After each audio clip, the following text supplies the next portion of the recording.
And one of the things that Lori shared this morning is about like the feeding, me. Thank you for feeding me, by feeding my spirit, right? And I always talk about, and you'll hear more when I talk about your spirit here in more of my slides, is because I understand, because of my past, the way that I lived prior to living the way that I live today, that my spirit was broken, right? And I walked around like that for a lot of years because of my addiction.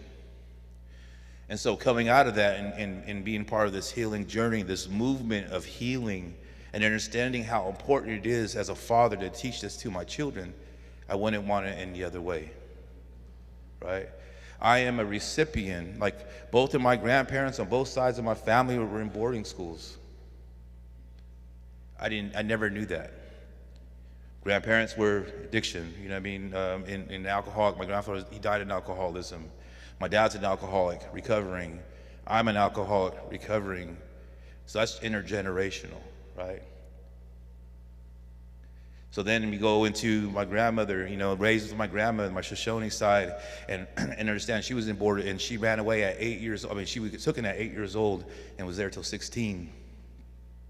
And understand how impactful that was. Her as a young Indian woman, 16 years old in California, where they were hunting Indians into the 1900s, how she had to survive. You know, not only survive through, just being a woman in general, but to be a woman of color, being a Native woman, and then be hunted, you know, and what did she do for food? What did she do for, shelter? What did she do? She made it all the way to Gilroy, California, which is real far from Stewart. It's about at least a couple 100 miles. And how did she make that travel and survive, right? And so thankful that our population here in California was close to 1 million, and it was reduced by the early 1900s to 30,000. So for me to be Native at all, to even this much, and my children being like, we're blessed. I'm thankful for. I'm grateful that I have ancestors that survived the genocide that happened to our people. And so I come here in a good way, in a grateful way, and hopefully today, as I share my PowerPoint today, it uplifts you. And because the only thing that I know that works for me is it's hope. There's power in hope. You know, there's power in that. And I have two choices in this journey, and I'll get more into this later, whether to be the blessing to my people or the burden. And so for me, this is something that's, bigger than me. This is about intergenerational healing. I'll talk about more of that here in a few minutes, because I know now that I understand what intergenerational trauma is. I'm able to help and being given the gift to understand and give and put out intergenerational healing. I'll talk more about that later. Yesterday, I was listening to the stories. I was in my addiction for 24 years. 24 years of acting up, getting in trouble, being incarcerated, the whole 9 yards. And being raised, I always call myself Sacramento State University is a college in our town. I always call myself a Sac State baby, because that's where my parents met. And so I was raised in Sacramento in the inner city. Lost identity, was lost, didn't really taught any values. I was the only Native in my class growing up all the way up to high school, where I started meeting other Native kids from other areas. But by then I was already getting in trouble. And one of the powerful stories in all this was that in this journey I started to learn and started to understand, that especially when I started having children, I wanted to be able to pass something different to them, right? I wanted to pass something different to them because in my life, when I started looking at my grandfather and how they lived their lives, and my father and how they lived their lives, I knew I needed to change, right? And this is how this journey began, is that when I lost my kids in the foster care system, and I had a choice whether to get well and be a father, or allow them to be taken. And I have 5 kids, and so my 2 middle kids are here. Sadia, raise your hand. Ooh, they were just babies, And I'm gonna tell you this, as a father, I didn't have, I had zero skills. Let's keep it real. Like, I mean, I was taught as a young kid, you know, as a father, you know, you're supposed to provide, you're supposed to discipline. And that's about as far as my parenting skills went, right? I didn't understand there's a whole other component to this about learning to understand my emotions and being emotionally mature, which I'll get more into that later. I was a very selfish individual, you know, at going through this. I was thought about me and only me. I'll talk about more about that in a few minutes, right? And I was lazy, right? Like I said, to do this work, for real change to happen, it takes for us to get up every single day and that's my purpose, right? And so a lot of this presentation, as we get into the teachings of fatherhood or even parenthood, is they come from Al Pulley. They come from Al Pulley. Al Pulley is he wrote this curriculum called Fatherhood and Motherhood is Sacred. If you haven't ever went to that training, I highly suggest it. Changed my life. Today, you know, I was his first, besides him training around the country or around the world, I was his first trainer outside of him. I'll wear that badge. You know, I'm really honored to have, he trusted me to give me the curriculum and take it out into the world and to do that work. And so I've been all through the country doing fatherhood and motherhood is sacred trainings, relationship trainings. We done historical intergenerational trauma trainings, like just training after training after training, the best that we know how to do. And so this is my presentation today, and I hope you get something from it. And at any point, please, like, I'm not perfect. I know that already. My life is full of mistakes, and I'm a human. If I say anything wrong, please correct me, please. I'm used to arrows being shot at me. I'm a good duck and dodger, you know, but I'm always willing to learn, staying teachable, right? And so this is my presentation. We got a little system. If I do this, he knows to turn the slide. So fatherhood and motherhood is sacred, right? And so the powerful thing about this, when we start to break it down, and the first question I ask people, what does sacred mean, right? Well, we're gonna use the term fatherhood and motherhood is sacred. Like, see, growing up, no one ever told me that.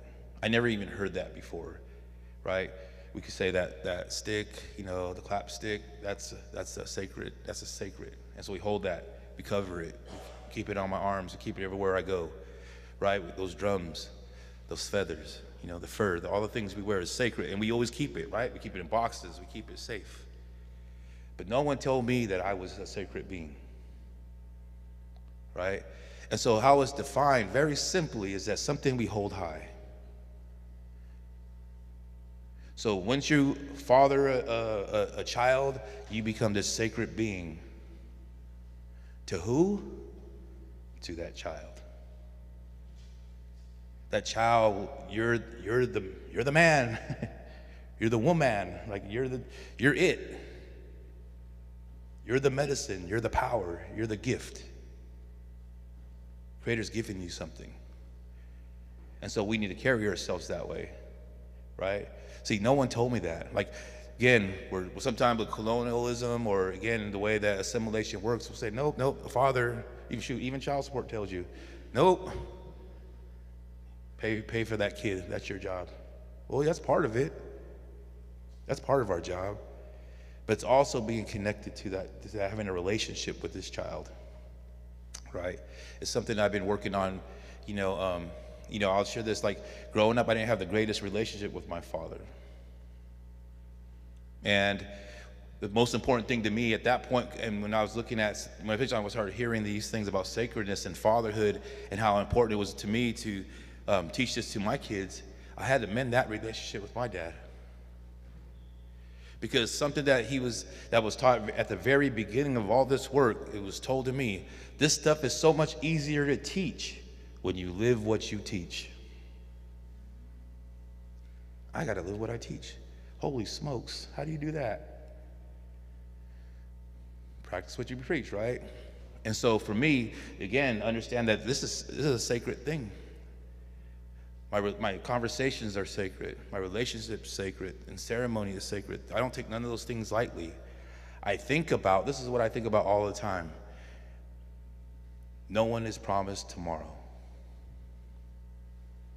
That's what I think about, right? I'm not promised tomorrow. My children aren't promised tomorrow. No one's promised tomorrow. So every conversation becomes valuable. I start to look at that part and saying, okay, I need to think about that. It makes me grateful for every conversation, every conflict, every struggle. I mean, who would want it any other way, right? If we were all just good people, we never had a bad problem. Like, this is, our people I think that's what gives our people strength. We were here for thousands of years before contact without any problems. Well, I won't say any problems. We had problems that we solved. We're problem solvers, right? For us, we talked about our songs. When there were things that were struggle, we've worked through it, right? So my question became, when we started talking about this, was like, what would happen to a man 500, 1,000 years ago that didn't take care of his family in your village? What would happen to a woman 500, 1,000, 2,000 years ago that didn't take care of her family? It would be so unnormal. They would go, what is wrong? What did we do? The people would probably come to that person and do some healing songs, pray with them, maybe sit with the elders, maybe some teachings going on. They would come and like that exercise yesterday, they would surround that individual or that family and do what it needs to do so they could heal.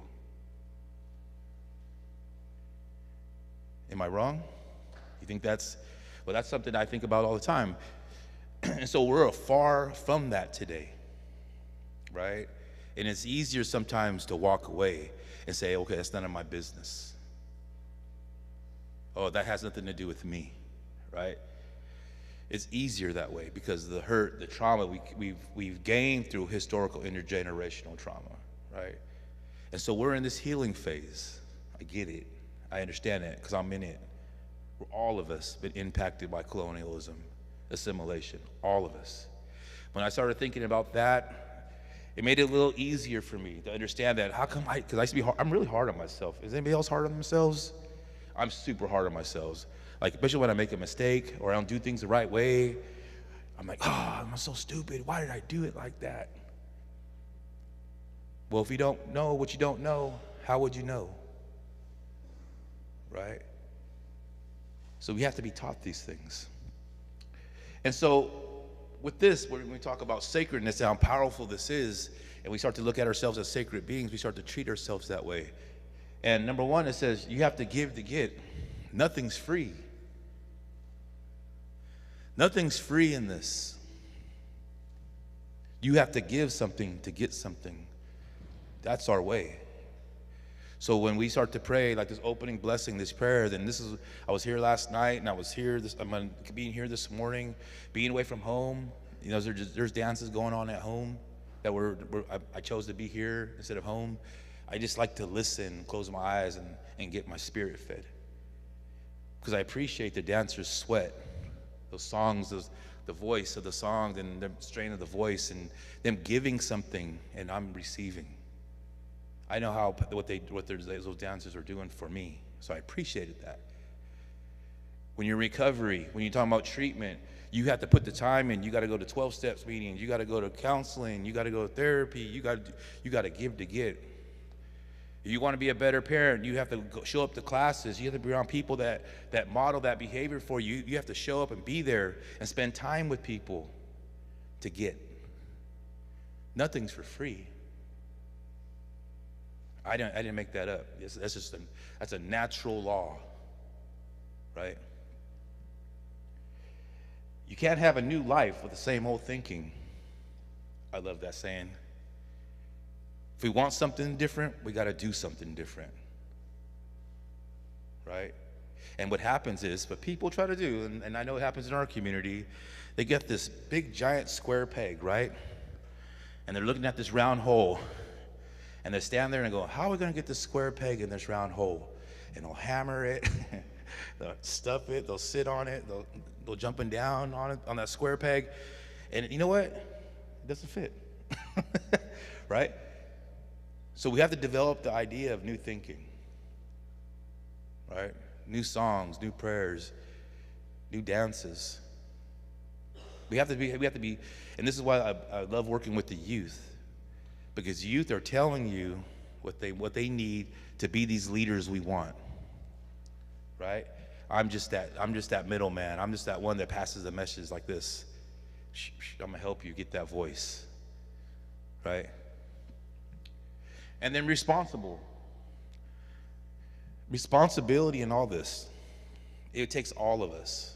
Like I said earlier, like yesterday, I wore this shirt that says, "Get drugs off my res." Right? You don't have to even talk to me to know where I stand with that. Fentanyl, methamphetamines, cannabis, like I'll even say that. For some people, I might offend people, but in our area, it's really impacting us differently that no one's talking about, and that's a whole different rant, so I'll save that for later. If you want to talk to me about that, I will. But we're all responsible for the change we want in our community. We all have to give something to get something. And the idea is, in the 7-10 generations down the road, like there will never be no more domestic violence. There'll never be addiction. There'll be no more, people will speak their language, be fluent.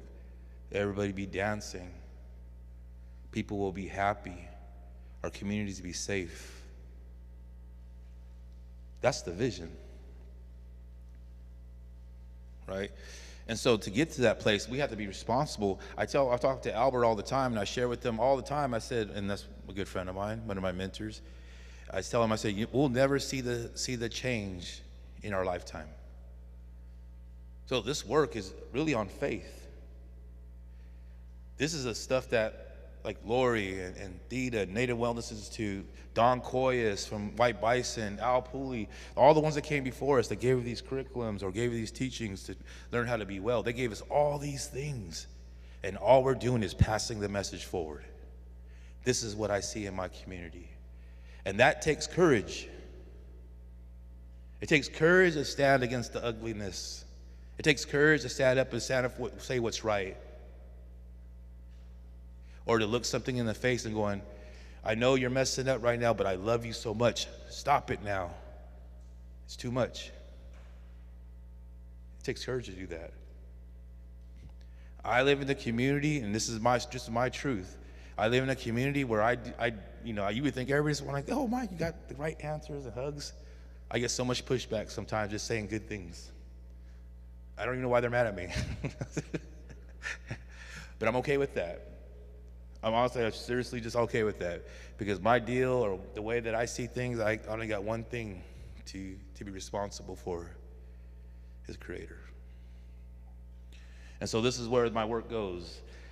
And then the last one, it says, you can be a blessing or burden to your family. And this is where it's so powerful, because I know what it is to be a burden because of my addiction, because of my behavior, because of my abandonment of my kids. Like, I've done that in the past. I've done all those things. I don't want to be a burden no more. I've been to that place, and my idea is now I want to be a blessing to them. And how I be a blessing is I be present in their lives. Not just physically, because we all could just stand there and go, I'm here. But I'm connected. Emotionally, mentally, and spiritually. Right? Because we know people that could be in the home and we don't even know they're there. They don't talk, they don't say anything, there's no relationship, right? And so building that is super important.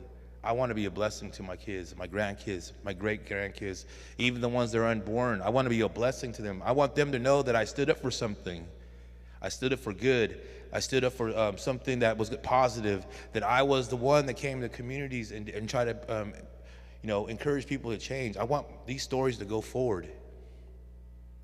That's how I want to be remembered.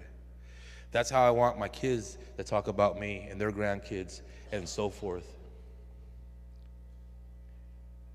Because this is going to happen. This is happening now, the movement. And understand that we're just a part of this, all of us. So how do we get to this place, right? It said past, present, and future generations. It says when we learn about our ancestors and what they stood for, what they valued, and what was important to them, we learn we have a lot in common. Do you ever think there was disruption in our communities? Yes, and they handled it. This is why I know we're successful, right? We were here for thousands and thousands and thousands and thousands of years, and we're still here. That's not by accident. That's not by accident.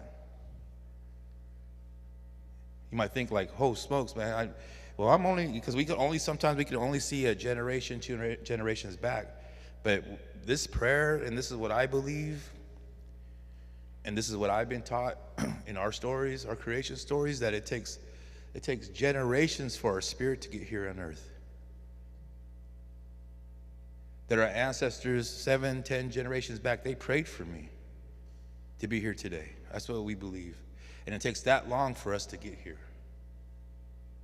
And as here I'm on earth, I'm supposed to live spiritually so my spirit could be strong enough to go home. If my spirit ain't strong, my spirit just sits here. It can't travel when it's my time. That's what we believe. So I'm just doing what my ancestors done. I'm praying for the 7, 10 generations in front of us. I'm praying for the future generations, right? This is how we make connection to the past. When we learn that we have instructions to our problems, we develop a sense of identity and purpose to guide us in life. We don't have to figure nothing out. I'm here and I'm listening to all there's so many solutions in this community, right? Now, I know how it works. I know when you're from a community, like I go to my community and I'll be here talking and everybody will be talking, ignoring me because I'm from that community. And then I'll invite somebody out from the community, like I'll invite Amber, right? And she comes to our community and they'll be like, oh my God, she's the best. I just said that last week. So sometimes we pick and choose who we want to listen to. But the message stays the same. There's instructions, right? Our ancestors passed things forward, right? And some of those things, and it's not like so complicated. We come from good people. We come from great people. We come from, people that are not only just survivors, that were thriving. When we look at the big giant picture of things, this is the big giant picture of the entirety of the world's existence. This little 500 years ain't nothing compared to what our people been here. It ain't nothing, and we're still here. It's our responsibility to bring our people back to greatness, right? And it starts with the foundation. What is our foundation in our communities, right? That's what we start to build on. And we'll get more about spiritual principles. We talk about principles sometimes, but mine start off on love and forgiveness. And I'll get more into that in a few minutes. If we consider ourselves to be traditional Native person, it is our responsibility not to live by selfish and foolish principles. Now, what does that mean? Selfish is when my needs become more important than anybody else. Me, right? And I'm only speaking for me. I know that was one of my issues. I still could be that way. But traditionally, when we looked at most communities, I haven't ran into a community that told me I'm wrong yet, said, what can we contribute to the people? That came first. That's where our honor came from, right? Honorable. Like I said, you have to give to get. What feeds your spirit? The only thing that I know to give that feeds my spirit is giving. That's the only thing I know. When I give something, I get something from that. There's that goodness I feel in my heart that I did something good for somebody. Even on my hardest days, I don't feel like giving nothing to nobody.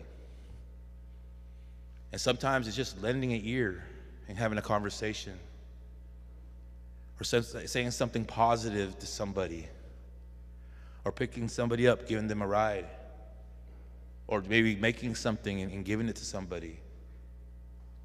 It don't have to be a lot to make a difference in someone's life. It's not all about me. I would like to think that. That's what I've been conditioned to think, but it's not. And so this is where we start to look at two things: order and chaos. A lot of times in our communities, we function off chaos. It's normalized, right? It's kind of like, you ever know any drama junkies? Woo, man. I heard that thing, like around here, I heard nothing happens like that over here. But back home, woo, man, drama queens, kings, everything. They're over there just draming out. And I'm just like, hold on. Let me breathe here for a second. Because this is what happens inside our communities, and the drama becomes normalized. The arguing, the fighting, the lateral violence, the lateral oppression, the crabs in the bucket. Where did that come from? Did it come from here? But crab, like, so the say, because there's no crabs where we live, but there's crabs in a bucket. Like, you know, every time somebody has to do a little better, dude, they want to just tear you down, right? So chaos. It says, what is the definition of insanity? It's doing the same thing over and over again, expecting different results. Right? We have to change our thinking. If you don't know what you don't know, how would you know? And that's the intergenerational trauma piece. It's understanding that, you know, and I want to talk more about this, about understanding, like, in our communities, and this is something I've been practicing more, is teaching my children, or talking about with inside circles, the importance of happiness. We don't talk about that enough. What makes you happy? What feeds your spirit? Right?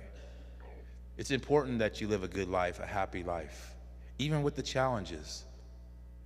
Right? But let's talking about it more. Because again, what we talk about sometimes is the drama that happens in our community. You know, one of the things that I like I said, there's always stuff going on at home.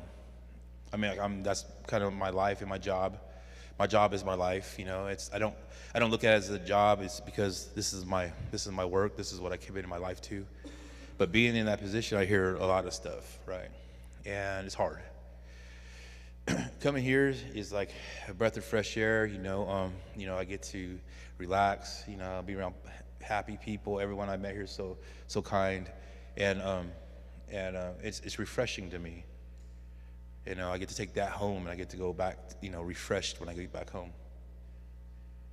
So the part of that is understanding the importance of order and having order in a life. It's real easy to kind of sometimes sit in the chaos, but developing a sense of order.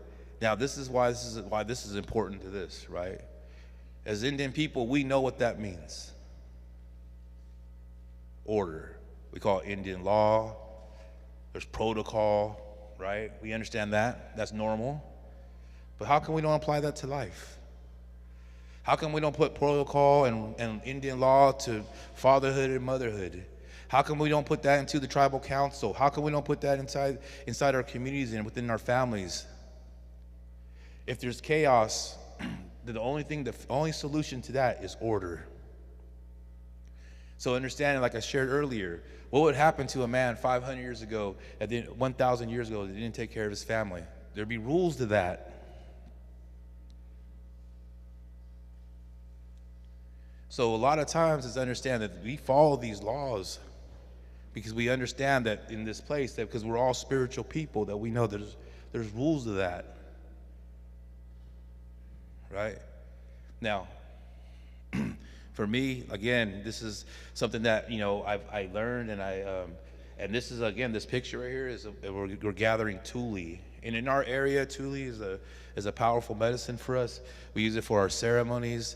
They use it for our skirts, our grass skirts, our big heads, and we use it for dance. It's also used for our shelter and other things that we use. And at the bottom of that plant right there is you cut it off, and it tastes just like celery. And that's how our people survived, especially when they were coming, and like I said, the gold rush was coming in, and our people survived off tules. It was a very useful plant. So we're going to go into a little about barriers, and I wanted to talk about this, and again, the selfishness, emotional immaturity, and laziness. And before we get to the super positive stuff, I'll get out of the negative stuff for a minute. But these are three keys that destroy relationships, right? Number one is selfishness. Like I said, one is selfishness. The way that it's looked at is like when you become more important than the other person, right? And that means whether the person that you're in your relationship with, or become more important than your own children, right? It will destroy that relationship. And it's very common in communities. Drugs and alcohol could do that. Money, I see money do that to people. Mental health, I mean, there's a lot of different things, but I think selfishness is self-explanatory. Emotional immaturity. Now that one's super, now this is like, this stuff I learned from Al Pulley. But I always look in my own, I look at it in the lens of my own self, I guess you'd say. So emotional immaturity. Have you ever seen a grown man pout? It's okay, it's all right. You can throw your hands in the air. I know, and I just say, I know I'm one of them. Like, I've done that. Like, I've not gotten my way, and I've literally sat on the couch. I'm not talking. I'm like, holy smokes, what am I doing? I'm pouting over here, just all gray hair and all, just pouting. Hey. But it's not understanding your emotions and how impactful that is.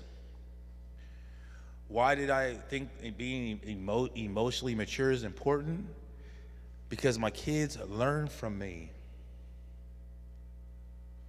They watch how I solve problems, how I create problems. They watch how I become, caught into disappointment and how I get through it. They watch everything that I do. And that becomes that intergenerational trauma piece. I'm unintentionally teaching them something negative, which I don't want to do, right?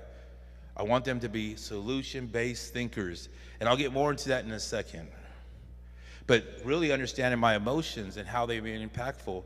And, there's a lot of traits that I have in my father. Like I said, our relationship, I look at it in the mirror, I probably look like my dad. But a lot of my emotions come from my mom. I always say, it's my mom coming out in me when I start to act like her. But emotional immaturity, that's something that we'll talk about more later on in this presentation. And then laziness.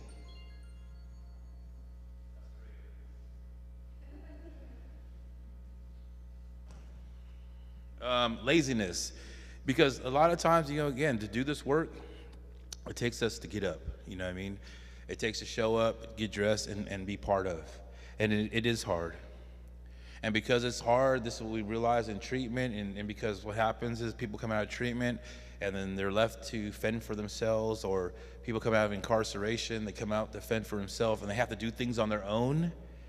It gets too hard, and they just quit, for most. Right?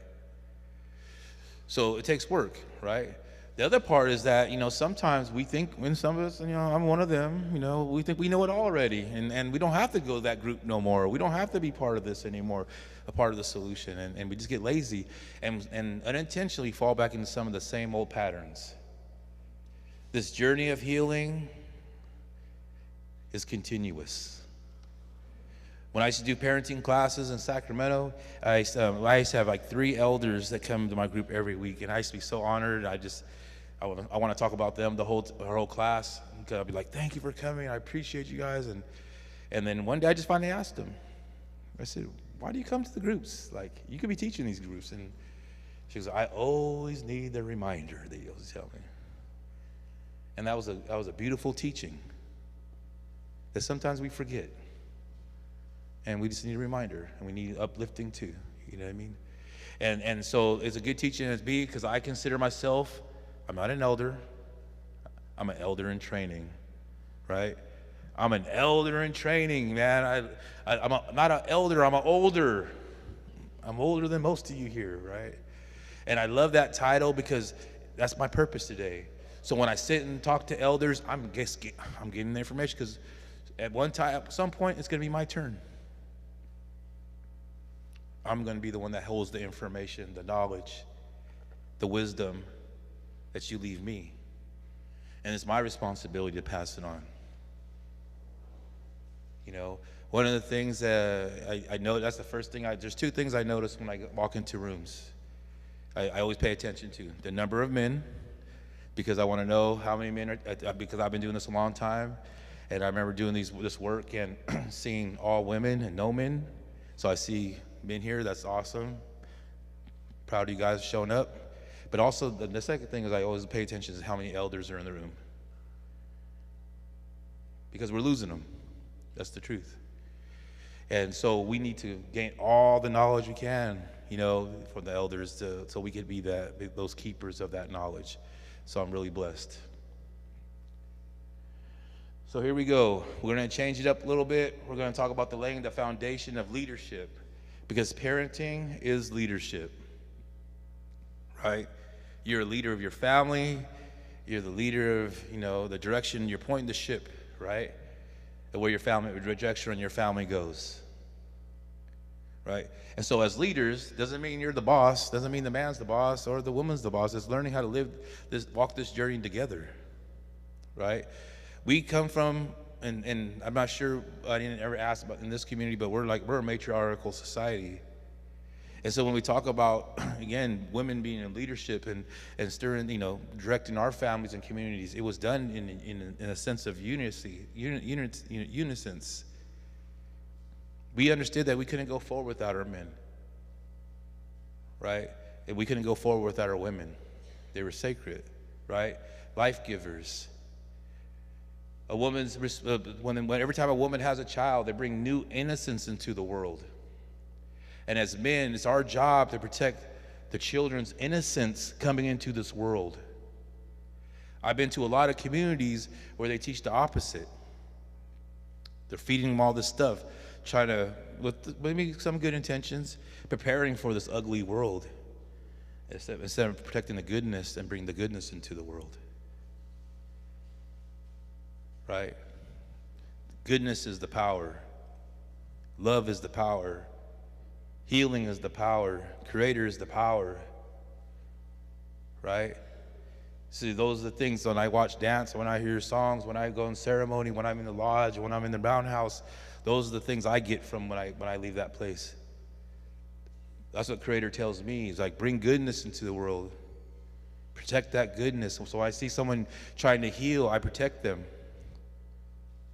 They keep them out of their head, right? And so change is happening. Change is the healing part. And in this one, it talks about in leadership, and this is, again, for any leaders here, we're talking about people's character, right?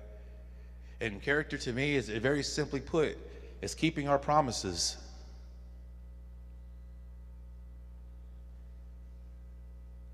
The second one is integrity, is doing the right thing even when no one's looking. That's a difficult one, right? For me, that one becomes very super important. Why? Is because I remember I had about 2 years of recovery at that time, and my mother let me take her van. And I remember before that, she would never let me take her van because I would never come back. So So when she said, oh yeah, I'm gonna go to a meeting tonight and I'll walk there or whatever. She's, no, why don't you take the van tonight? I was like, are you serious?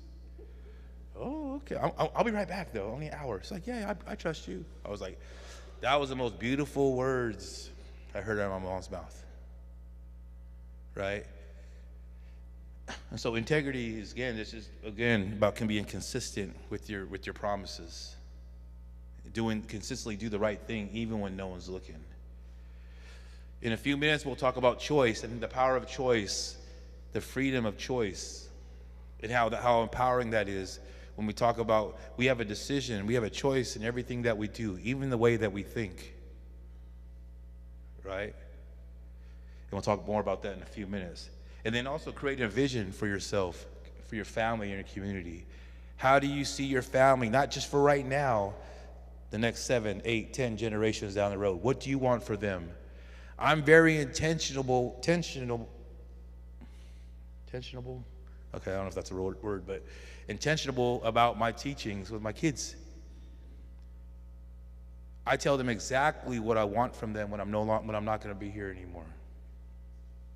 One of the things I share with them is that even when I'm here, one request I have from you and your sister is to make sure that you guys stay close. I want your children to be close. I want your children's children to be close. I want them to, whatever arguments or fights they might have, I want you to sit with them until they work it out. That's my request from you. You make sure our family stays together. That's creating a vision. Making my words count while I'm here on earth. Teachable. Shared a little bit about that a few minutes ago, about the elders, but I got a whole slide on that, about continuously learning, wanting to learn, being open-minded to new things. New things come, especially with these young ones. When these young ones come, they got new ideas, right? I'm gonna share this is something funny. It's like 5 years ago, before the pandemic, or 4 years ago, I would have never been on Zoom or Facebook Live or nothing like that. I thought it was stupid, honestly. And I'm maybe a little old school. I was like, oh, I like meeting. I want to sit at a table. I want to see your face. And then when the pandemic hit, we was smacked. We were smacked. That's the only way that we were able to communicate. And so, and through that time, you know, man, I've learned so much through, like, this is the digital world. This is the direction our people are going. I need to be educated on it, right? Some things can stay the old way, and some things we have to be up to date. And that's something that I've been really working on, using it like in a good way, not to use it in a negative way. Spiritual principles. Now, this is something, I'll be honest, where I learned about spiritual principles is I learned them from like the 12 steps. Before that, because I was where I was looking about recovery, I had no idea what spiritual principles meant. But something I talked about and how I related to cultures, like I said, our spirit. What makes your spirit feel good? Right? And we know what that means. When I hear those songs, I see this morning, and I came here a little tired, and suddenly started dancing, that drum started hitting, man, my spirit just went all the way up. I was like, whew, that felt good. Maybe if you want to get up here and send some good message today. So how do we do that on a consistent basis? We have to remember that our children are not born with these skills. And as we know in life, they might be born with them, like trusting, loving. Maybe they might have self-worth, but we know as older people that life experiences, you could be robbed of those. You might forget those things. You might be this good child, and just life's experiences, you lose those things. So they have to be talked about. They're super important for our spirit. When we talk about goodness, when we talk about love and self-love, when we talk about letting go of things, respect, self-respect, worth, self-worth, trust, self-trust. You have to see value in them. You have to know how to apply them to your life and how important it is to apply it to you. Why? Like I said, you can't give what you don't have. You have to possess things to give it. So if I don't have happiness in my heart, I can't give you happiness. If I don't have love in my heart, I can't give you love. I don't have goodness in my heart, I can't give you goodness. That's just a teaching. So you have to see value in principles. You have to see value in these things and say, this is what I want. I got to get those things so that way I can give it. Right? That gives us purpose.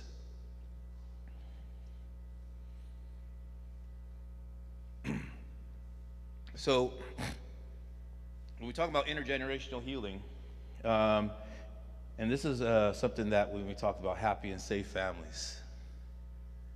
And one of the things that I'd like to share on this slide, how much time we got? Good? All right. So one of the things I'd like to share on this one is that with happy and safe families, about being truly happy. Like I said, no man growing up in my life ever talked about happiness with me. No man, when I was a young kid, a young man, no man ever told to me or talked to me about love. No man ever sat with me and talked to me and said, this is how you treat a woman. No man ever sat down with me and said, you're worthy. No, none. They were kind of more, that old school. Come on, boy, get up. Stop being a sissy. Stop crying like a girl. Don't be weak. Get up, let's go. Gotta get to work. That's the way I was raised. So I'm here, maybe this is the first time, you heard a man say it's important to be happy too. Maybe it's the first time you heard a man say, I love you too, to another man. I appreciate you, because I know as a man, another man, I know that hearing those words might be hard. Matter of fact, I remember the first time my dad told me he loved me. About 10 years ago was the first time in my whole life, that he told me he loved me. And it was out the blue, because I was okay. My dad's been in my life, so we worked out our problems, like I said.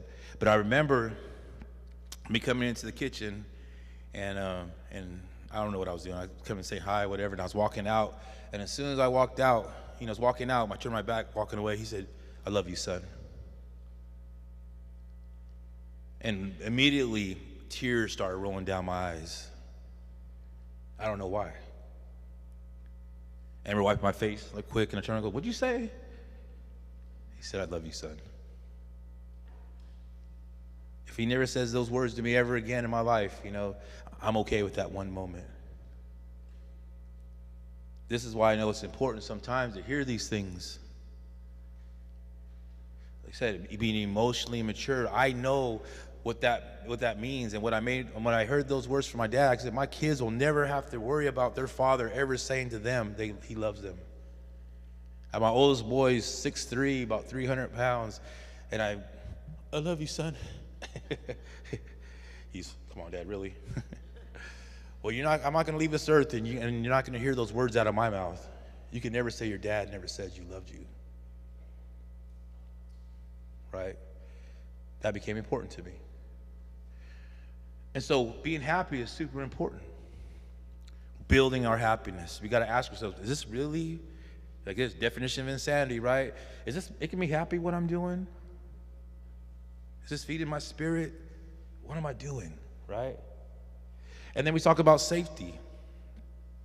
Now, safety means different to different people. We want to make sure that our families are happy and safe, right? But safety means different to different people. Well, for me, again, as a man, right away, I think the physical, like all danger, right? No one's going to hurt my family. And that's part of it. But how many men could say that their family's emotionally safe with me. That when I walk in a room, they're not scared that I'm coming in the room. That I'm not parenting by fear. That they're mentally safe with me, so they're able to open and share with me anything they want to share with me because they know they're safe with me mentally. I don't bring fear to that circle when we meet.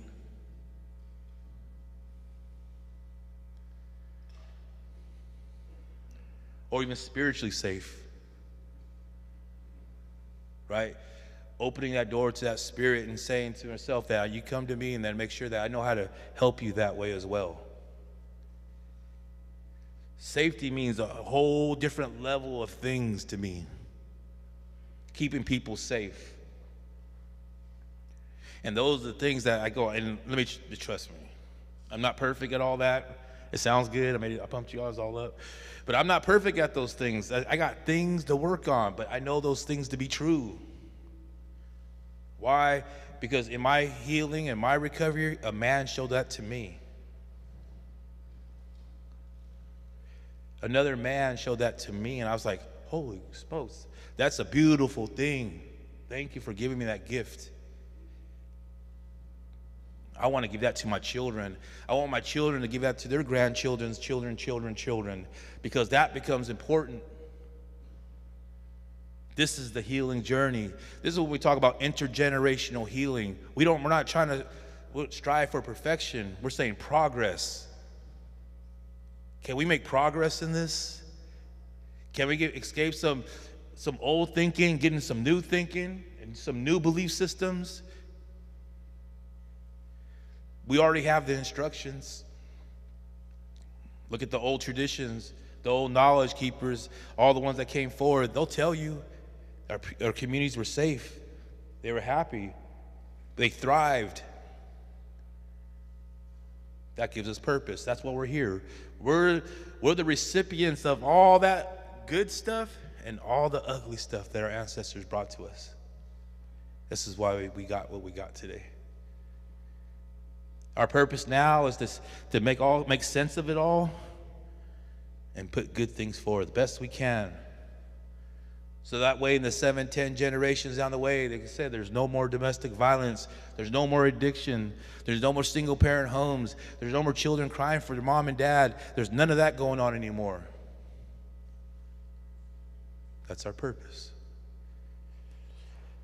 And so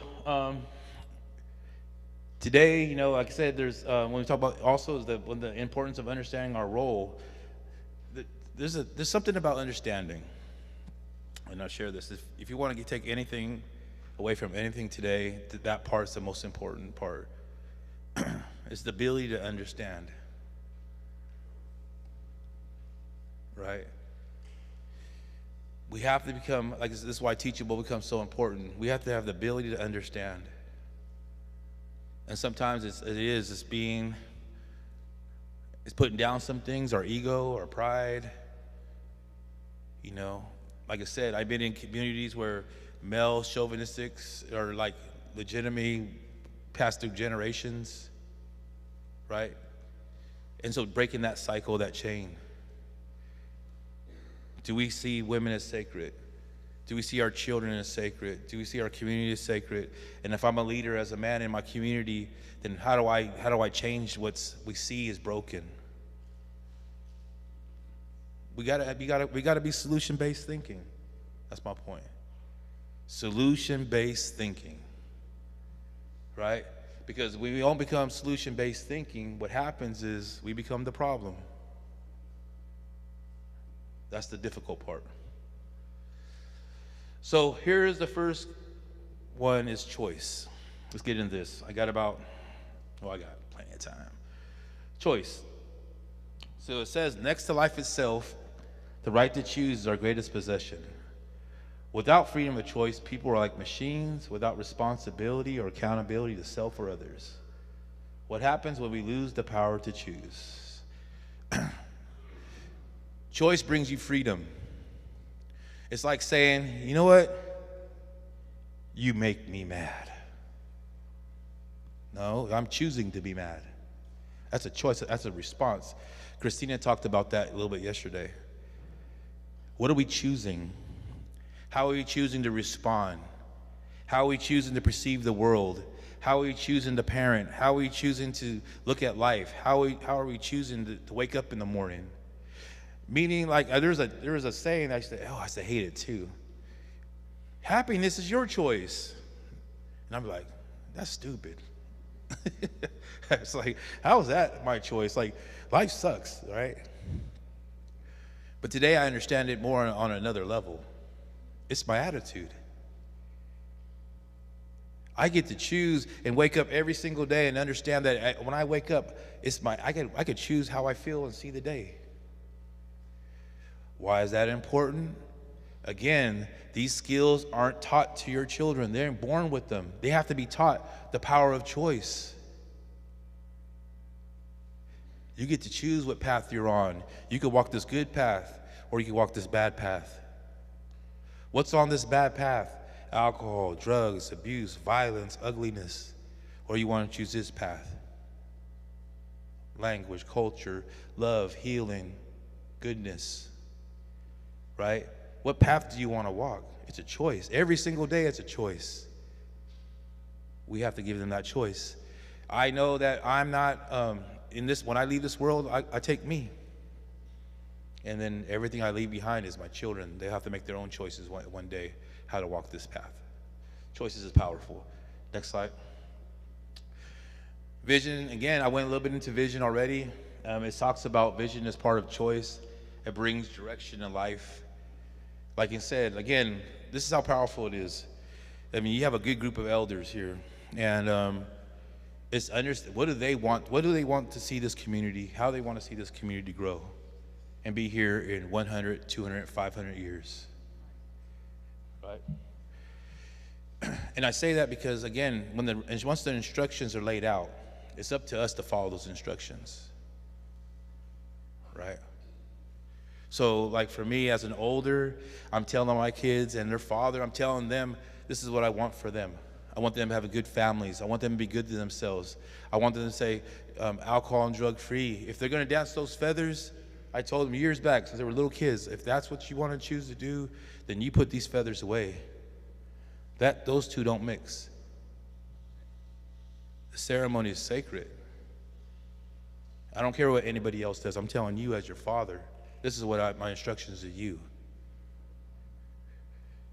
So creating a vision for ourselves of what a healthy community is and developing it, keeping our promises, having integrity with it, and understand that none of this works just with one person. It takes all of us, elders, adults, young adults, youth, to make this work. It doesn't work with one person, two people. It takes all of us understanding the power of it, the power of change. It says it helps you overcome hardships and life's problems, increases the ability to focus on shaping your future, and it develops strong leadership. That's what I see here, the development of the leadership. The last slide I have is learning and understanding the importance of being teachable. As fathers need to lead their families in partnership with mothers, they also need to lead their community in valuing truth. Truth is the truth regardless of source. Truth is never the problem, people are. Truth is never afraid of us, we are afraid of it. However, truth can be our very best friend. The truth is that you come from great people. The truth is you come from goodness. Your lineage, where you come from, where your ancestors are strong people, that's the truth. The truth is that your people fought through harder things in the thousands and thousands of years of our existence, and we're still here. We're going to get through this. This is the truth. Don't let anybody tell you you're not worthy. You're worthy of this goodness, of the power, of that, all the things that our creators, our people prayed for us to be here today. This is not by accident, right? But also understand the truth is that how we treat each other is super important. It's to understand that we come from kind people, right? We were kind to one another. That's part of the goodness and the things that we're trying to share and teach. So I believe this is my last slide. Oh, I got one more. One last one. So, service. We look at the generational part, right? And like I said, an elder, older, young adult, youth, we all have a part in this, right? All have a part in this. None of this works without one another. And so, understand as a parent, as a father, I have to give something. This is my responsibility. The spirituality part is my biggest piece, because that's the part for me that when I look at me being a service to my children, is understanding that. I'll start even growing up. I didn't get the opportunity to understand culture the way I understand it today. Right. I played a lot of sports. My role models and at a very young age were alcoholics, and fell into that world. And so culture wasn't even an important thing to me. Once I got clean and sober and started understanding that part of this whole thing of healing was super important, was the culture piece, along with my sobriety, was that understand that I had to learn it to give it. My kids don't have that story. My story is my story, right? The addiction, the behavior, the dysfunction, the toxic masculinity is the word, right? All that was me, right? But that ain't my kid's story. They'll never see that part of me. They don't even know that part except with what I told them, right? The service part is understand that I'm giving this other kind of teachings, the teachings that we're sharing today, right?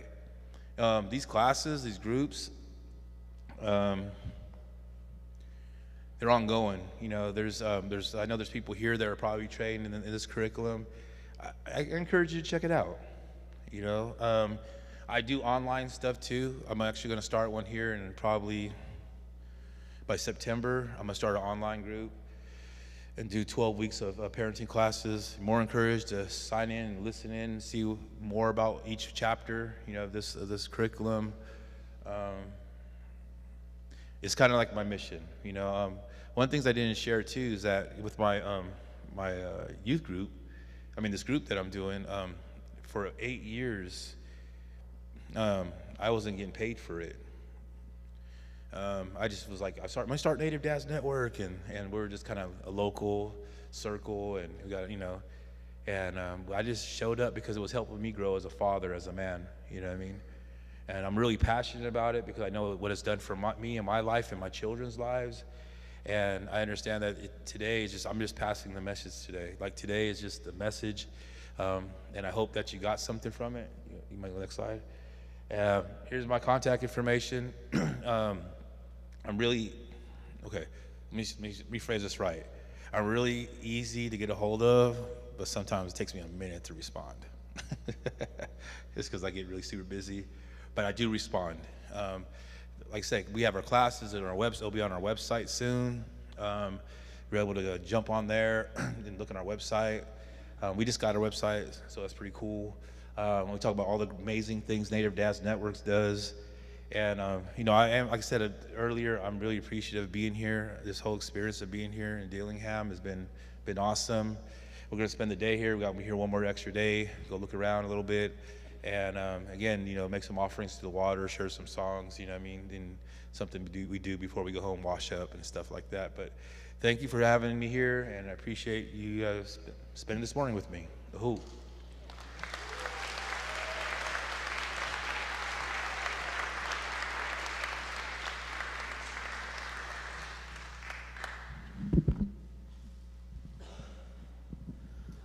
So, this is my wisdom I got from that moment. No, jokes.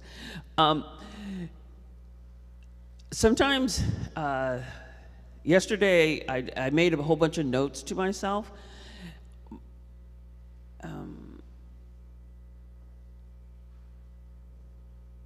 One of my uncles, Some of you knew him. I was shocked. Somebody said, because there's another, the sweet to be woman in here. She said, oh, I knew Coop, because I said, oh, my mom's name is Betty Cooper. But my uncle was also a MP in the Vietnam War, and actually in the secret war in Cambodia, he was an MP.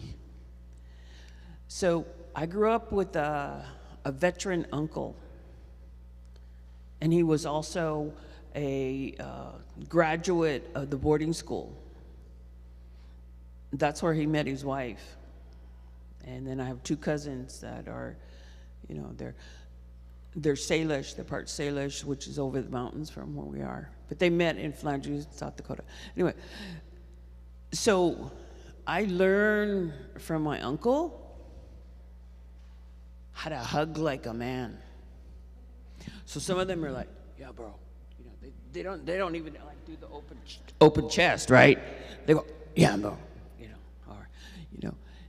But I also learned this phrase from my uncle because once he was, you know, it's important to know he was a vet.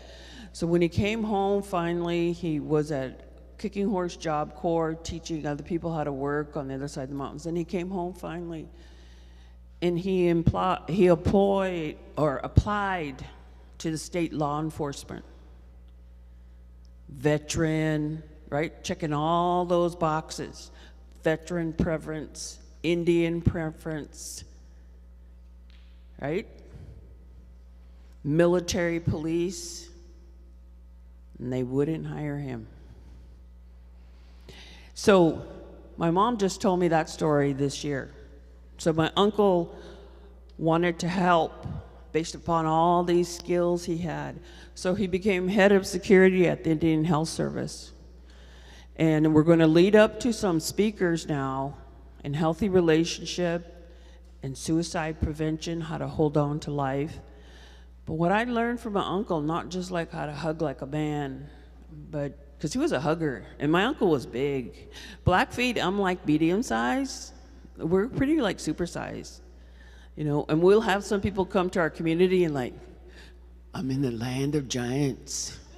You know, because I have younger cousins, they're female, and they're 6'2", 6'3", 6'4", and you know, they're not lightweights. They're like 205, 200 pounds, and 200 pounds, over 200, right? So those are like big ladies.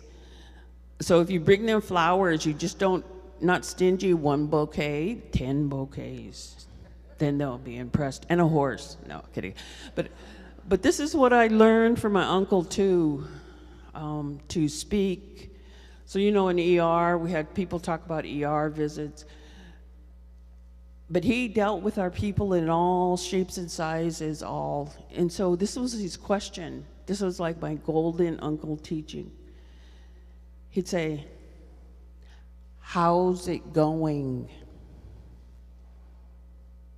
Because sometimes when you talk to people, like women, it's like, how do you feel today? And then women just start saying, oh, but if you go, let's say, I say, how you feeling? What you feeling right now? He may go, I'm okay, right? So how you doing? How you doing? And ask yourself, because sometimes you got to be your own father. Women, men, don't matter. Sometimes you have to be your own father. You have to dad yourself. I don't know if Mike knew that, but that's what I say. Oh, we all just got dadded. It's a new word in English. But how's it going? That's the teaching from my uncle. And I seen him diffuse. I seen him not shame people, blame them, hold a grudge for the road that they walked. And in ER, you know, there's that reservation dogs that was on last night. I was like, they just need to make a show, IHS ER. That have everything in it, spies, law enforcement, you know, the people that have no documentation, somehow they get to the US over the Canadian border, but me, I get grilled. I got a folder in the port of entry. You know, and good photographs, you know, too. All my official photographs. So when we're moving through today, I want to give respect to Ms. Hamon, that is going to come up now, ready, already. Hey, she gave me the high sign.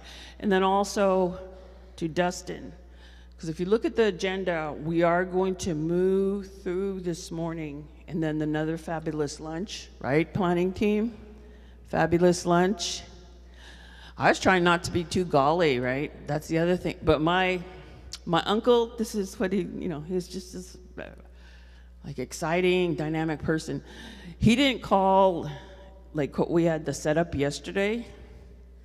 He didn't use the word buffet, but everybody knew what he was going to do. He said, I think I'll go graze now. And he would go have graze that lunch. I thought of him when I was lining up. I'd be like, oh, that whole tray, my uncle could have ate that whole tray where Amber was serving out. Anyway, so we're going to graze at lunchtime, but I would like to invite Rebecca, and then the break, and then Dustin with the silent auction back there.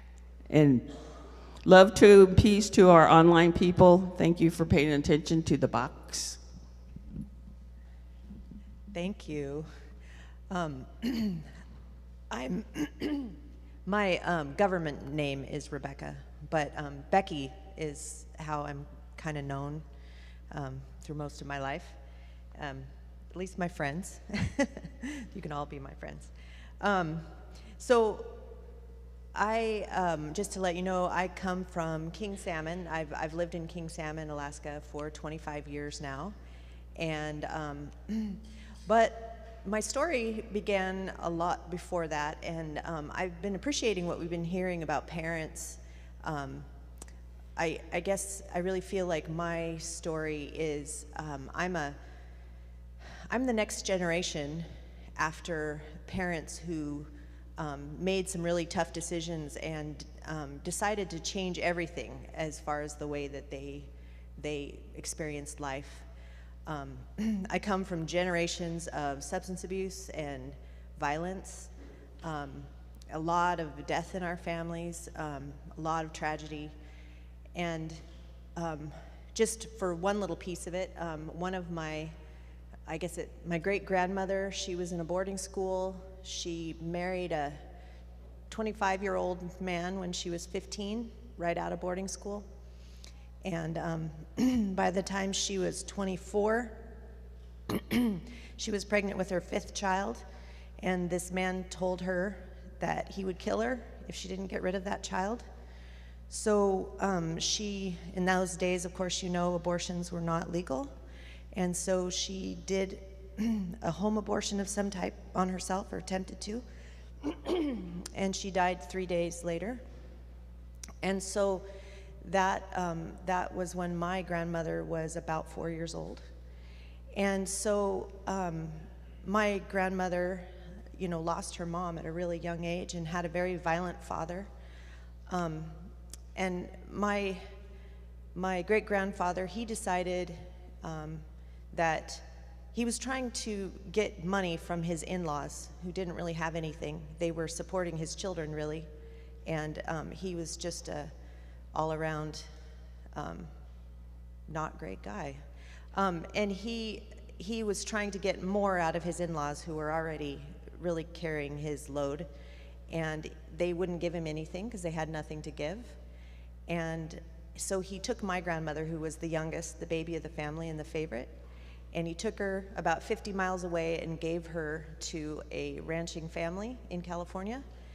And she then lived with them for the rest of their life as sort of a charity case in the home, sort of a foster child. She was raised to be kind of a live-in servant to the home.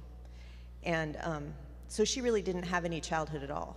It was, and then she married someone at 17 to just kind of get away from that situation. He was also, he was an alcoholic and very violent man, and that's what my mom grew up with. And so that's just like one snapshot of one side of the family, but the rest of the family it's all the same. There's a lot of that kind of thing through both sides of my family. And I remember my dad telling me when he said when he was about 10 years old, he remembers there was just a lot of chaos. We were hearing about chaos.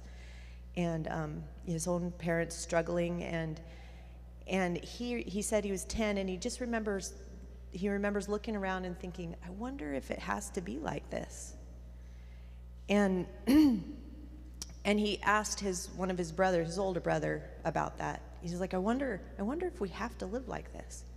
And his brother said, don't be an idiot. You know, it was just kind of dismissed. But he said that thought stuck with him for the rest of his life. So when my parents were young and they kind of found each other, two kind of wandering people, had kind of the same thoughts, that they were sort of lost, and they found each other, and they started, they went deep into alcohol and drugs themselves, just like their families. They explored that world a lot. And then when I was 2, they were arrested, and they had drugs and paraphernalia in their car. And so my older sister and I were taken and put into foster care. And my mom was horrified at that, because that is something that she had experienced, and she just never thought that that would happen with her.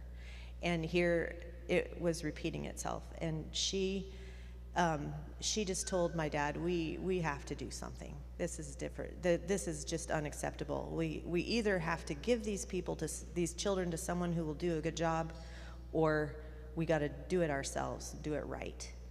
And so the reason I'm telling you that is that I'm a product of that decision. I could have been just a product of a repeat of previous generations, but I'm a product of 2 people who decided that it might be possible to do things different, and that they were going to try. And what I really appreciate about my parents is that they were always really honest with us about that journey. And the reason I appreciate that is that I got to have front row seats to people that were modeling recovery and modeling healing and growth and discovery of new ways. They were doing all that. And I got to sit there and see it. And, sorry. One thing I appreciate so much about them is their honesty in that journey, and that they would do, and I encourage any one of you that's a parent, don't be too proud to apologize to your kids. Some of the things that mean most to me are when my mom and dad sat us down and said, we did these things, or we chose this, and now we realize that that isn't quite what we wanted, and this is why we're going to change, and we're sorry for the ways that this hurt you, or the way that this caused confusion, or, like we heard, lack of order. I can't tell you how much that means, that my parents didn't feel like they were above being honest and owning what they had done or not done. And so I feel like that opened up a lot for me in communication. Oh, thank you.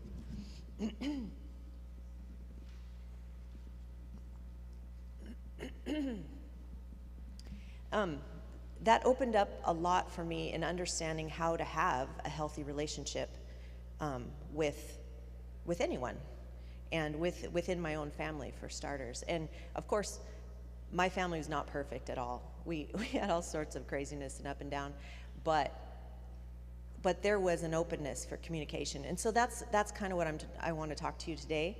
And one thing that I started putting together sort of a curriculum to take into school to talk to kids about healthy relationships. And the reason why is that I had, when I was in high school, no one ever talked to us about relationships. They talked to us about sex. They talked about sex ed, and they talked about, mostly we heard the abstinence speech about sex, like don't have any. And they also talked to us about don't do drugs.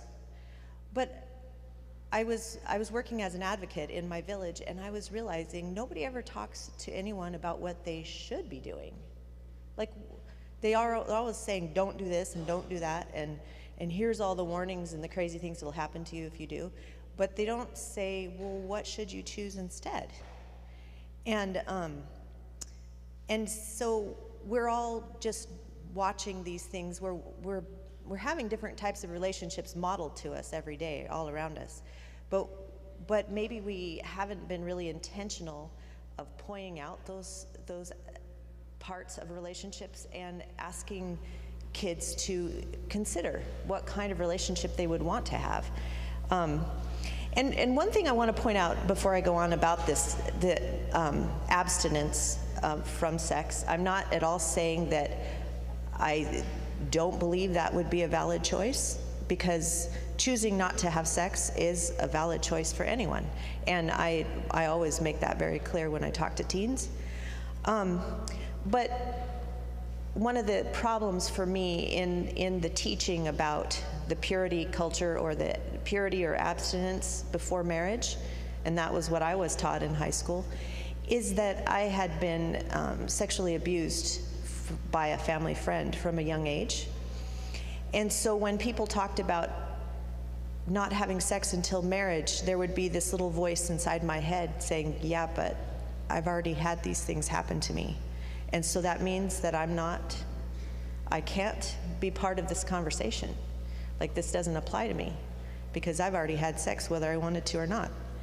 And it made me feel shame, a lot of shame, and it made me feel like something had been taken from me that I could never do anything about, like that I would never have a choice about this. And so that's why I discourage teaching that in schools. I feel like it's very harmful, and I had thought about that a lot. And then I did hear the one time, I don't know if you remember the story of Elizabeth Smart. She was a girl in Utah that was abducted from her home, and she was missing for some months and recovered later. And the person who had abducted her had sexually assaulted her for a long time before she was found.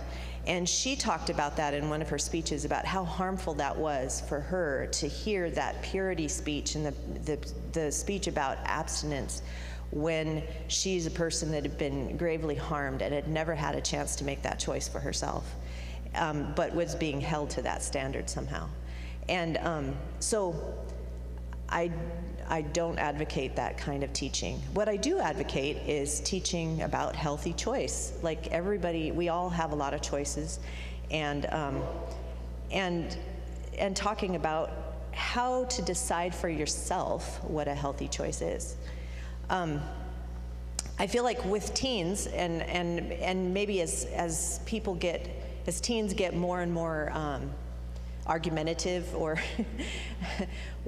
this is one thing, I was always an argumentative child. I would always question everything, and for some adults that was really threatening. But really for me, in my mind, and I look back now, what it was is I was learning how to determine for myself what I wanted. And having people just tell you what you're supposed to do is not helping you learn how to make choices. And so as a teenager, that would offend my sensibilities. I didn't like to just be told.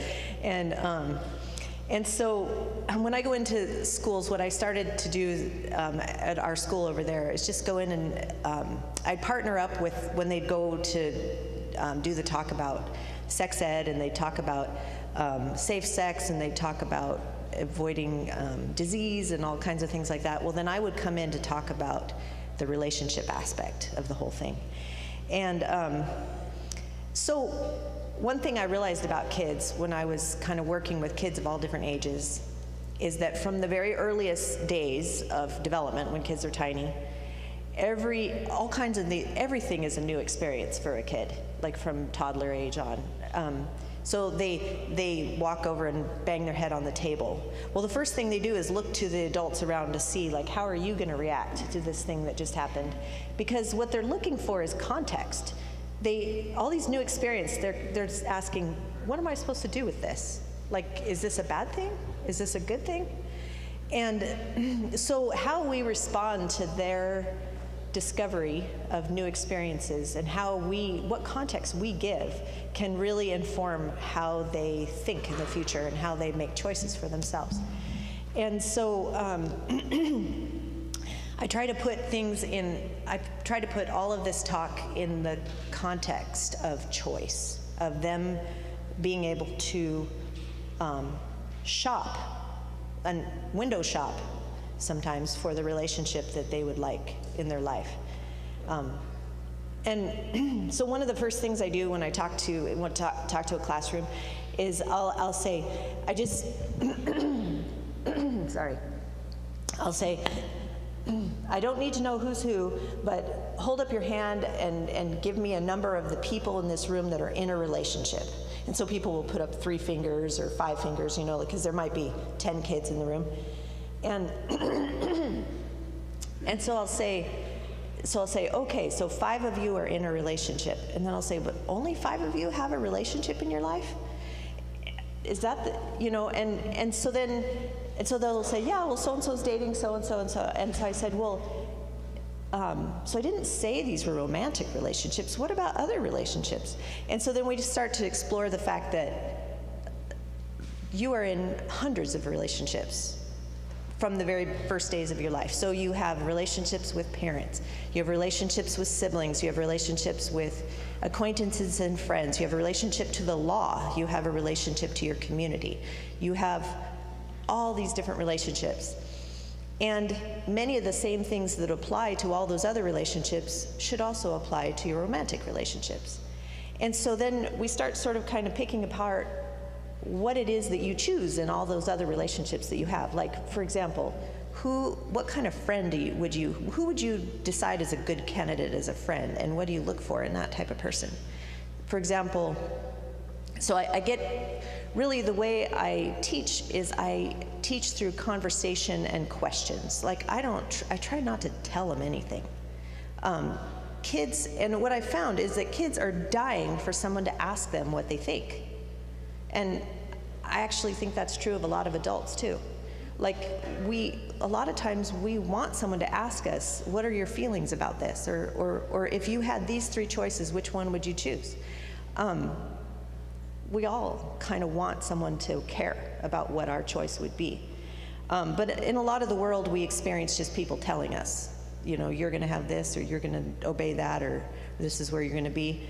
And so what I try to explore with kids is just asking them to identify what is it that you want to look for in these types of relationships. And we break it down into all kinds of different relationships. And a lot of times I'll ask them, like, what is identify someone that you have the very best and very safest relationship with, and then what is it that you think is the best thing about that person?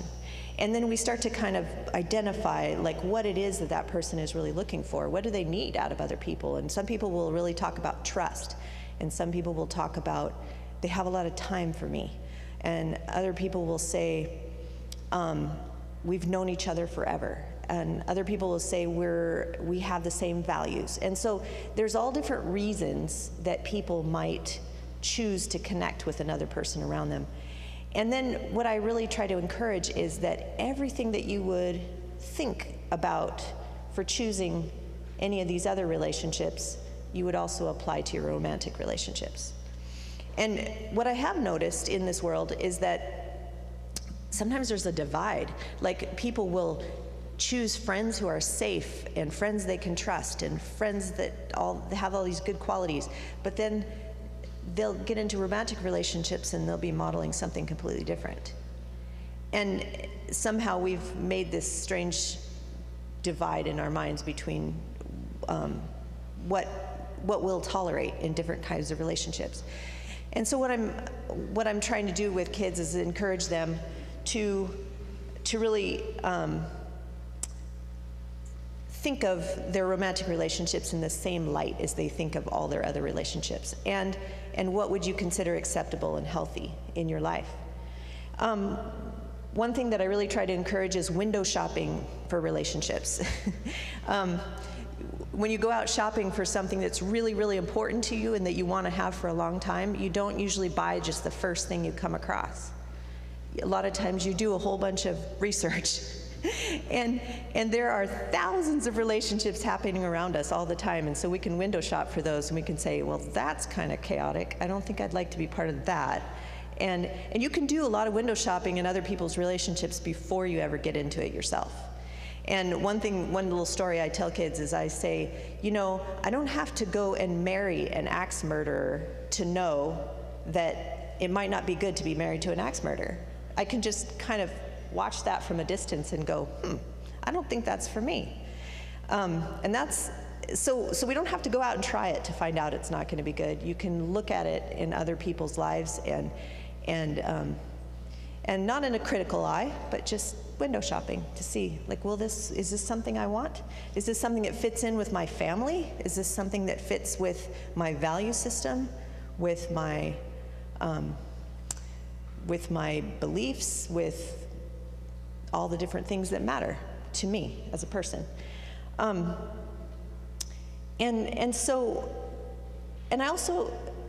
I encourage, you know, a lot of kids that I'm talking to, I happen to know when I'm in a classroom that they might be living at home with parents that are in kind of an unhealthy relationship cycle.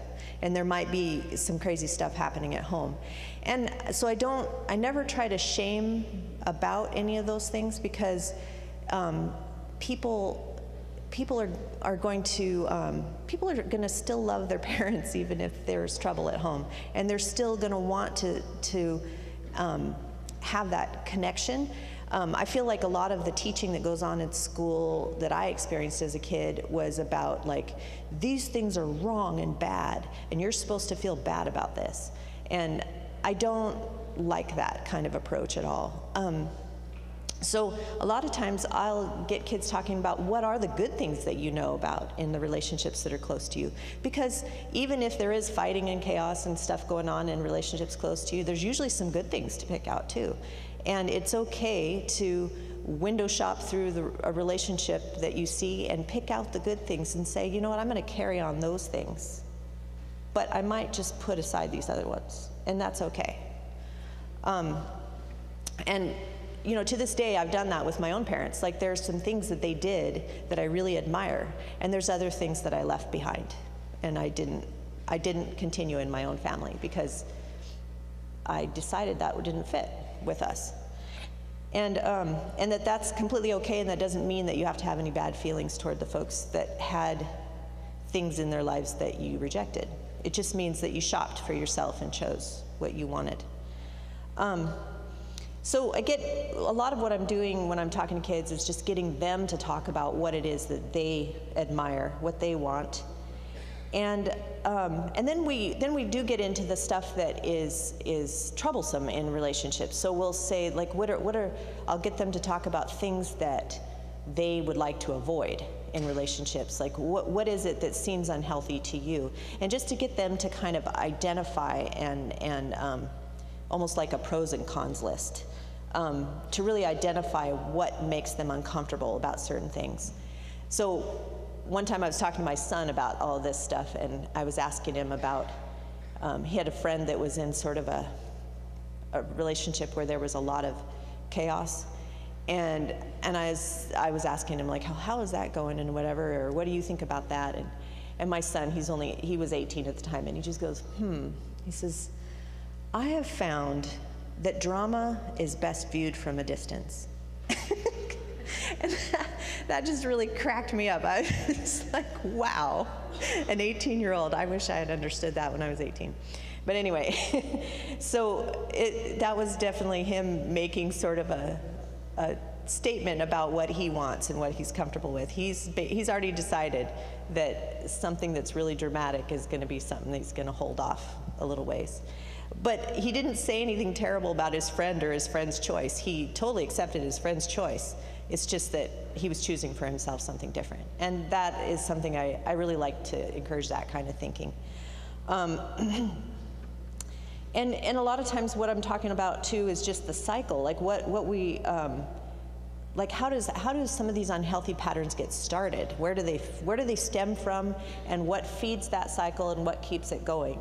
And then I talk to them about how to step outside of it and get their ideas. Like how would you intervene in this situation, or how would you step outside of this to break this round and round cycle that we see going on?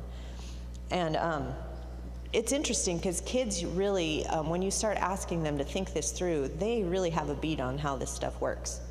Because a lot of times they've been living right close to it for a long time, and they know a lot more than you think they know. And they'll have a real, like they'll say, well, this is how it works, you know, this happens, and then these people, they start giving each other the silent treatment, and then he goes out and doesn't come home for a couple days, and then there's this big fight, and then they'll just like, they can just map it out like nobody else.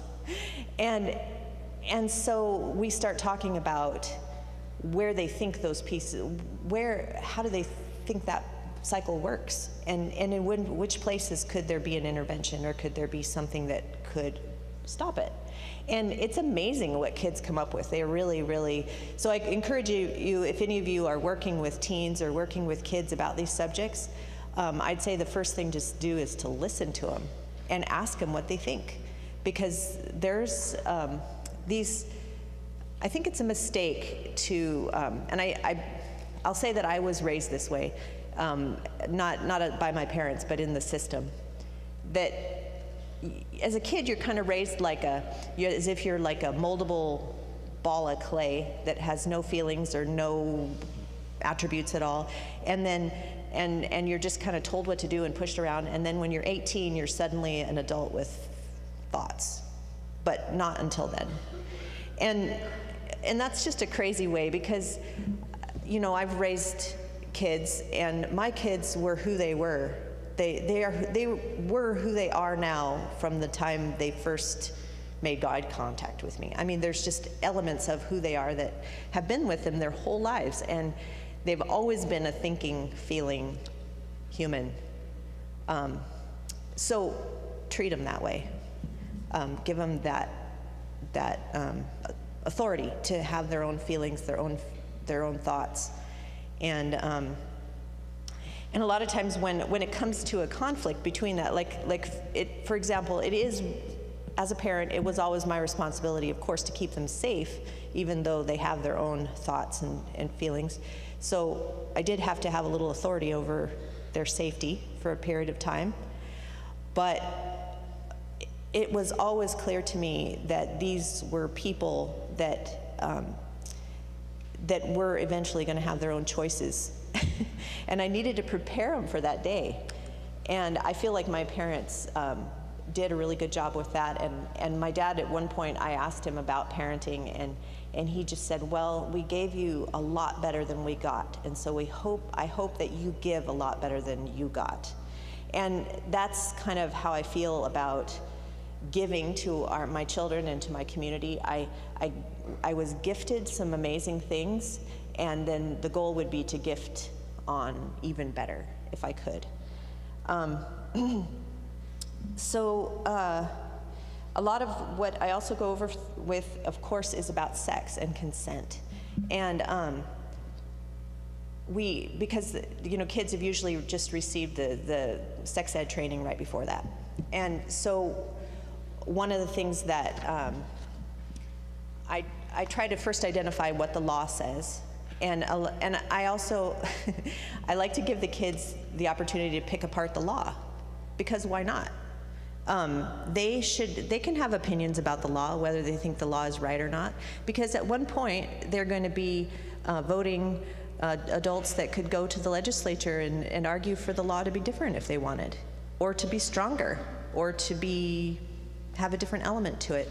So from the very beginning, when I talk to teens, we talk about the laws, and that there's just other people that came up with those laws, and how do they feel about that law, and how do they feel it fits into their community, and how do they feel like it's enforced in their community, because sometimes the way it's written and the way it's enforced or not is very different.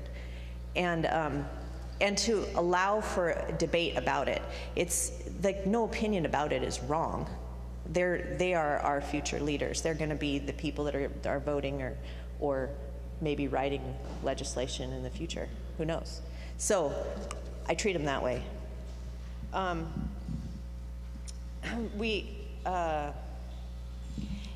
we talk about, okay, so this is one of the other ways I really like to talk about sex is rights and responsibilities. So most teenagers that I talk to are really excited about the day when they turn 16, and according to the law of Alaska, they have the right to consent to sex. Nobody can tell them whether they can or can't have sex after that.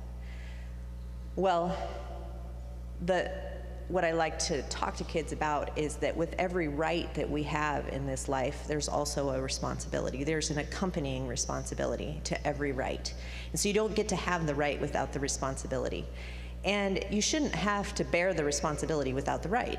Those two things should always be together. And so if you're going to learn about what your right is going to be when you turn 16, you should also learn about the responsibilities. And so we talk about the responsibilities as far as procreation, like that you may make another human.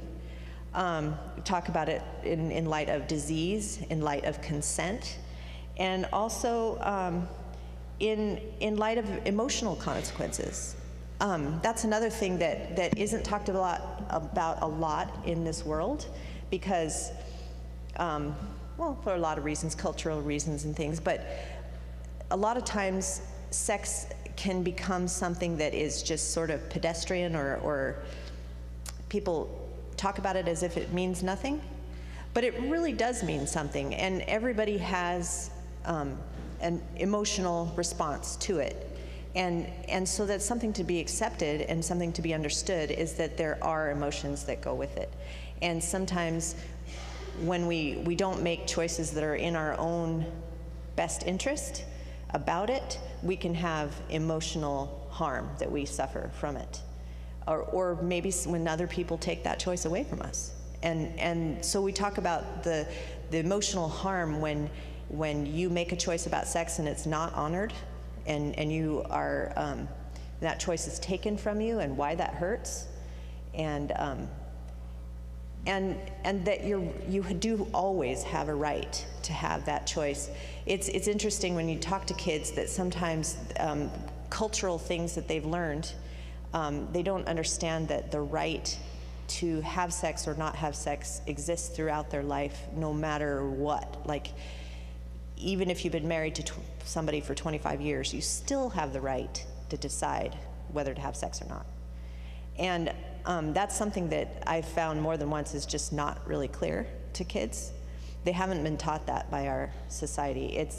Some people see it as their right to have sex whenever they want for the rest of their life, with anyone, or with their partner, regardless of what their partner wants. And sometimes kids will feel like it's their responsibility to have sex with a partner they're connected to, because that's just part of the duties or the contract of being in a relationship with someone. But to really make it clear that every single time it's a choice that you have the right to make, no matter what the circumstances are, and that the law supports that entirely. And that when you break down a healthy relationship, the kind of what you call the laws of healthy relationship support that also. That when people have choices, they are more stable, more happy, everything is better in the relationship. So one of my favorite games that I play, because every once in a while when I'm in a classroom, especially with teenage boys, they like to try to shock me with innuendo or with jokes or things like that, and I'm totally fine with that. And they also try to, they'll question, like, when would I not want to have sex? Like, they can't imagine not wanting to have sex. And that's that stage of life, of course. And so I have this game that I play. I pick a couple of kids, and I'll say, okay, to one, and I'll say, okay, you, maybe I'll just pretend it's you, and I'll give you a Q-tip. And I'll say, here, you get to be the holder of the Q-tip. And then I'll say, you're the guy that has the ear. So she has the Q-tip. And so because she has the Q-tip, she gets to put it in your ear whenever you want. She gets to decide. And usually there's the response like, you know, and I was like, go ahead. and there's like, and then of course before I'll say, no, okay, don't really. Now we're going to talk about that. So I'll say like, okay, so why are you not okay with her just putting that Q-tip in your ear whenever she wants? I mean, she's got the Q-tip, you have the ear. Why not? And usually they'll be just like, well, you know, and so then we kind of parse that apart. Well, is it a thing of trust maybe? Like you're not sure what she's going to do with that, and is it, you know, maybe it could hurt, or maybe you'd like to be in control of that Q-tip yourself. Maybe you'd like to decide like when and how, and kind of feel that out before you just let her jump in.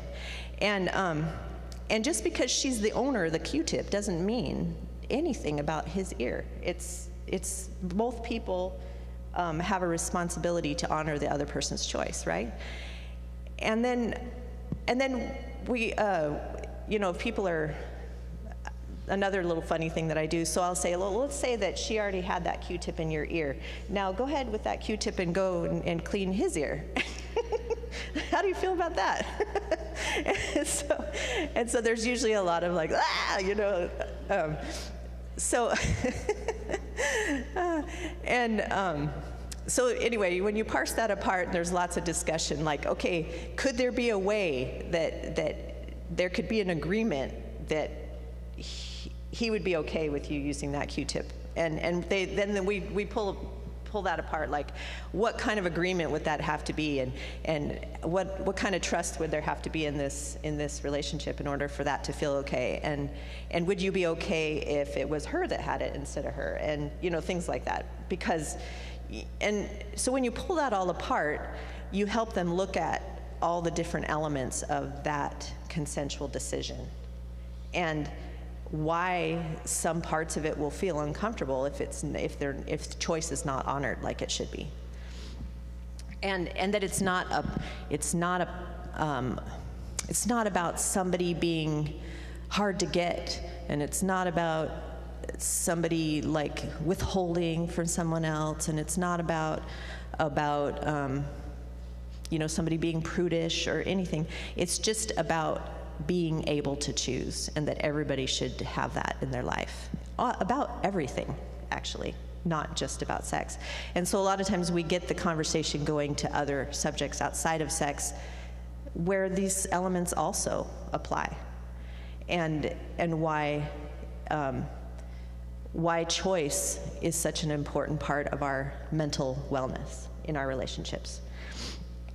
And I have to tell you, I have the most fascinating, fun conversations with teenagers about this kind of stuff. And really, though, how much fun you're going to have in that conversation, or how far that conversation can go, is really dependent on how you approach it. If you, as the adult, are acting like you're coming to tell them something and impart great wisdom upon them, it'll probably be like the Charlie Brown, like, wah, wah, wah, wah, wah. You know, they just will not really hear you. But if you get them engaged where they're telling you what they think, and then you just ask questions and kind of direct the conversation, it can go some really fascinating places. And you'll find out the kids have already put a lot of thought into some of these things, and they're willing to put a lot more thought into things if they're given that opening. I think that's pretty much a lot of what I was going to cover. And of course, I could go on talking about this subject for days, so I'll just I'll stop here. But if anyone has any questions, and I'm hoping that this kind of thing, this kind of approach to talking to kids, can be in every school. I think if I had had this as a kid, I might, or a long ongoing conversation like this as a kid, I might have avoided some of my more troublesome choices in relationships early in my life too. So, thank you.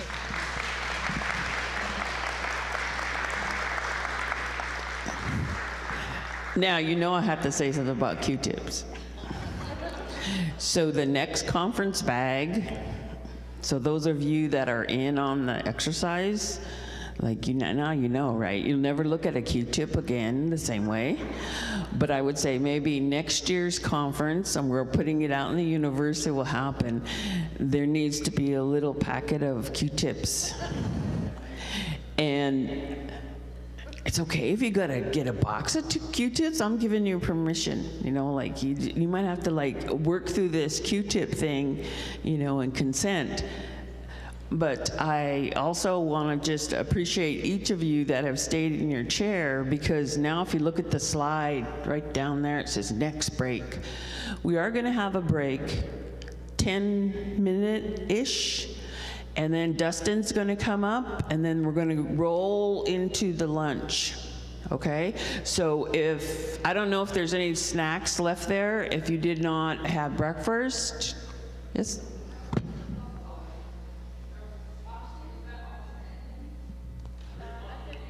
Dustin will let you know. Is the auction ending now?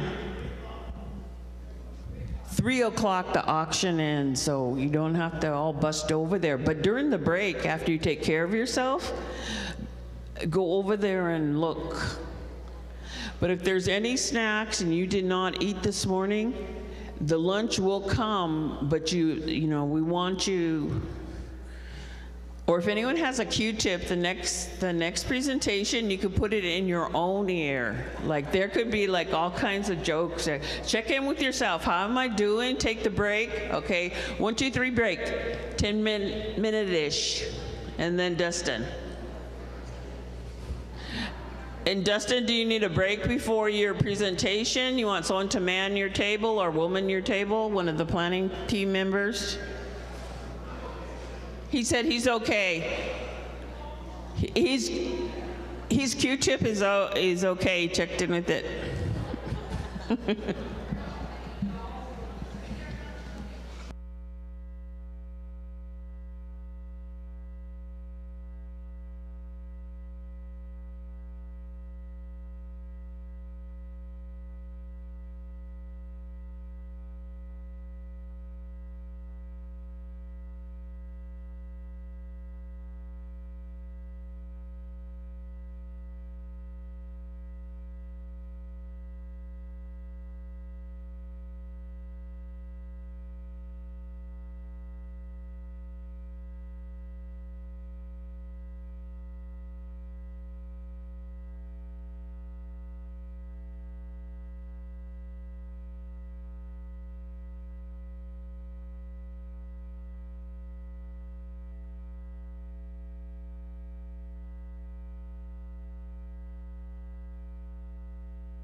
Okay, we're being flexible today around the clock, but this agreement is carried over from yesterday. There was a collective agreement that you must be present to win the door prize, physically in the room. So we're going to draw in about 10 minutes. So please take care of your needs and then come back to your chair, because the door prizes will be drawn.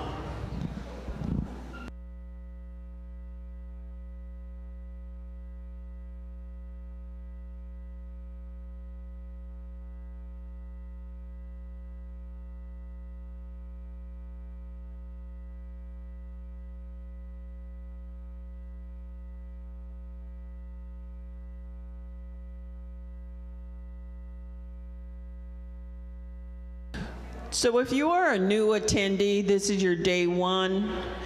Please make sure you sign up before we do the next door prize, because that's the list we go by. We check a number, and then that's the list we go by for the door prize in 10 minutes.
Is there, I'm wondering if there's anybody here for the listening session at 11:45. Okay, we got a couple of people. We've got 2 people. Can you come up here? Can you come up here?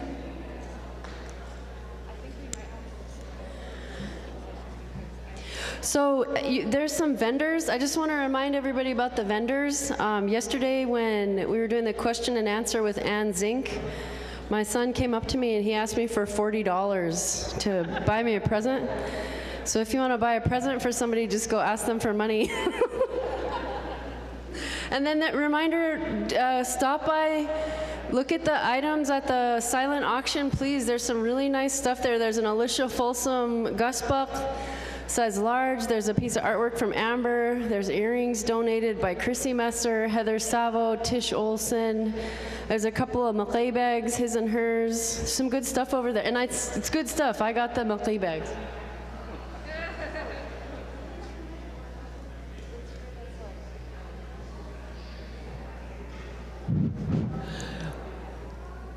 Okay, as you're starting to make your way back to your chair, or if you need more water, or you need to buy something. And then there's also some of the information tables, so, wait, let me look at their sign.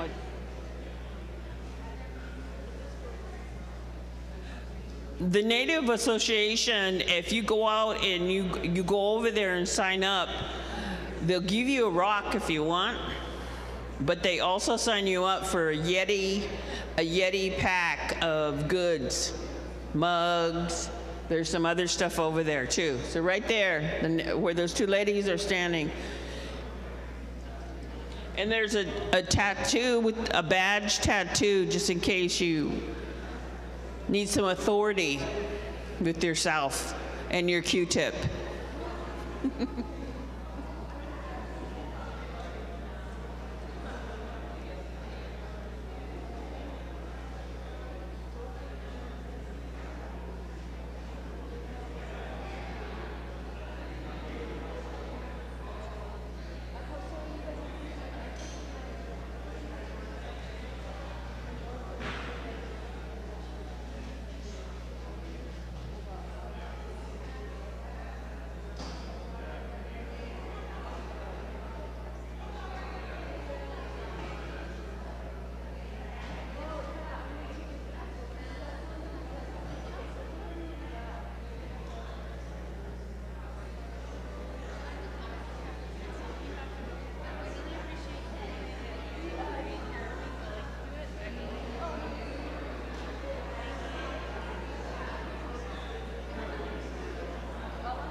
Yeah. We appreciate you guys coming. Yeah.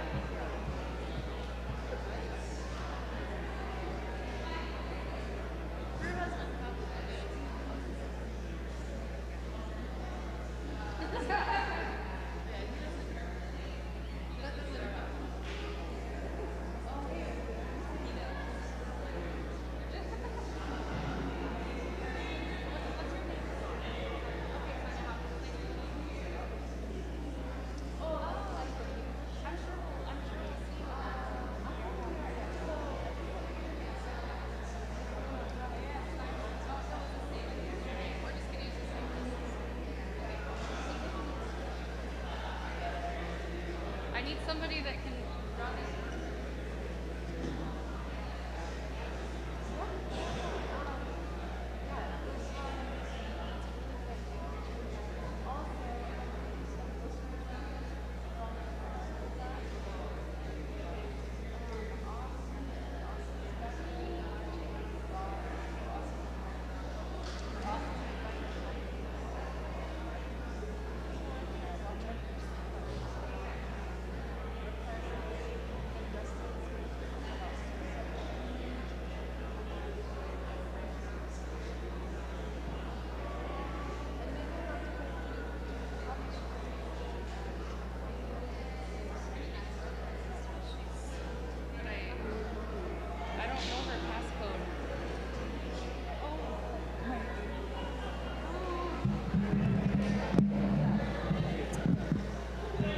Okay. Here's the door prizes coming up. Come into the room if you hear the sound of my voice for the door prizes. Okay, how many? It was 186. What was the final? 186 people have registered? 203 are actually here. 203 people are actually here, and then plus our online relatives. Okay, 77.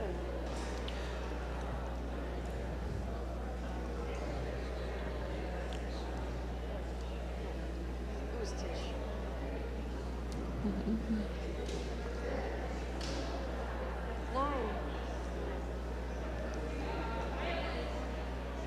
Violet. Yay. I got it, sit there.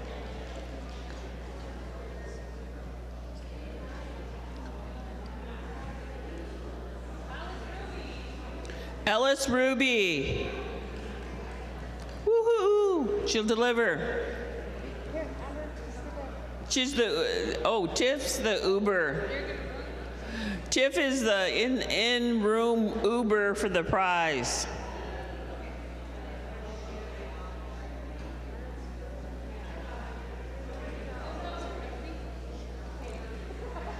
Okay, who's that for? Lance Phillip. Pony trot up. Sled dog trot up to the front. Woo!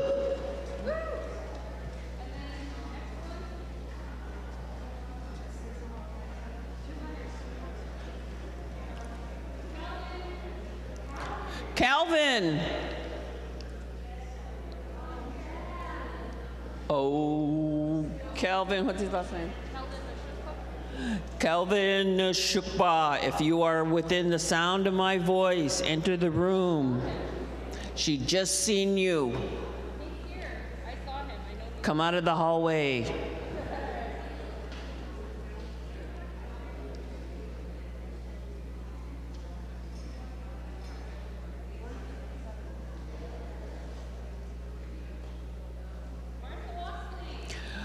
Martha Wasley.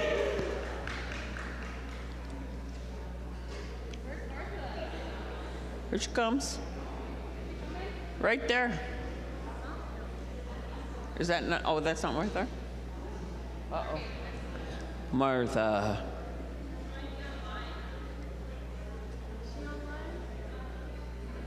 Is she online?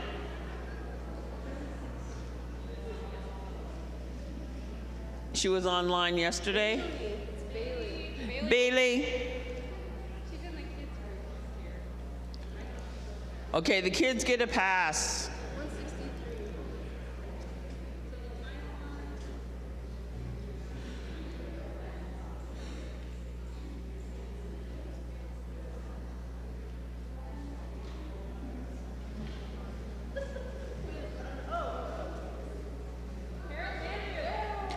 Harold. Harold Andrew. No, okay, one more time. You know when people call out your name, like let's say somebody says, I'm just gonna pull a name out of the hat. Rachel. Clarissa. Ah.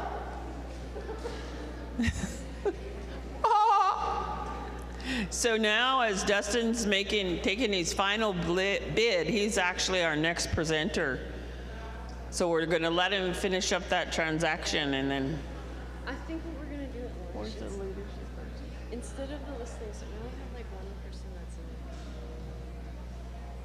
We're gonna change the listening session, and what we're gonna do, they wanted to ask Mike Duncan questions, and people wanted to ask the panel questions. So I'm gonna see if they can come up and answer. Questions that people want to ask. So we'll do questions. Okay, I want to know why that police officer is here. She's just, Okay.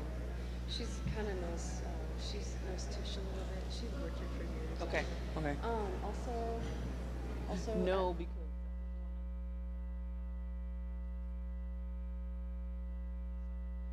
Okay, so after Dustin is going to do his presentation, if you have any question Mike will come back into the room. Some of the other folks had questions for the panel yesterday, or if a question has come up from this morning or yesterday, or maybe you just want to know something. You want a clarification. We had a discussion. Dr. Zink talked about several laws in the state, and then we had a presentation on Narcan. If you have any questions about, there are facts that are undeniable about fentanyl, and I think there are a couple of facts that people had questions about. So after Dustin, then we're going to have a session where we are going to be able, over lunch also, but the lunch will be here. So questions, and then throughout the day, we're going to take a pause if there's also a question maybe from our online village people, or again, if something comes up. So without further ado, they're putting, look at their slides. He's slides ready. He's ready. All right. Thank you. Hello, everybody. Koyana for having me. My name is Dustin. I am the statewide area director for the Alaska chapter of the American Foundation for Suicide Prevention. My pronouns are he and him, and I live and work on the land of the Dena'ina in Anchorage. I cover the whole state, and it's a real privilege and great opportunity for me to be here. This is my second visit to Dillingham, and in both cases, Tiffany and Amber and Tish made that possible for me to be here. And so I really appreciate them and thank them for organizing this conference, and really want to thank all the presenters thus far and the ones that are still to come for your contributions. It means a lot. I also want to point out that all of our presenters who are presenting to you have agreed that they're here to help you. So if during my talk today, if you're feeling some kind of way, you need a little extra support, you can reach out to any of them. So if our presenters can just raise their hands and let everybody know that you're a safe person to talk to, those are the people that you can go to if you're having a little bit of a struggle today with any of the topics that we're talking about. So just want to make sure that you know that you are loved, that you're cared for, and that you're not alone. And with that, I can just stop talking, right? So I wanted to talk about suicide and how we talk about it, right? Or maybe we don't talk about it. And that's probably part of the issue, is that we're not talking about this. We worry that we're going to say the wrong thing, or that we might encourage somebody mistakenly to take action. Right? And I just want you to know that talking about this issue doesn't cause the issue. Suicide is complex, and there are a lot of things that lead to someone's demise, right? And most of it is related to their mental health, how they're feeling, what they're experiencing, what they're going through. And so it's just layers upon layers. So just talking about this issue doesn't mean that anybody's going to leave today and go and harm themselves or end their lives. So I just want you to know that it's okay to talk about this, and we're going to talk about it. But we should do it reverently, we should do it respectfully, and we should do it with grace, right? Because there's a lot of beliefs, there's a lot of things, and we don't want to invoke harm, so we want to be respectful of the issue, and we want to talk about it appropriately. So there are some things that we say and some things that we don't say. And one of the things that we don't say anymore is committed. We don't say committed suicide. So why don't we say that? Does anybody want to give it a go, to tell me why you think we don't say committed anymore? Anyone? It's not a crime, correct. It was criminalized. Even if you tried to take your life, you could go to jail. You could be institutionalized. You could be put away. So people said it was bad. It was committing a crime. You committed this thing.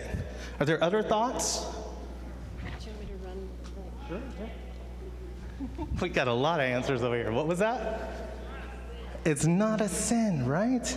And we'll get to that. We're going to talk about some of the stigmas around the issue. But stigma is a big deal, right? How we think about it, how we feel about it. It's a hard subject to talk about. In many cultures, it's still not okay. One of my dear friends, she's an elected official, Genevieve Mina. She is one of our legislators. Her dad died by suicide. She's a Filipino American. And in her culture, it's not okay to do that. And so they tell everybody, Dad died by a heart attack. And so for years, the family didn't know what happened. They didn't know why it happened. They just thought Dad died of a heart attack. But 10 years later, she's finally in a place where she can comfortably talk about this issue and what really happened to her father and how that has influenced and impacted her whole life. And so a lot of us, when we lose someone this way, we kind of retreat, we kind of hide from it, we kind of avoid talking about it, or we just can't talk about it. For many people, it takes a very long time. We're talking years, and in some cases, decades, before you can speak about this issue and feel okay about it, right? So we have to internalize the things that slow us down, that inhibit us from opening up. What's causing that? What's stopping you from asking for help? What's stopping you from checking in with your loved ones to ask them, how are you feeling today? Are you okay? Have you had thoughts of ending your life? When did that start? What's changed? Are you sleeping enough? What are you doing? What are you eating? All the things, right? So it's just really important that we have these conversations and that when we struggle with it, to let people know. This is what I do every day as suicide prevention. I work in this field, this is all I do. And when my kids came to me and they were struggling, I hesitated. I didn't know what to do for a minute. I was like, all this training that I have, and I didn't know what to do in that moment. And my 13-year-old daughter is crying, and she's telling me something. And she's telling me, Dad, I don't have the words, but it hurts. It hurts so much, and I don't know what to do. And in that moment, I didn't know what to do. My dad instincts kicked in, and I was just shocked, and I was worried, and I was like, oh my gosh, what's gonna happen to my kid? I just don't know what to do. So I had to take a deep breath. So if all of you will do that with me for just one moment, it changes everything. It gives you a second. It gives you a moment to pause and think about your response, to process the feelings that you're having. And so when my daughter tells me, Dad, it hurts, I don't know how to tell you what I'm feeling, it just hurts. I started to sob. I started to think all the things and not know what to do. But I took a breath. And through the tears, I told my daughter, thank you for telling me that. I need just a moment to process this. I'm gonna step out for just a second. And her mom was still there, my wife, so I was like, Mom's gonna be here with you, but I just need a moment. And I'm gonna come back and we're gonna talk about this, okay? And so she said, okay. And we cried, and I had my moment, and I needed to take that moment so that I could be present for my daughter, for the person I care about, for the person I love. And so when you're having those moments, when it's really difficult, take that breath. Own that moment. Own those feelings of confusion, of hurt, of sadness, of feeling overwhelmed, and say it. Wow, thank you for sharing that with me. I'm not sure what to think or feel in this moment, but if you give me a second, I can be here for you. Because we have to be present, right? We have to be in a good space if we want to help somebody else. So it's really important that we look inward before we look outward, right? So look in. What's holding you back? What's stopping you from asking your friends, from your family, from your loved ones, from your community? How are you feeling today? Are you okay? I noticed that you seem different. Do you want to step out and talk about this? So how do we talk about it? One, we do it in private. I'm not going to call anybody out in a room like this and say, hey, Tiffany, I noticed that you're wearing purple today. Are you okay? That's not how we do it. But I might talk to Tiffany privately and just say, hey, I've noticed some things. I'm a little worried about you, and I'd love to talk just to make sure you're okay. Are you good with that? And a lot of times they'll say okay. But I think it's really important that you tell the person why you're concerned. And I just say that from my own experience, because if somebody came at me and said, hey, Dustin, I'm really worried about you, I'm going to be defensive, I'm going to be reactionary, and I'm going to be like, what are you talking about? What's wrong? I'm going to assume all the worst things, that you have a problem with me, not that I'm struggling with something, but that you don't like me. So it's really important to tell the person what you have observed, why you're concerned, and that you want to help, right? So, hey, Dustin, I'm worried about you. You seem tired all the time, a little bit distracted. Are you okay? Like, boy, I've been struggling with my sleep. I feel overwhelmed by my job and all of these things. I really just don't know what to do. And that there's the dialogue. And you as a friend, you're going to practice these skills that you've been developing your whole life, your listening skills, right? We always say, practice your listening skills, but we don't have to practice anymore. About everybody in this room is an adult, right? You've been practicing your whole life for these moments, to listen to your friends, your loved ones, your family members, to hear what they have to say without judgment, without trying to fix all the problems, because a lot of the times, friends, we can't fix the issue. We're not going to be the ones that can fix it, but we can support each other. We can lift each other up. We can encourage each other to get connected, to help, to say, hey, let's call 988 together. I'll call with you. Do you mind if I dial and I'll hand the phone over? Or we'll put it on speaker, and a trained person can walk you through what to do. Let's say we need to go to behavioral health. You're not well, some of you are, but you're probably not a mental health professional, and so it's not your job to counsel somebody. But I'll go with you. I'll sit in the lobby. I'll sit in my car. I'll make sure you get there. We'll go get coffee afterwards. That's how you support your people. That's how you support your friend, as you encourage them to get the help that they need. In our state, I've seen it firsthand. We have a system that's not designed to be supportive, that's not designed to get us first in line, to get the help that we need always. It takes time. And there's a big delay and there's a big backlog. And so it's really important as a community that we come together and we support each other while we're trying to get the help that we need. And for many, that's going to be 6 months before you can even get a screening, right? Like just to get a diagnosis. And in the meantime, what do? There's 6 months that go by, and you're still struggling, and you're still trying to get help, and your doctor maybe is not supportive in the way that you need, and you haven't told anybody else what's going on, and so you're just struggling alone. But there's a whole community of people that love you and care about you and want to support you. And so it's really important that we not only check in with our friends, but we speak up when we need that help. That you know about 988. Who knows that the Suicide Prevention Lifeline has been changed to 3 numbers? Do you know that? Raise your hand. Wow, we gotta do better.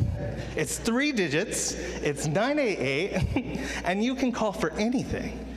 If you're having a bad day, if maybe you lost your dog and you don't know what to do, you can call 988. They may not know how to help you find your dog, but they'll help you with those feelings that you're having. Okay, so anytime you need someone to talk to you and you feel like there's no one around, 988. Call that number. They'll help you, they'll listen to you, they'll support you, and they'll even know what local resources you have available if you're calling from a local number. If it's an Alaskan number, they can direct you to Alaska resources. So 988, there were stickers, and I think there's still some stickers around, so please take them and call. Even if you're not having a hard time, maybe you just want to know, how does this work? What do I do? If my friend is struggling and I call this number, what happens? They'll tell you, they'll walk you through the process. And we have enough people to take that call. You're not a burden, you're not slowing down, you're not preventing somebody else from getting to a counselor. These calls are important, so you should do it. The other things that I want to say is we don't say, I guess going back to the language thing, is that we don't say, successful suicide, right? You'll hear that. You'll say a successful suicide, a failed suicide. We don't say that anymore. We say they died by suicide, they ended their life, they killed themselves. Why would we not say failed or success? Any thoughts? You can shout it out and I'll repeat it. Perhaps, yeah. Success sounds like that's a good thing, right? And if somebody makes an attempt on their life and they don't die, and then we say, you failed, that's not helpful, right? This is somebody who's already struggling, and now we're using our words to make them feel even less than. You failed at this. It was a failed attempt. So it's just an attempt. That's what we call it. They attempted their life, they ended their life, they killed themselves. We call a spade a spade. And in doing that, we take away some of those judgments. Because when you say pass or failed, you're implying that this is either good or bad. So it's really important that we change how we talk, right? So I heard a story when I was in Uqiquq. I don't know if it's true, because it was really funny there. The guys really like to tell me a lot of stories that weren't accurate. They exaggerated a lot, and it was fun. But they told me that the word waka, right, like welcome, hello, that's not actually what it means. They said back in the day when settlers were coming in, when people were making contact, that they would go out and meet them and they would say waka. And what that meant at the time, is what I was told, is why are you here?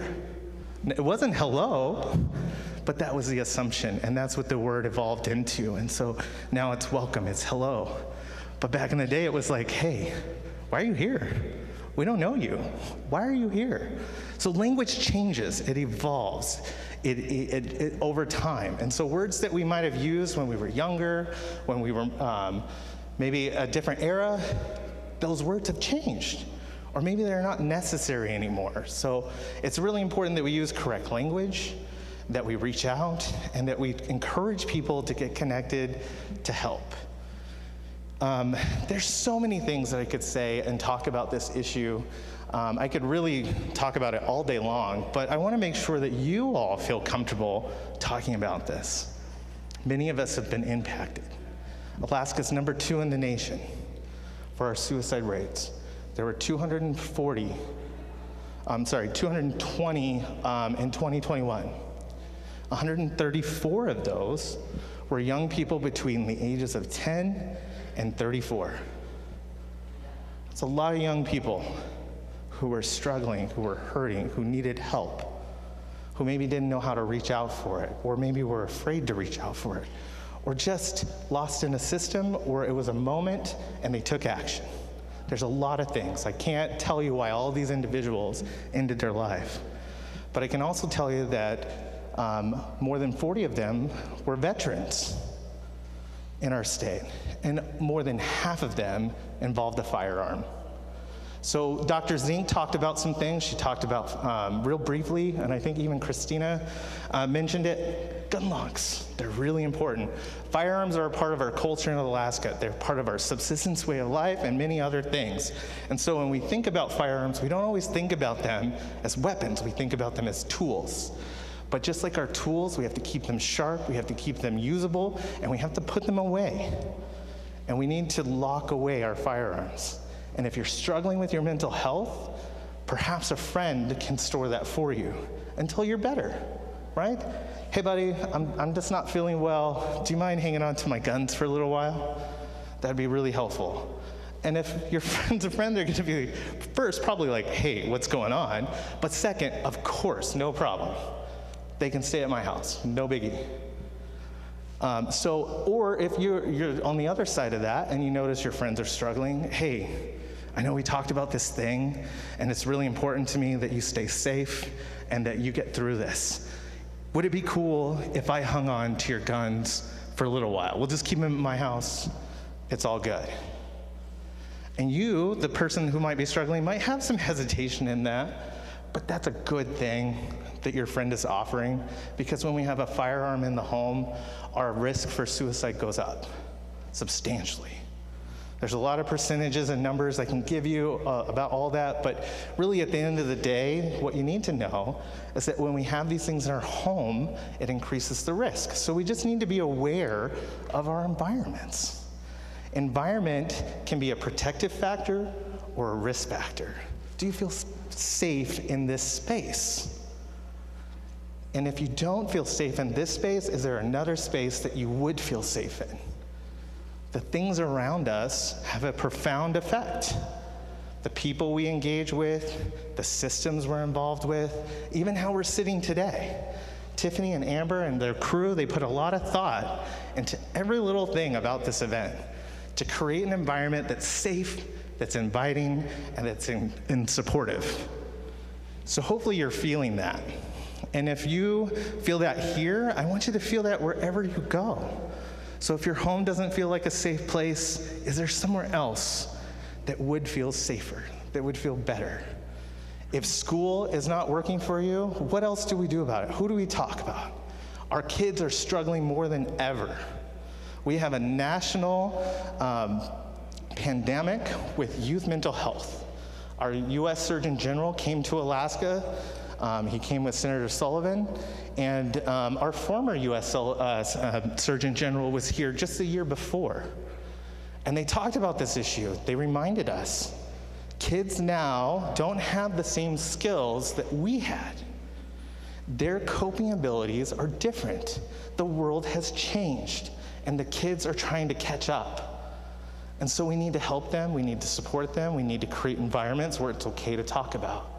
I didn't grow up in a home where my father told me he loved me all the time. It was just this understanding that we had, right? Dad loves me, but he's not gonna say it. So I tell my kids, and I think other people have said this in their talks, I love you. I love you so much. I want you to know that I love you.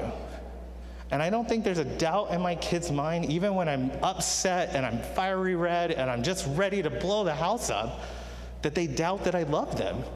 And so it's really important that we tell people, I love you, I like you, I care about you, I'm worried about you, I'm happy for you, I'm celebrating with you. All of these things create that environment. It creates that space, that trust, that loving environment where we can talk about things. So we want to have safe people in our corner. We want to have safe environments. We want to lock away things that could be harmful, including medications. Blister packaging. This is my favorite thing when I talk about some of the little nuances of this. So blister packaging. What is blister packaging? So it's the little foil and paper and plastic casing that some of our medication comes in. So if you ever buy like NyQuil gel capsules, it comes in these really annoying plastic blister packages. And it's hard as heck to get that little pill out when you're sick and you don't feel good. But most of your prescription drugs come in a little container. And if you squeeze it hard enough, you're gonna pop it right open and all of that stuff comes out with it, right? So we need more blister packaging, because when I don't feel good and I reach for that NyQuil and it's in that foil and plastic and all this stuff, it takes me like 10 minutes to get one dose. And it didn't stop me from getting it, but it slowed down the process. It slowed down my accessibility, because time is a lifesaver. If you're feeling suicidal, if you're in a crisis, time is what's gonna save your life.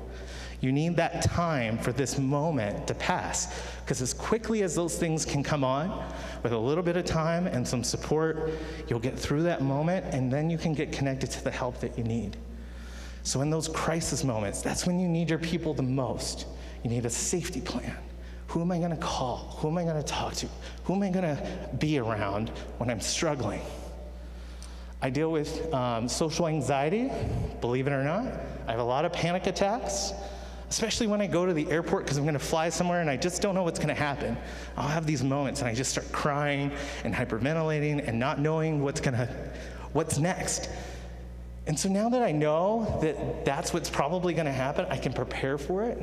I have a plan. I know what to do in the event that I start feeling that way.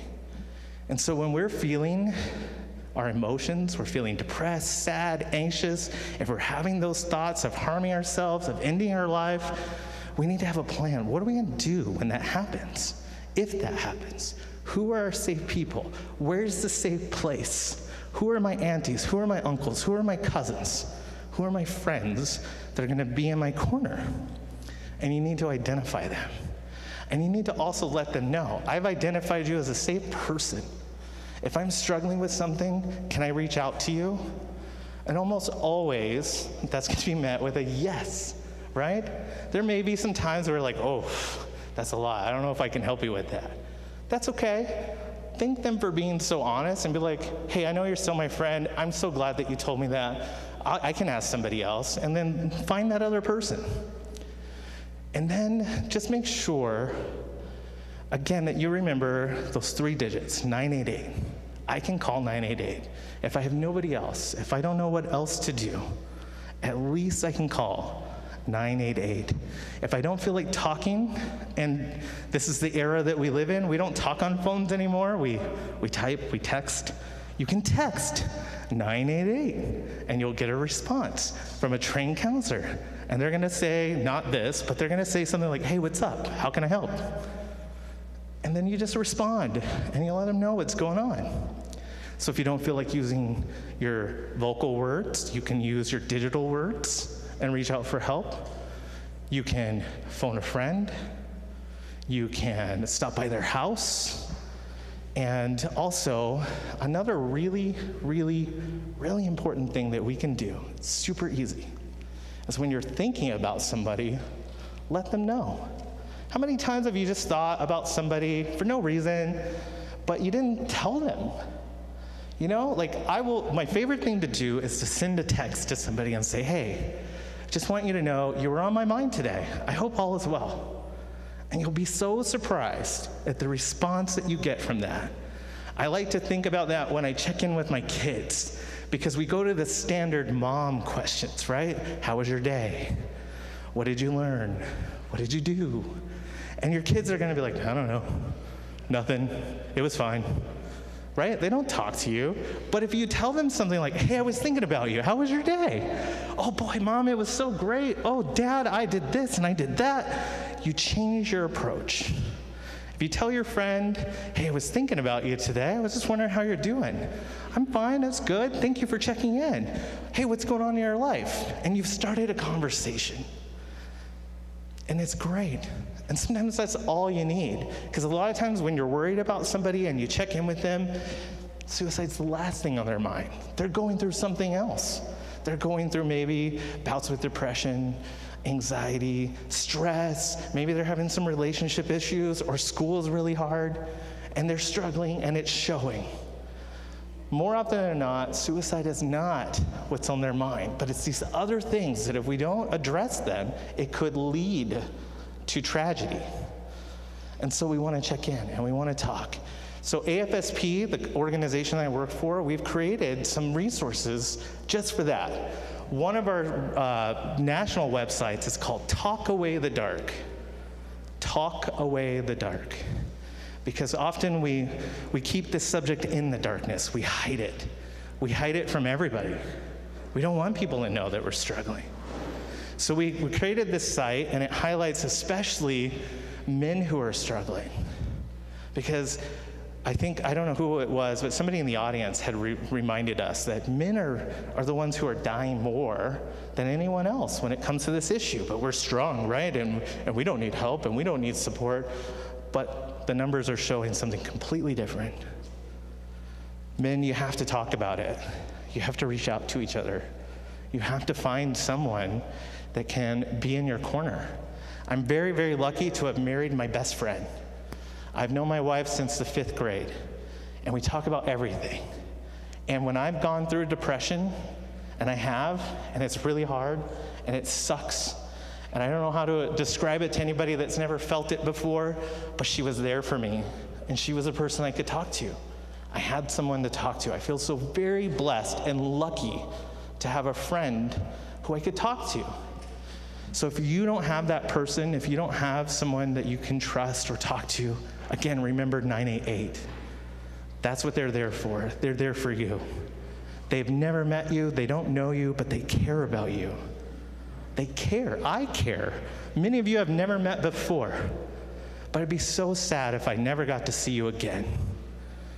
I want to see you. I want to learn who you are. I want to know your names. And I'm terrible with names, by the way. So if I said hello and didn't use your name, that's totally on me. That's not you. But I do. Relationships matter. People matter. Our world matters. Our systems, again, are designed to hold us down, to keep us here. When I went to Uqiquq, I was so overwhelmed by the fact that we were trapped. We were stuck on this little bitty island. We couldn't leave unless a plane came and got us, and that had to be permitted and regulated. The people couldn't fish unless they had permits, and they had licenses, and they had all these things. They couldn't hunt, they couldn't gather, they couldn't do the things that they do because we had regulated it. We created systems. And then we put these people there and we said, live in this system that doesn't help you. You can't get help because you can't fly out. You can't get connected to resources that you need. But 988 will always be there. We work really hard to make that a trusted resource. So I want you to call it, I want you to talk about it, and I want you to support each other. So I also want to give you a gift. Christina did such a great job yesterday, and it was funny. I was like, oh, please don't give them my gift. I don't want them to, like, I don't want to duplicate something. So she gave you a gift, and we breathed, and we did all these things together, and I want to give you a gift too. And if you already know this exercise, great. So now I'm going to give it to you again. So you're going to reach out one of your arms and put your hand extended like this. And it's one of the little tools that I use when I struggle, when I'm needing a little moment. It's just that breathing and that touching. It changes a lot. So just breathe and touch and breathe, and it's great. So that's my gift to you. I want you to have that, and I want you to use that when you're struggling with something. Just take a moment, breathe, and touch and trace. Our breath is so, so, so important. I think all of our speakers have talked just for a second about breath, about breathing, and it controls so much of us. We have medication over there that helps you breathe when you can't breathe anymore. So, in talking about these issues, it breathes that breath of fresh air that we all so desperately need. Every person in here is going through something, big or small. You're going through something, and you need to talk about it, and you need a little extra support. Maybe you need to write it out, or draw it, or create something, or sing about it, or dance about it, or just go into the woods for a little while. But there are things that we can do to help us. There are conversations that we need to have. And again, if you just don't know where to go or where to look for AFSP. We're going to help you. We have guides. We'll even print them off and say, here's your script. You know, use it how you want to. Because there are no magic formulas that I can prescribe to you. There's not yet a cure for this, except for love. We have to love more. And we have to show it. We can't quietly love somebody. We have to love out loud. Please love out loud. Love your neighbor, love your friends, love the people you're around. I love you guys. I love you. I want you to know that. I love you. It would hurt me so much if something bad happened to you.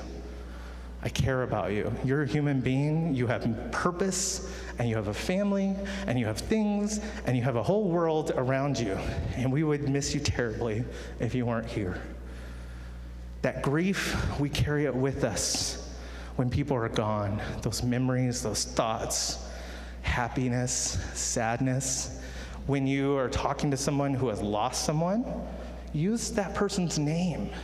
Say their name. Share a memory, share a positive. Because a lot of times we say things like, oh, I'm so sorry for your loss. Oh, they're in a better place now. And a lot of times when we say those things, it's because we don't know what else to say. We don't know what else to do. And when someone who is grieving hears those, it doesn't always mean what we think it means. And sometimes it's really hurtful because we don't want them to be in a better place. We want them to be here with us. Why are they in this better place? And when we think about it, we might think, oh, they're so selfish. How would they do that? But we don't know the struggles they were going through.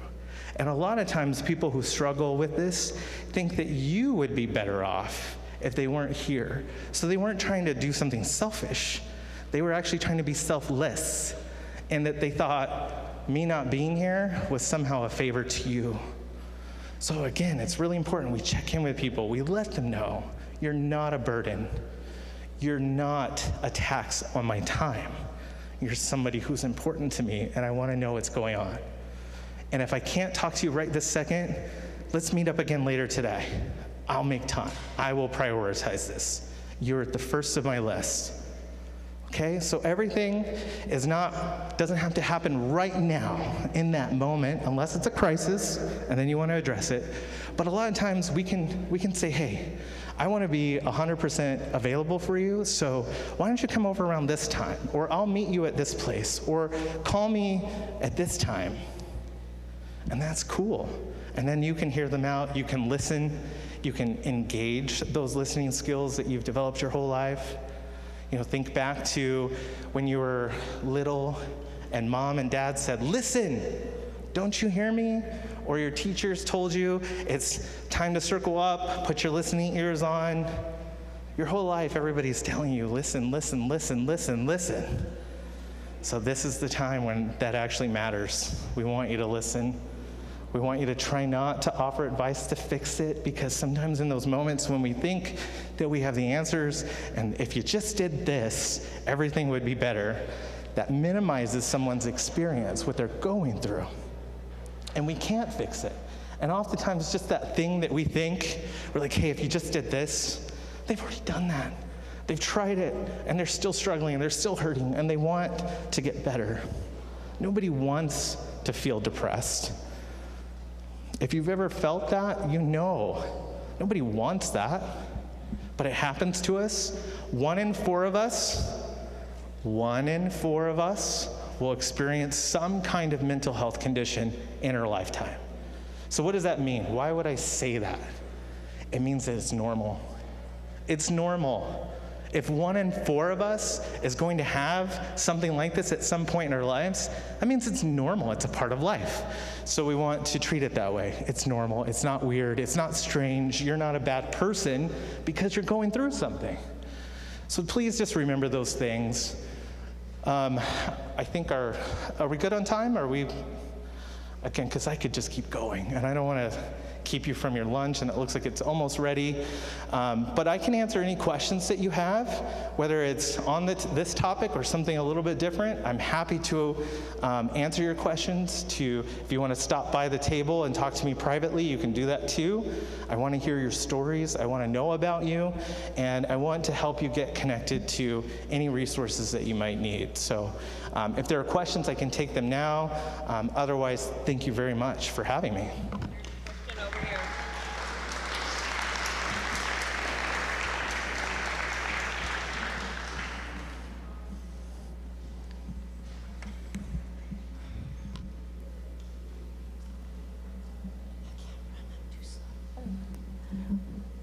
Hello.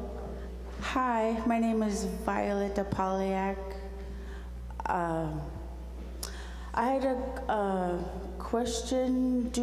Is there a way do you also offer QPR training? The question, persuade and response? Good job, yes. AFSP does not offer QPR. However, we have a program called Talk Saves Lives. It's the equivalent of that. It's free. QPR, there is a cost associated with that, but we also provide the Train the Trainers for free.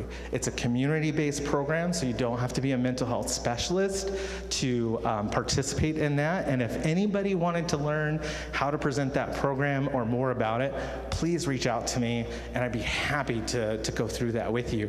But that's a great question, and QPR is a wonderful program, and it serves its purpose, but AFSP has its own program similar to that, and again, it's free, and we love that it's free, and we want to keep it that way. So make sure you guys bid. Thank you. Thank you. So, lunch setups. Somebody just give me a estimate. 15 minutes? All right, 15 minutes. So what was that? What's that number again? 988. And you can call, text, pass it to a friend, post it on a wall. And then you also heard somebody talk about, anyone ever sell shoes? Retail? Any retail black belt employees here? Vendors who sell their art, you also qualify for this. Persuasion, how to talk to people in neutral voice, that's that QPR. That's, and the difference I heard, because, you know, when Rebecca was talking about where, you know, window shop for a partner, I was like, well, when I go to a store, even the store even Yuraq store, this was the first thing I look for, clearance and sale. So I'm very price point conscious. That's just me. And my family gets mad at me. You don't always have to get a discount. We don't always have to find the coupon. And I'm like, yes, you do. But I just listen to them. I respect them. So what I heard is one costs and one is free. And when I was in Anchorage with Tiffany, and what I heard Dustin say was veterans. The Veteran Administration has a special unit for treating PTSD and suicide intervention with veterans. And they include men and women, because they come to your community for free. They have great online resources. They've worked in rural areas. And so when you're looking for resources and how to improve your skills, it's okay to get things on sale. I don't know if QPR has a coupon, but I would, you know, QPR coupon. There's nothing wrong with that. Because persuasion is also negotiation. You know, and maybe you heard a great, right, this morning we heard Q-tips, right? If I say 988 Q-tip dad, maybe not in that order, right? That was our morning. And cracker, salami, and cheese. Somebody, Stevie told me, you had me at salami. So when you're thinking of things, I think Mike's here, right? Where's Mike? So we had, this was a portion before the lunch is ready where there were questions that people wanted to ask the presenters. And I know they had some questions for Dad, so this is where the planning team, we have one mic out in the field. Tiff has it. But also maybe it's okay to volunteer right now if you want to run a mic in the room. A microphone, not Mike Duncan. I don't want you to run him around the room. Although, you know, hey. So we're going to entertain some open, but I do know that about veterans, that's everything. That's what I have in common with your community. That's what people nationwide have in common, that the veterans need a rite of passage back home. And I'm going to tell you a little short story where Mike comes into the room. Mike Duncan, Mike Duncan, Mike Duncan. Up, please. Hey. We had a young soldier come home from deployment, and just this last month. And so they put him immediately with the Blackfoot Veterans Warrior Society, and he was in his fatigues, which are desert fatigues. And he's a young guy, and during the grand entry, he fainted. And people were saying, is he okay? You know, we were worried about him. But sometimes when you come home or you're in the safest place in your life, that's when you can finally, we heard Christine go, when you have absolute safety, you can, and for him, a young 20-something, it was that he was safe. He stopped.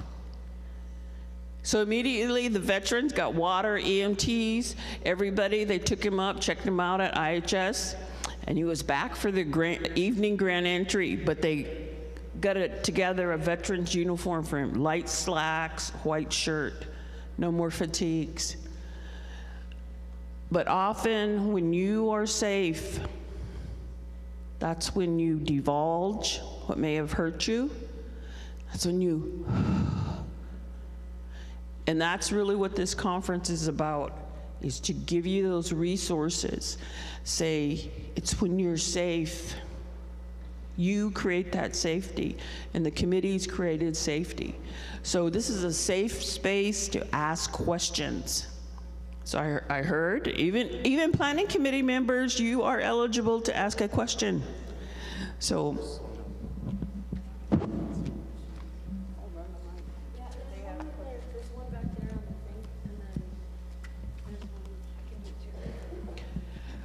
Okay, we're going to start round robin. I don't want to call out any. Dustin wasn't going to call out people. I call out people because I'm encouraging you. So for Mike Duncan, who's going to ask the first question? Mike Duncan might have a question for them. Okay, my question is, I'm just going through the deck of questions in my head.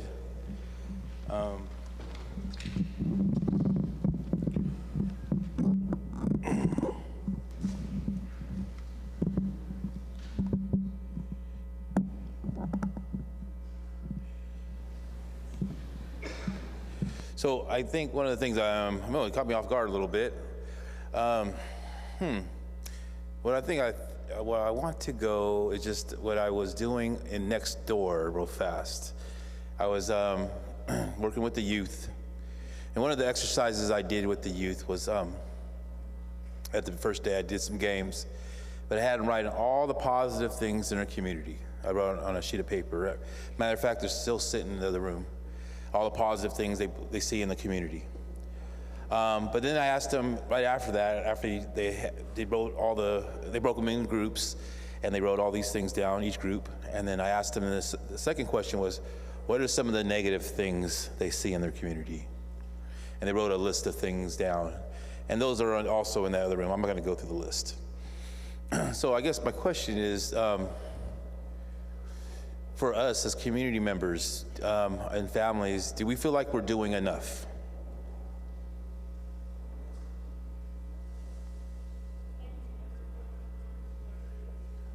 No. But I will say, go ahead. I asked if you can ever feel like you're doing enough when your people are still hurting. Right. No, that's kind of the answer I was expecting to get.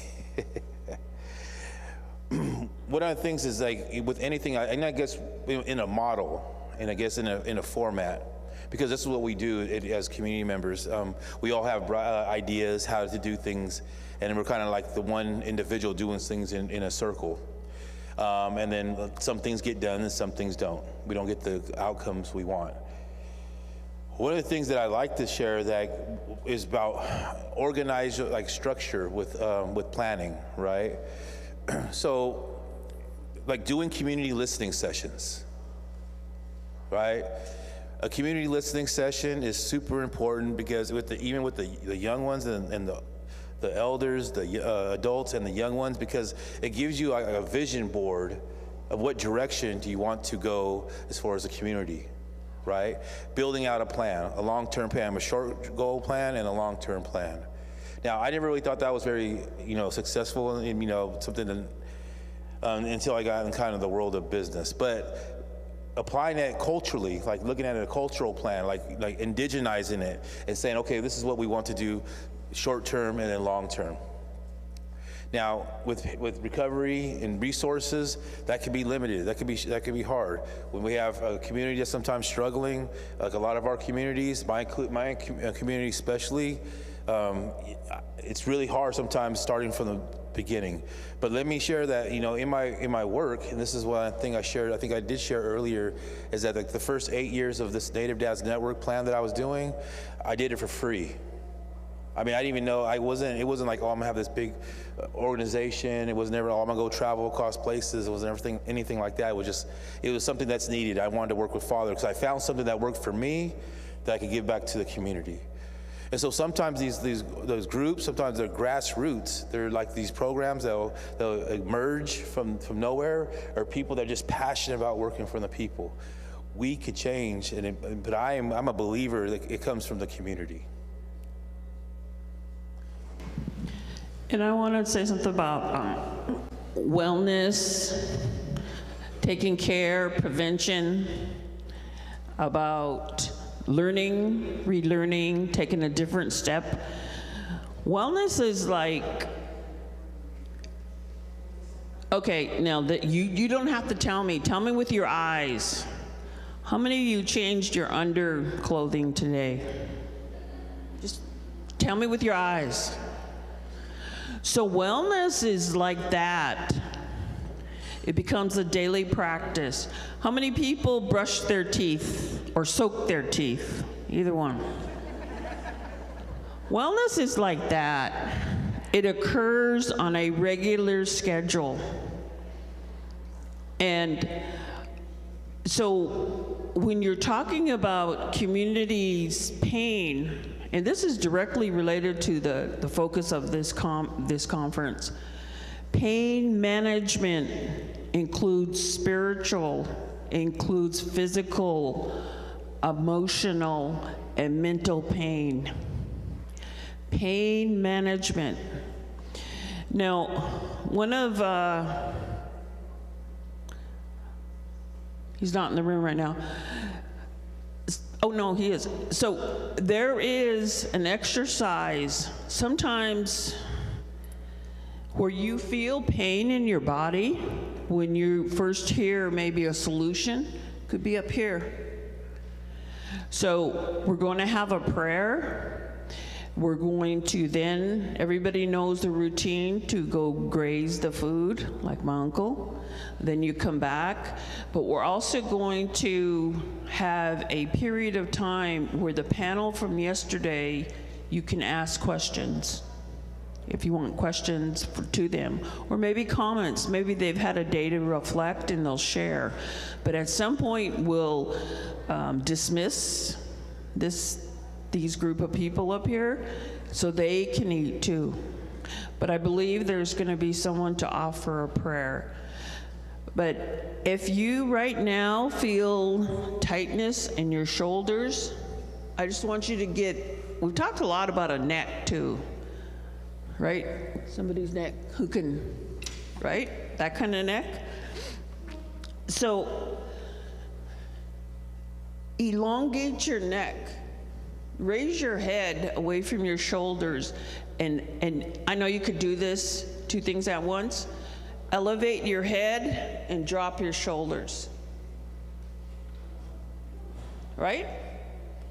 And some people don't know how to drop their shoulders, right? They're like, because they go around like this.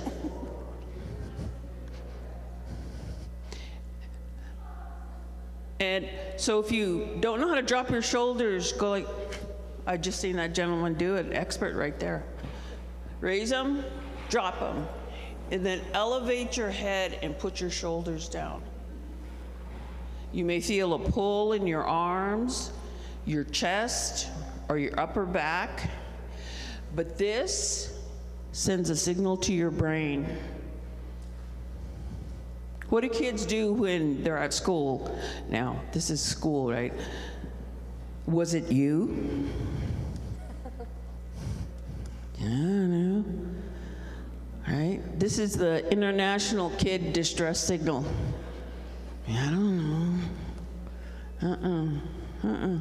So if you put that down because good, bad, or new information, sometimes your body remembers that situation. So you put it down. Some of you may get chills, and it's okay to do this. Woo! Okay. So Tiff, you have prayer, grace, questions. All right. So Tiff asked somebody. I'm looking, Amber. Is it on? Yeah. Okay, let's stand and pray. Father God, we are including for this brand new day. We ask that you bless each one that is here, that will go out and maybe say a word or two of encouragement to someone who's out there in need of encouragement. Just a smile. What we've heard and learned, carry out of Kaknakan to whoever you sent our way. Doyle Jolly, bless the food to our body's nourishment. Go out including for people that took time to prepare it. Bless the hands that have prepared the food for us to Goyana Jesus, in Jesus' name, amen. Thank you.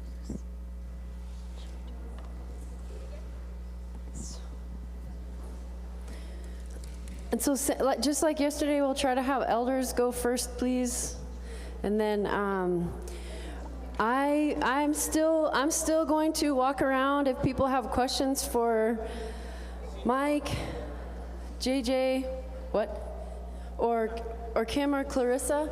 You know what, the guy, okay, the Northwest Strategies guy asked you guys to sit in front of this box, so the camera can see you. So when you're talking, they know who's talking to you. Oh. Because the people on this don't see or know. Where? Just in front of that box. Anywhere in front of that box. Thanks, you guys. So we could, you have one here? Okay. I'll give you one down here, and then you did one. Do you guys do you have any questions? Yeah, I have some questions. Somebody said, everyone said there was a question in the chat. Oh, there is? Okay. Or there was.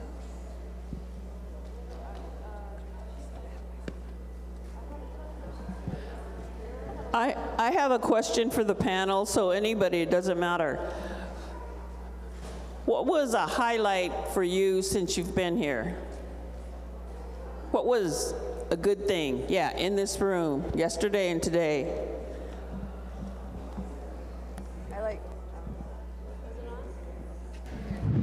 Got it.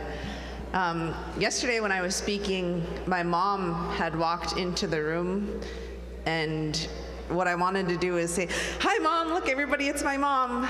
But to have her here for that, to see my recovery and see me recover out loud after seeing me and my addiction, that was huge. That was huge to have her here and hear that she was such a support for me back then. That was really nice.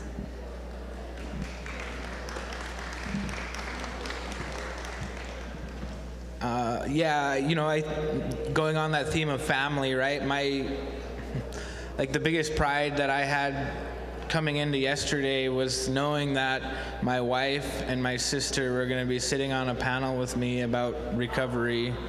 I just kept thinking throughout the day leading up to it, it's like recovery, it's a family thing, we always say, in my family, we have a family tradition, and that wasn't always a good thing, but this is a new family tradition that's going to be a good thing, and it's really cool to see not other people from my family in here, and knowing that it's going to go on beyond, like Mike was talking about, generations for 100 years from now.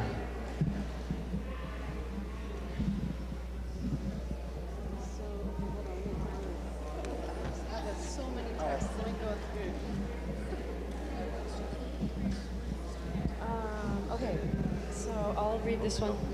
So somebody asked yesterday, what do you think could have helped in preventing you from going down the road of substance use or addiction?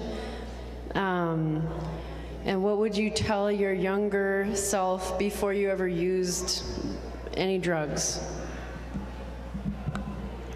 I always think back to my middle school years of being suicidal in a room trapped by my own thoughts and not being able to express that to anyone safely. I thought I would be a burden to the people around me with expressing that. There wasn't a safe outlet for me to express those feelings, and I could think about the little elementary girl that was running around kind of trapped in her own mind and didn't have a safe place to go. And I wish there was counseling available for me to go and say that to a counselor. I wish there was a safe place, peer support, I think, with maybe, you know, myself, JJ, his lovely family here. And I think if we can go into the schools and be a safe outlet for children to say, you know, I know what you're going through, I know how you feel, and I'm here for you if you need someone to speak with.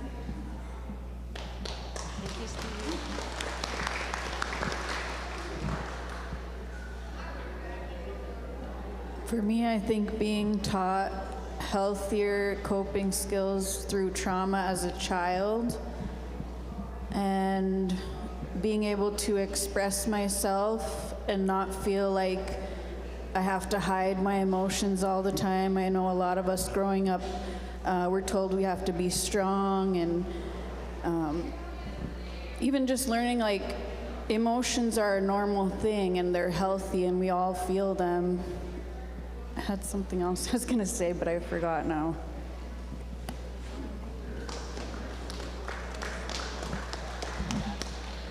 Yeah, that's mostly what she said was what I was gonna say, but I just wanted to add that, you know, I did have great adults in my life, but personally I didn't have adults that I wanted to speak to, and I wish I had more adults that I wanted to speak to and share with, you know, and I don't want to put any blame on the adults that were in my life because they were great and they did everything they could to help me stay out of, you know, addiction. But personally, I didn't feel like I had someone that I can speak to and trust to talk about, you know, those coping skills and learn those things. And it was not to the detriment of any of the adults that were in my life. I didn't personally feel comfortable, and I wish I had that. And I think kids nowadays need to know that they have that, right? I wish everyone knows that they have that. Oh, I remember what I was going to say. I think having a sense of identity as a child, like when we talk about culture, we talk about subsistence and crafts, but we also, if I had more of like a spiritual feeling about my culture, and when I got sober, I had to ask myself, like, who am I? And I didn't feel like I had any identity because I didn't connect with my culture. And I'm just now starting to get back into it and learn more. So having like a sense of identity and culture would have been a big thing for me.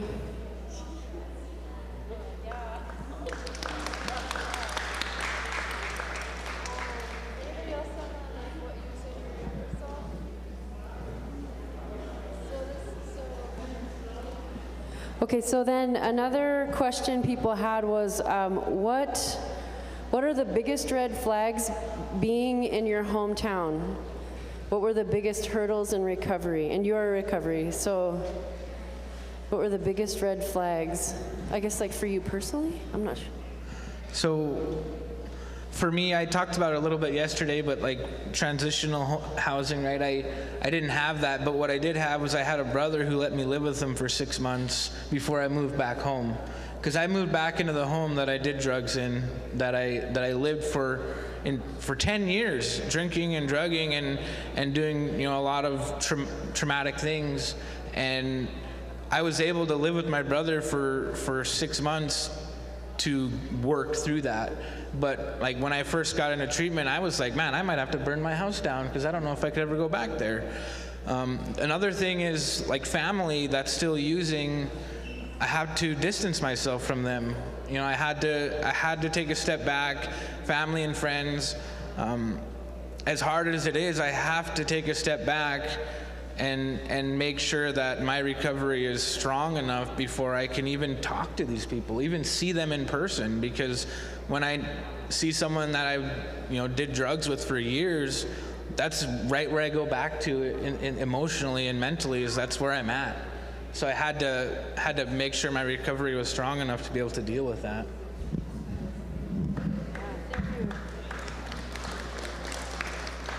When I think of red flags, I think of like triggers. And when I got clean, there's a saying where you have to change your people, places, and things.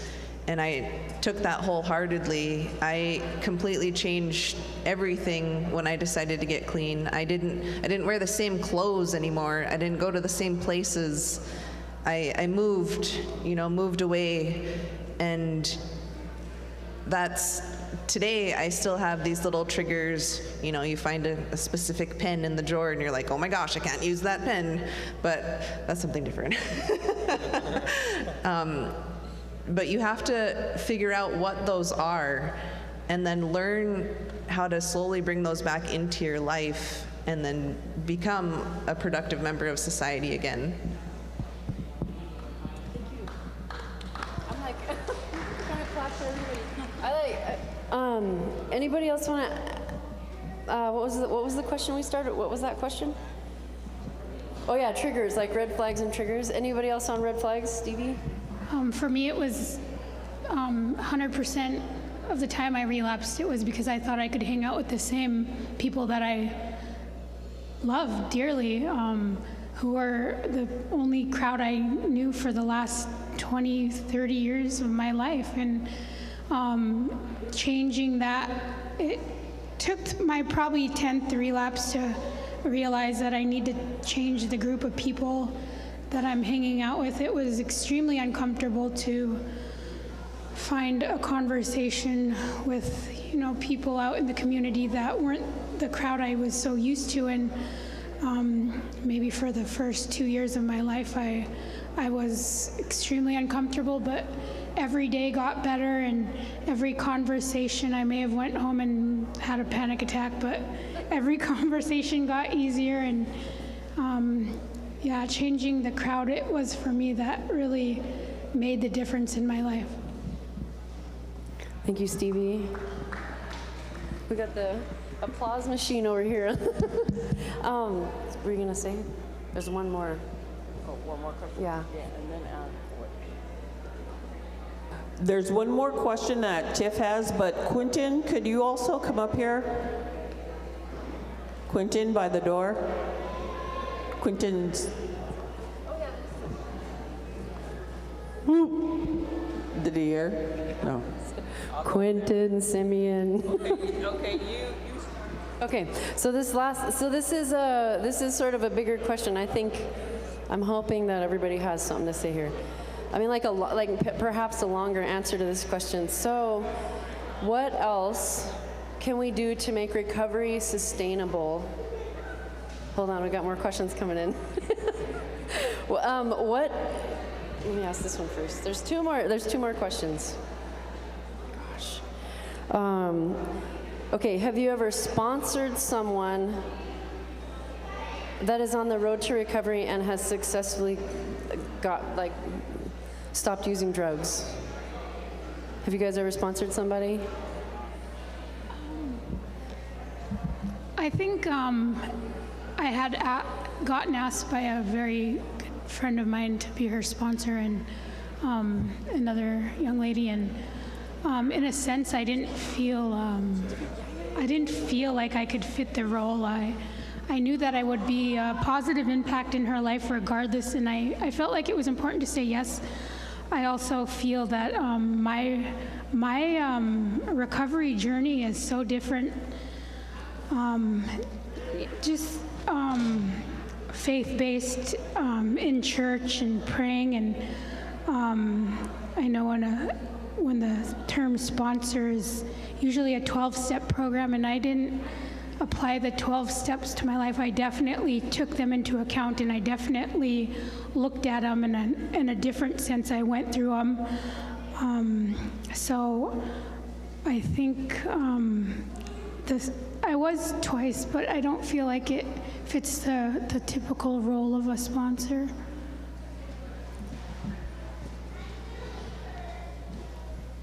My name's Quentin Simeon. I'm also in recovery.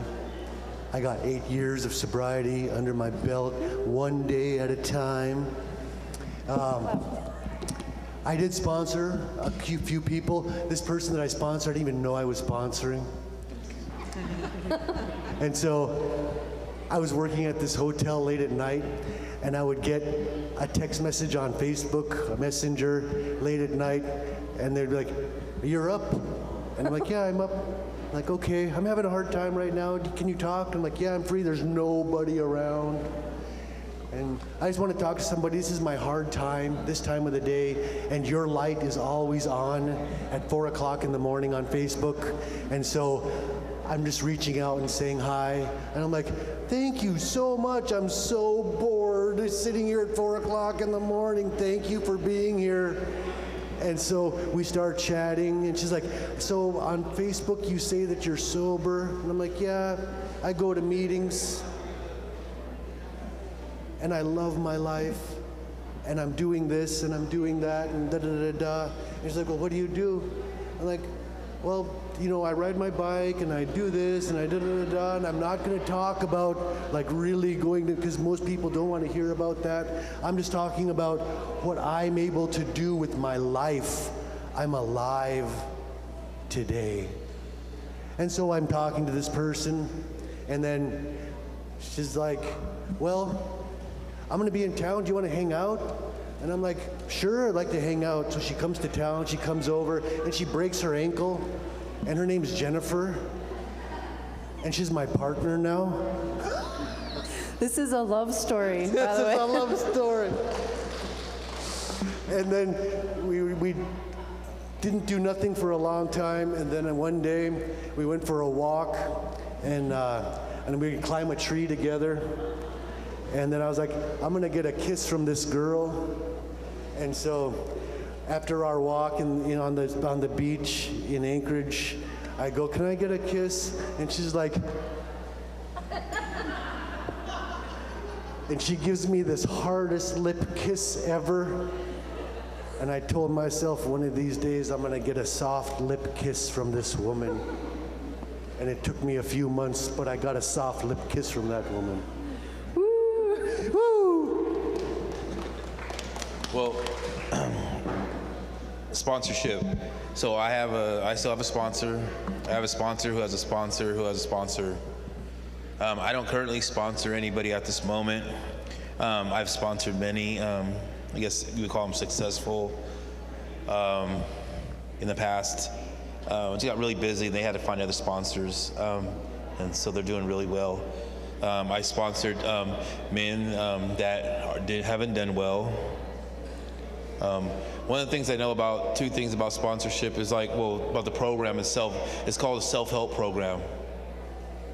You get out of the program what you put in the program. It doesn't work any which way.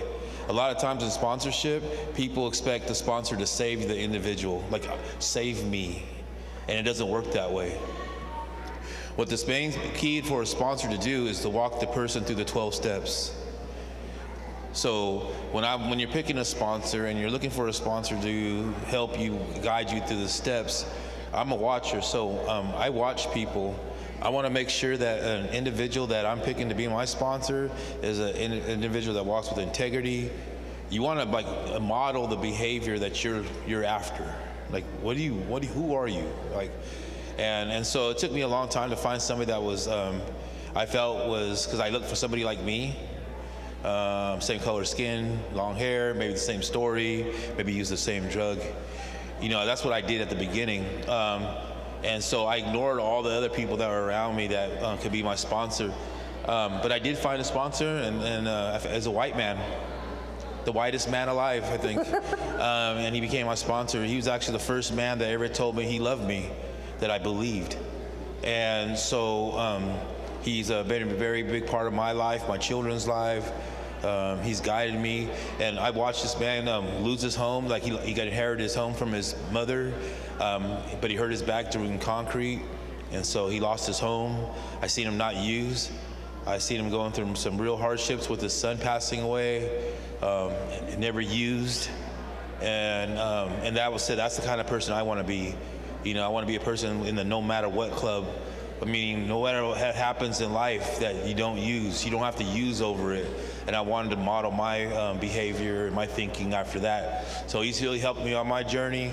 So if you're looking for somebody to sponsor or be a sponsor for you, those are the kind of people I would look out for.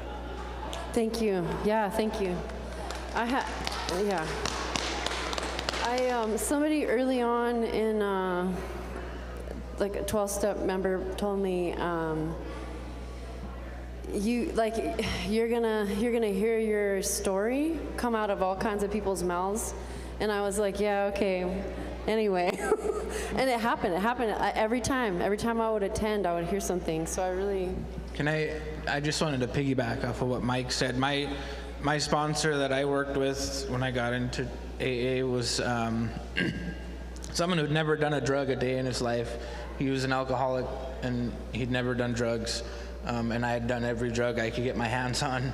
And we were people that would never have had a conversation outside of the meetings. We'd have never been friends. We'd have never hung out. I wouldn't have liked this person. But like he said, they emanated somebody I wanted to be, somebody who'd worked the steps and was living a lifestyle that I wanted, which was a free lifestyle, not hindered by drugs and alcohol anymore.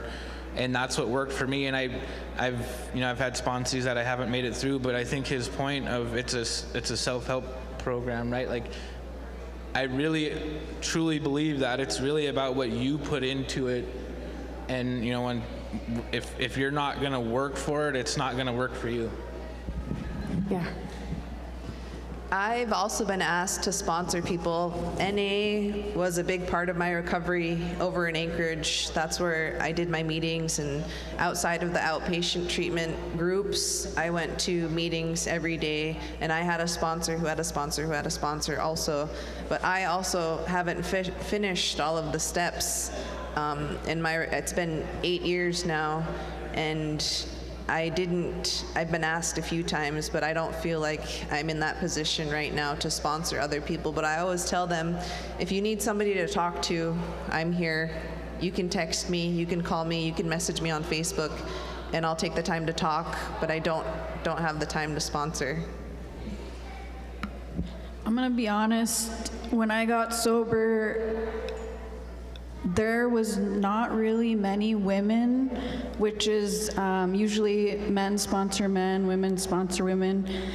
And there was no women that I could ask to be my sponsor, and the ones that I did ask said no. And so I even asked men, and they were like, no, that's not how it works. And so it was really discouraging. And there's not many people that I know of in Dillingham that are able to sponsor people. I know the few people that have been sober for a long time can't take on everyone that's a newcomer.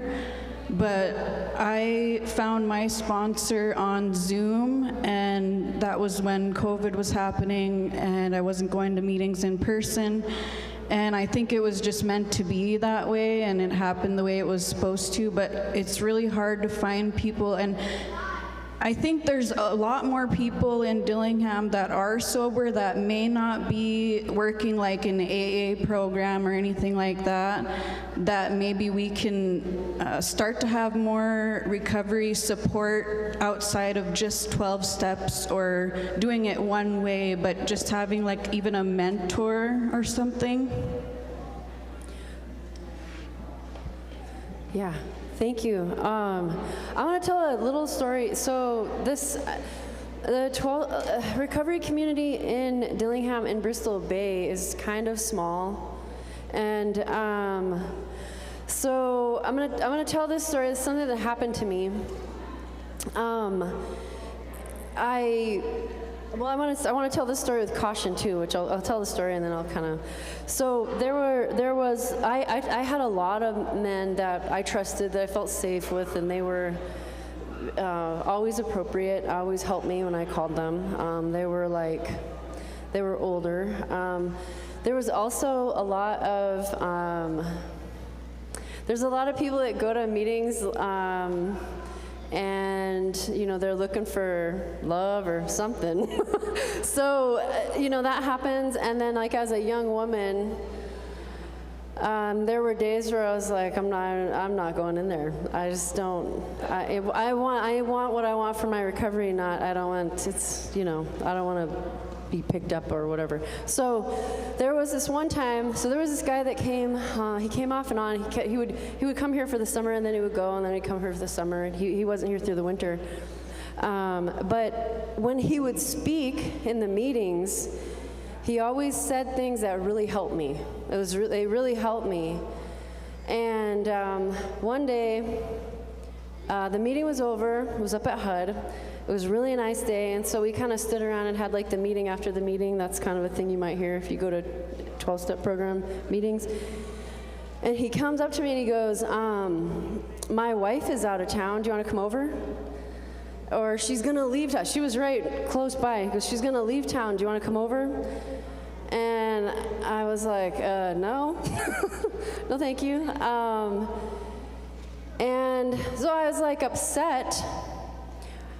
And it was inappropriate for him to do that, but it happens. It is a thing that happens. So there are some predatory things that happen at 12-step meetings. When you have a smaller recovery community, it happens more. Anyway, this guy, he continued to say things in meetings that really helped me. I had kind of like this resentment, I just had a bad feeling, about it, but he continued to help me, and that saved my life. I really believe that he was a person that helped me save my life, like all the other people that were there. But I do want to say that finding your wife or girlfriend like in a 12-step, that is like the chances of that being a healthy situation are like 1 in a million. I don't know who's seen Dumb and Dumber. So you're telling me there's a chance, but it's really rare. It can be really messy. I've done it. I don't recommend it. I really don't recommend it. Establishing good boundaries and establishing like all the things that Becky Hamon talked about. So anyway, that's all I'll say about that. I just want to throw that out there. It looks like Christina wanted to say something. I'm going to read this question, and then you can come and... So this question is sort of why we're here. It says, the question is, what else can we do to make recovery sustainable? We see people do great for 90 days in treatment, get out, relapse. Is there more we can do in treatment? Or do you think that there needs to be more support after treatment?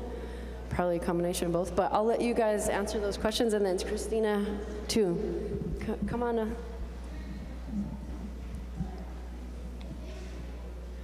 Oh, this is such a great question, and I feel like it ties into what I was thinking about. People who've gone through recovery, when you're in treatment or when you're in early recovery, you have this feeling that everyone could benefit from 12 steps. And there's a reason why. So the harm that happened to me is a result of the community. So think about that. The healing that happened to me was also a result of the community. I get to be here because of connections, because people who are well, and that harm also happened. And I'm going to connect the dots. It also goes to the single story. So I went from like thinking of myself as one way, and then I got into recovery and I thought about myself as another way, and then I became a mom and thought about myself as another way.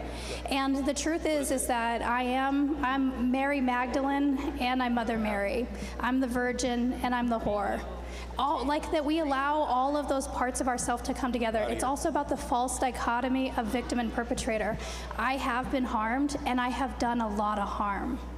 And that's true for all of us. All of us have participated. And sometimes the greatest harm we do is that silence. Or as Martin Luther King says, justice delayed is justice denied. So this is really important because it goes back to that, the work. What is the work? That no one is exempt from these processes of repair and accountability and self-reflection and awareness. That every single human being engages in a pathway that says, honestly, this is who I am. This is where I begin and end. I don't have shame about the things that I have done, and I don't feel bad about areas of weakness because I know what my strengths are. And I have people in my life that tell me that accountability can be the highest form of love.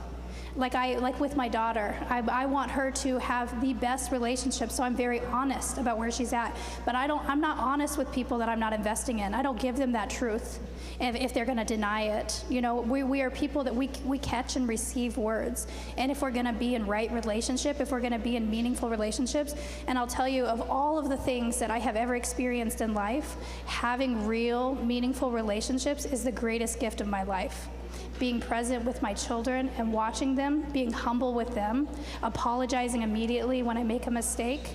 Like that work to be in real relationships with one another is the most beautiful thing. And so this goes back to that when we think about addiction only through the medical model, we miss so much.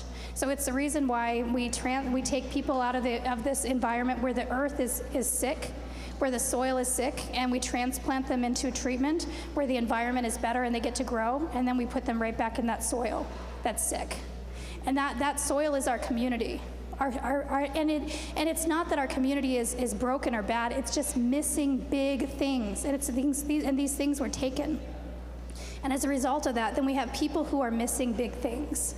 Like, so the other thing is that, the part of that is that when we don't have language for things, our behaviors tell a story when we don't have the words for it.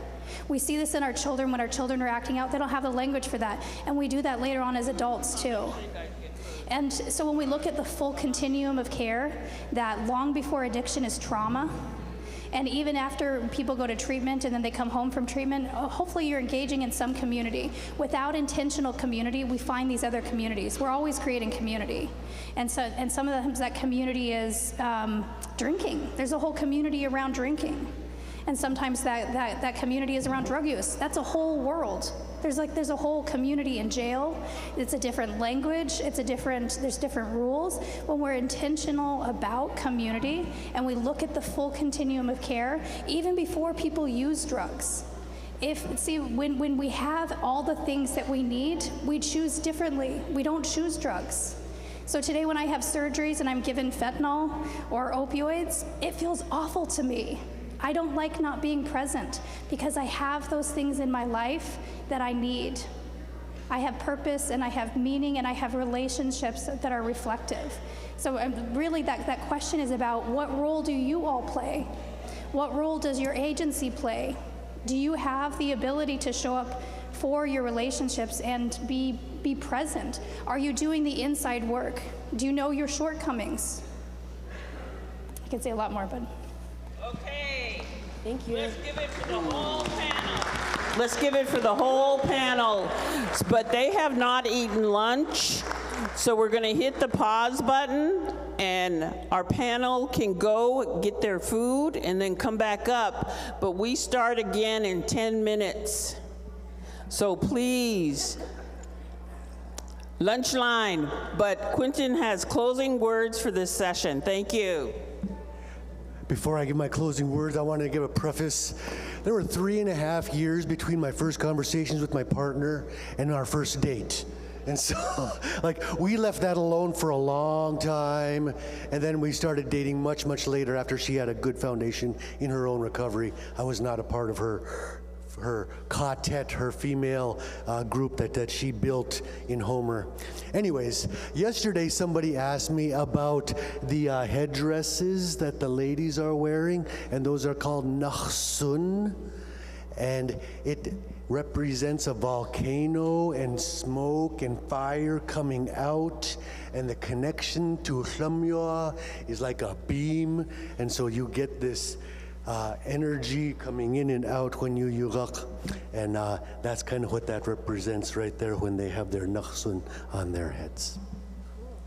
Yeah, thank you. Jen is amazing too, by the way.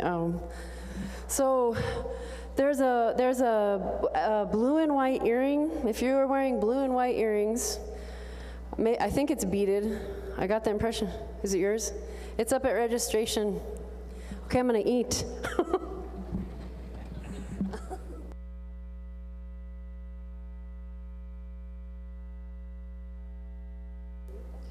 Yes.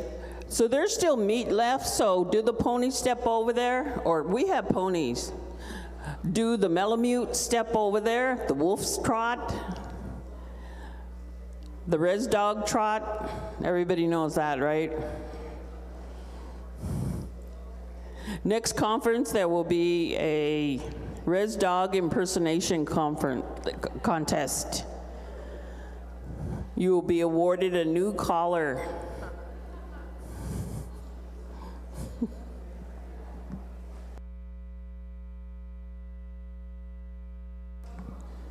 So again, we heard Christina say again that the C word, this is community.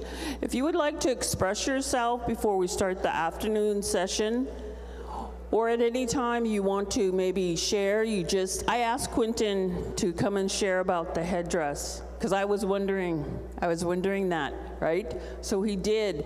So if there's something you would like to give to the community, please feel free to come up. Or do this and somebody will run a mic over to you.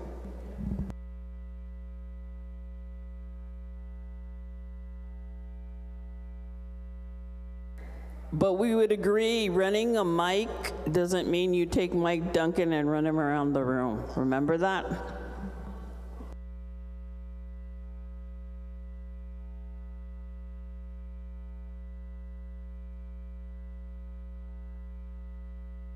So yesterday we had that great presentation around Narcan, opioid use disorder solution. One of the solutions is here. If you are in a community or in a village and you do not have these kits, there's a whole box up there. You know, you could start wearing these kits like a gun. At home, a lot of the elders carry their kits in their meal bags. We bring like our own dishes and stuff because we expect to eat wherever we go. But also a lot of women keep these in their purses. And so there's a lot of these kits up here, and they're free. So I made a flower out of these ones, but if you want to take more than one, please feel free to come up and do that. And then Dustin is winding down on his online bid, and at 3 o'clock it ends.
So we're going to have a gentle start, but Bobby McCarr, we are in the home of the Wolverines.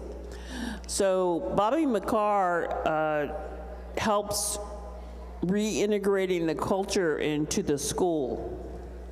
Right? So he is where? And before he speaks, did you know that it's his birthday? So let's serenade him while he's making his way up. Okay, 1, 2, 3. Happy birthday to you. Put some jazz behind it. Happy birthday to you. Happy birthday to you. Happy birthday, dear Bobby. Happy birthday to you.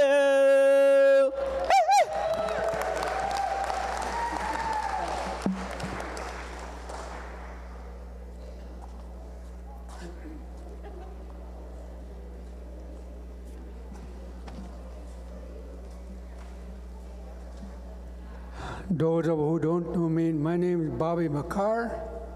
My mom and dad is Bobby and Annie McCarr from Uqiquq, Alaska. I am currently a bilingual Yupik teacher in the elementary school. I'd like to talk about Yuraq. Yuraq in our native way is our way of life. Yuraq is defined as our basic values that we cherish and abide by in our villages. The elders cherish these values very much. These values are honesty, caring, sharing, hard work, love, and respect. Each and every one of these values will help our village as a whole keep our community strong and healthy. This is why our elders have taught us and expect us to remember what they have taught us and never to forget them. They said, you and all other people will know that Yuraq will always be known as our correct way of thinking people. When does our correct way of thinking, way of life starts? It starts at home with our families, is where our life began. It is where we learn how to be a human being. It is where we learn to talk, to think, to feel, to behave, and how to treat each other with respect and love.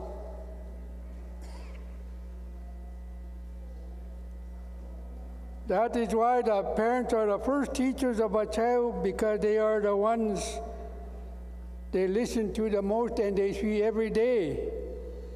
Our parents will guide our children by providing instructions in the needed skills for their children to know without doubt the difference between right and wrong behavior patterns.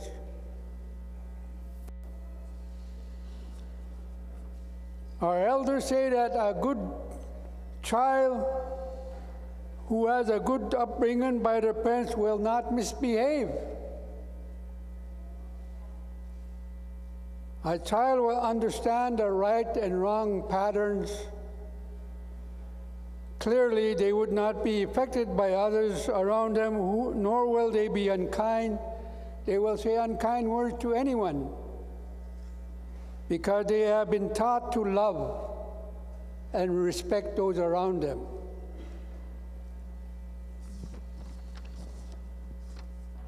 For our people to be successful and survive today, we must adapt to our environment, and more importantly, we must once again go back to the teaching of our elders. They want us to renew our minds and remember what had made our village strong and well in the first place. I remember growing up in Uqiquq, up and down the villages when I was young. Everyone received us with care and love. They watch over us, they nurture us, and they help us to become good young people in our villages. They teach us how to respect our elders, to take care of them and help them in their daily chores. This is much needed in our village and our homes today. When I first moved to Dillingham, I was used to going to somebody's home and I say, "Hi, what can I do for you? I come and visit to see what can I do to help you and make it easy for you. What kind of chores you want me to do?" And when I came to this house in Dillingham a long time ago, they asked me, "What do you want?" "I'm busy. Come back another time because we're busy. We're too busy." And I looked at her and said, "Okay, bye." You know, when you come to another town and you lose these values of caring and sharing and helping each other, our relationship breaks down. We always have been a strong community of connection, connecting one another each and every day. We were a close-knit family.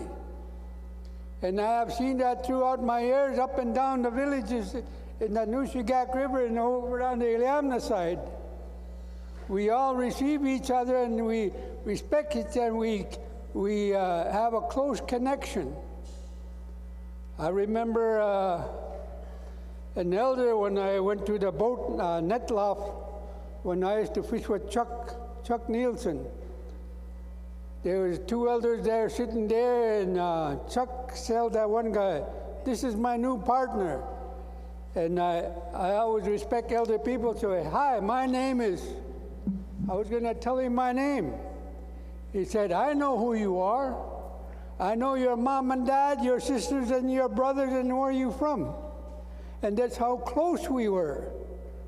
We knew that our mom and dad knew everybody in their families. And that's how close we were. Most of our elders in my village are gone. 2 years ago, the last of our elders died and passed on. And I really miss them. I grew up with them. They were always around me, talking to me and teaching me about these values. And then when I go home, I felt real lonesome and sad because they weren't home anymore. I was so used to them all the time. Then I remembered what they told me.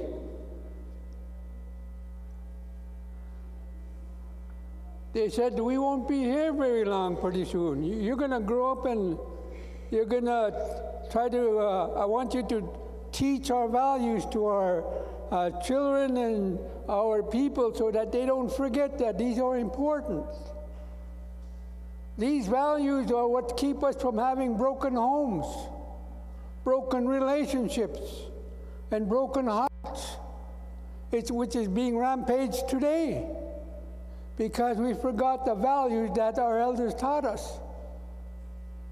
These values kept us strong and healthy all these years in our village, in our homes.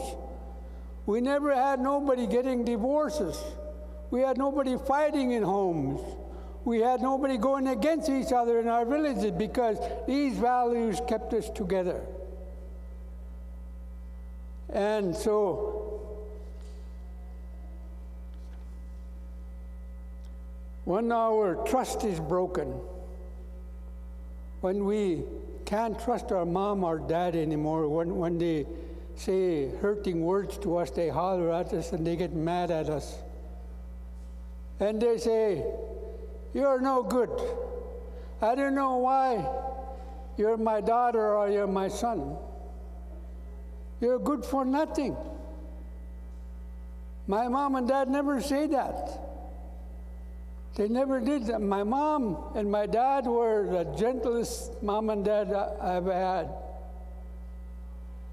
My dad, he never did holler at me.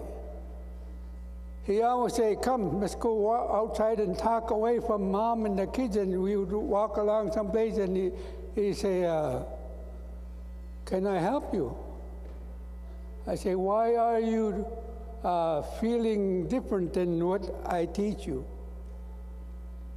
And I say, well, my brother made me mad. You know, siblings are sometimes we quarrel and fight because we don't know any better.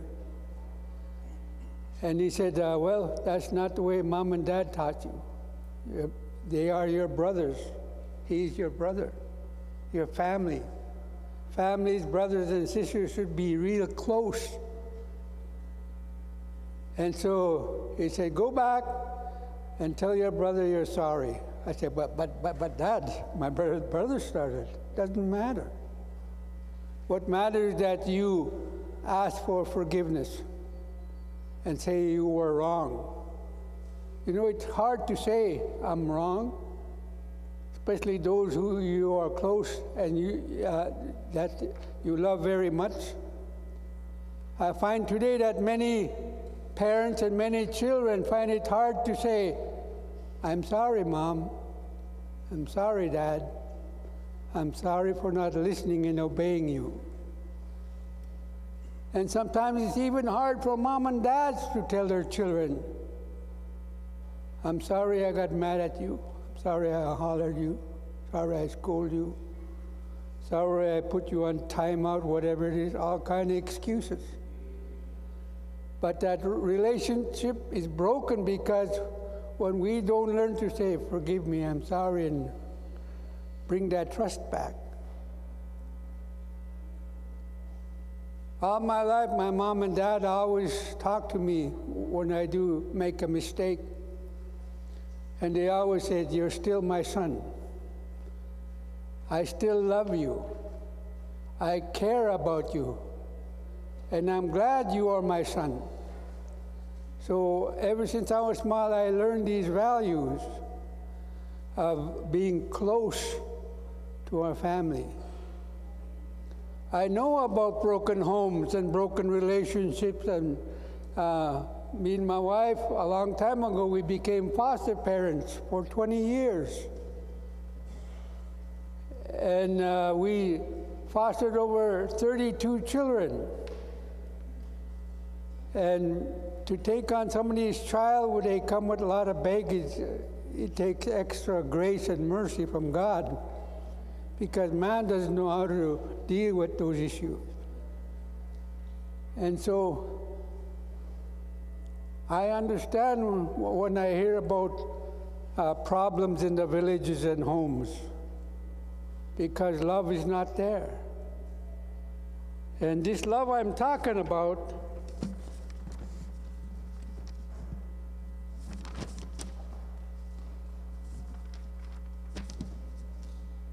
is unconditional love. I heard it this morning about some of you talk about unconditional love. There is no limits, there is no reservations when you talk about unconditional love.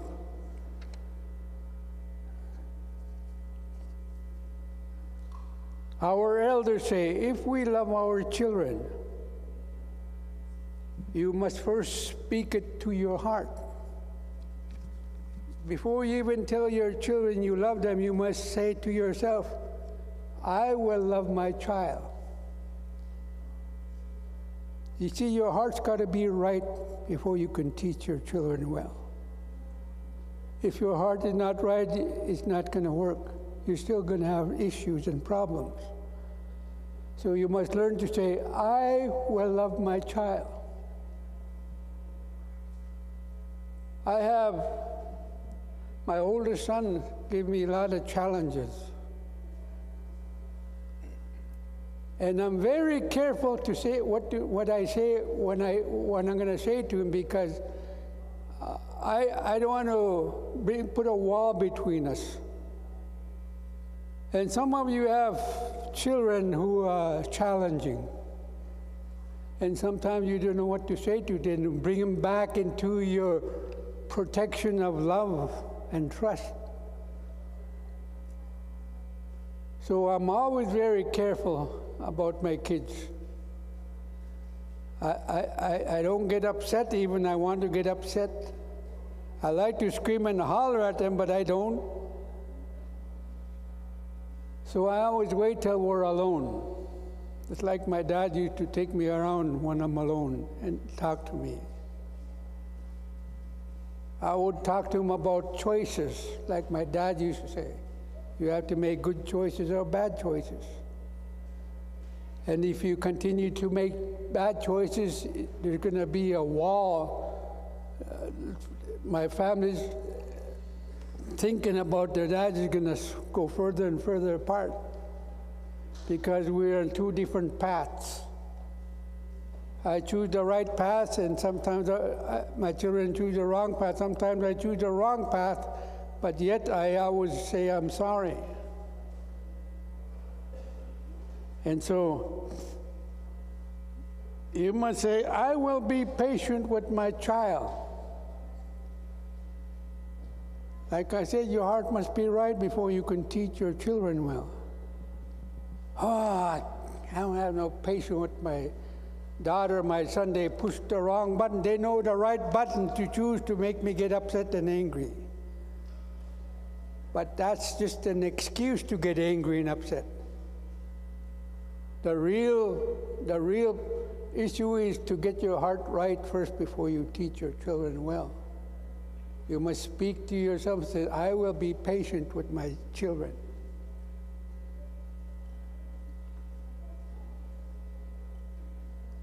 I will be kind to my child. It's very easy to get angry. It's just like a fire. One little match, boom. Before you know it, you say a lot of bad words and hurting words with no control over what you say because anger is like that. You fly off the handle and you say a lot of bad words and hurting words, and those are not good.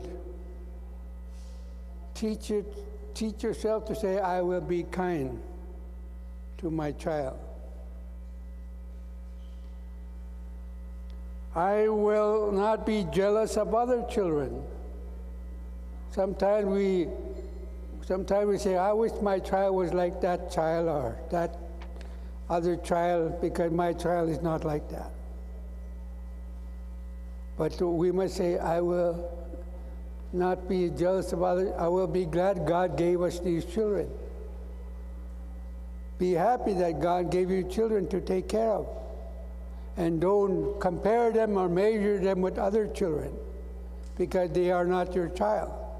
God gave you a child for a reason, to learn good values and good upbringings. I will not be proud and say that I am great. Be humble. Don't try to say you're somebody when you are not.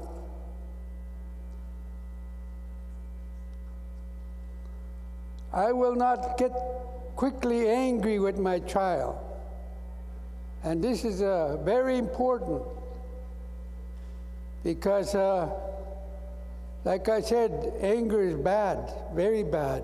It breaks the homes and breaks relationships.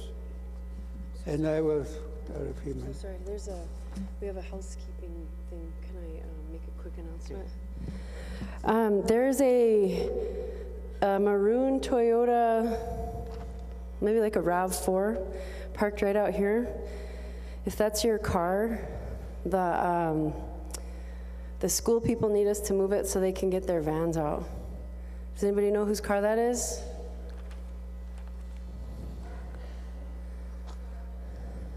Toyota? Is that yours?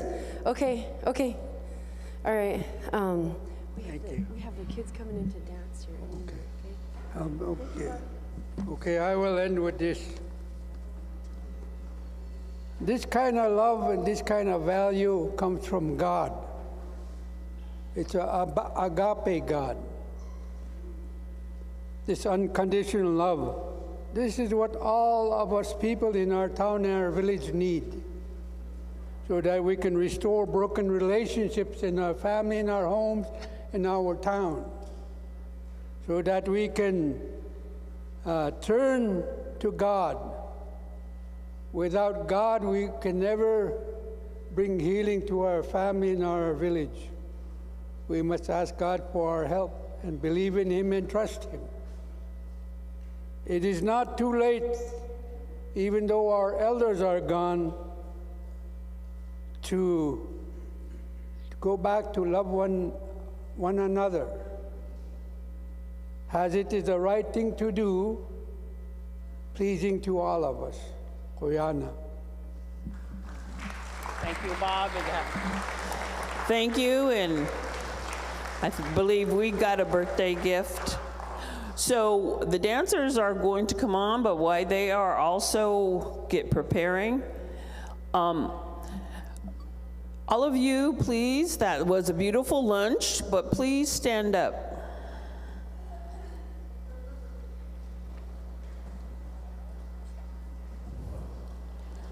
So remember yesterday, feet in line with your hips. And if I say get jiggy with it, okay, see, we got some jiggy people in here.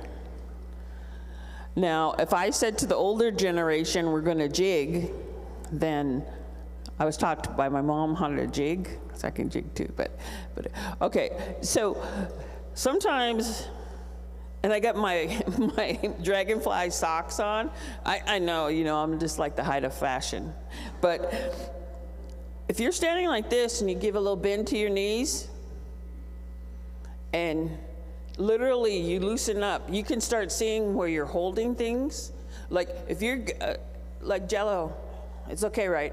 We all got that. You guys got that pie, like right here, right? That pie might move, but that's all right, So you just start going like this, and you can start feeling, you might even get the chills go up your back, because that's where you're tight. So when you're jiggy, right? So then maybe some of you, if you need, hang on to a chair, because then you might knock it loose, right? You're getting jiggy, right? You might knock that stress a little loose, so you need a little support, right? So you just bend your knees and you kind of jiggle around, right? And then, I know we all know how to do this. The thing we all have in common is not what size shoe we wear, but we are the generation that is moving through a global pandemic. We're not done. And I want you to check in with your own intelligence network up here. This is like a little self-check. How you doing, right? You're gonna ask yourself that. But it is normal to be fatigued from the last 3 years. And often, rushing is the response. Oh, I was deprived, I was held back. Somebody was holding me back 3 years. I gotta get out there, Like before you go to conference, you start going like this, I gotta get everything, I'm gonna go that, And that's normal. But coming out of a global pandemic, while you check in, get jiggy, take a breath, drop your shoulders, there's this exercise, everybody's already a professional. Me. Everyone could do it. Come on now. It's all about me. When you do this, me, if you cannot resonate and hear that me, you might have a stuffy nose.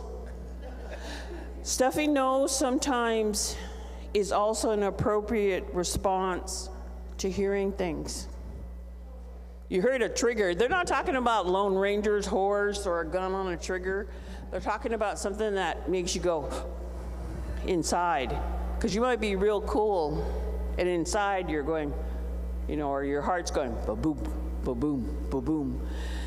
So when you're alone in the privacy of your car, or not, get real comfortable with your wellness, you know.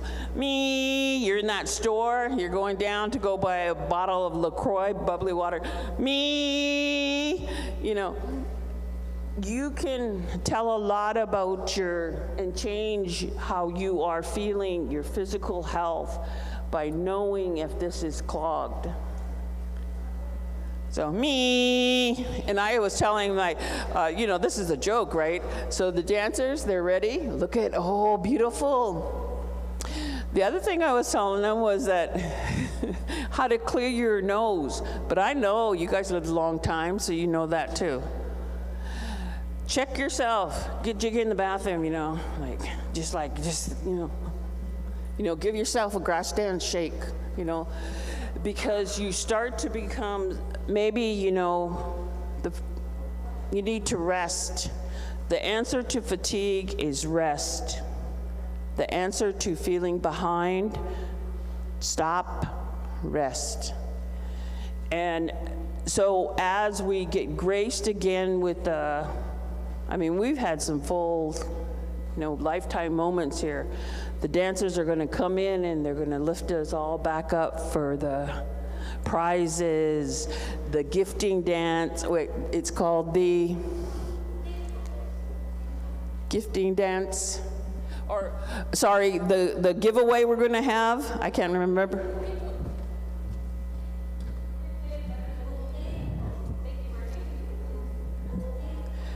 Uqiquq.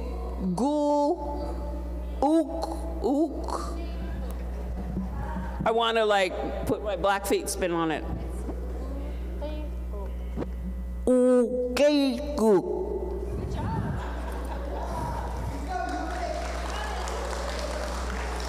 So gently, remember now you do your royal ascension back to your chair, get that core strong. And the dancers are going to lift us up. Get ready to be levitated.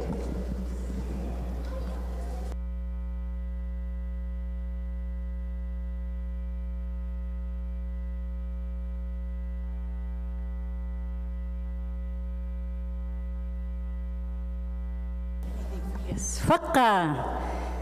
Welcome to my favorite therapy called Yuraq. We are going to start off with the song that was composed by Myron Nanning from Bethel. He composed the song. They call this song Sobriety. In this song, you will see us having coffee, and then in the second verse will be Yuraq. So, sobriety.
The cowboy song. This song was composed by someone from Uqiquq.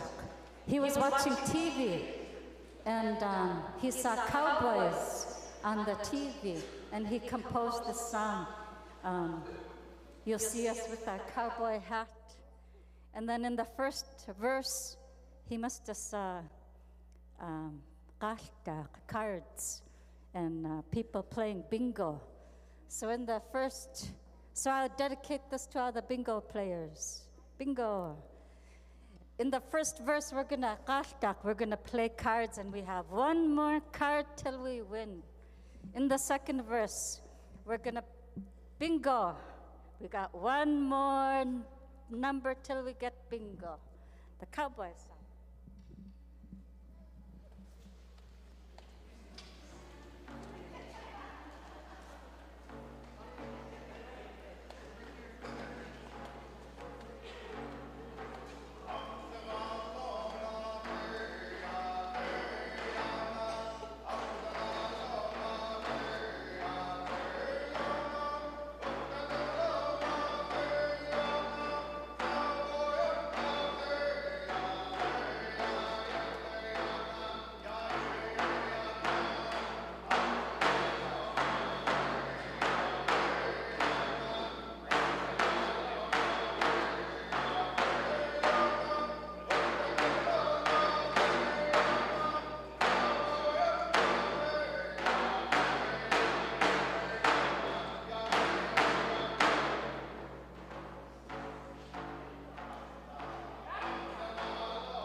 we're gonna close it off with Seal Boy that I composed. This is an old story that all of us, our ancestors, knew at one form or another. So we encourage you to dance with us because we celebrate who we are with our ancestry that's very, you know, rich and varied, but all the same. So come dance with us and don't feel like you, just because you don't blend in, just blend in with us and Yuraq with us. So this is who we are, where we come from, and we celebrate it. And your mistakes are already forgiven. You too. Me too? Okay. Good. Let me see if I can get these.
Ayaga Yunaqtu Saknaqtaqwi Ayaga Yunaqtu Ayahiyaha Ayahiyaha Awurluqisuqa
How beautiful, everybody. You're all beautiful and handsome, or handsome and beautiful. Beautiful and handsome, all of you. So, Ayyu Qasataq? Qasataq? You could say it. Ayyu Qasataq. He's going to share with us some beautiful words.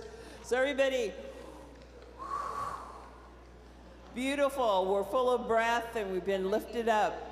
You want water? I'll get you water. And our speaker needs water, so she's going to get some water. But what a wonderful thing. Such a gift. Oh goodness, it's really hard to follow that. I kind of just want to say, let's end with that. I want to give a special shout out to Aussie, who's here with all of us. Yeah. Aussie, I want to say Qasataq. He's been working with my community, Uqiquq, over the past several months. My community, Uqiquq, has just started dancing again for the first time in over 100 years.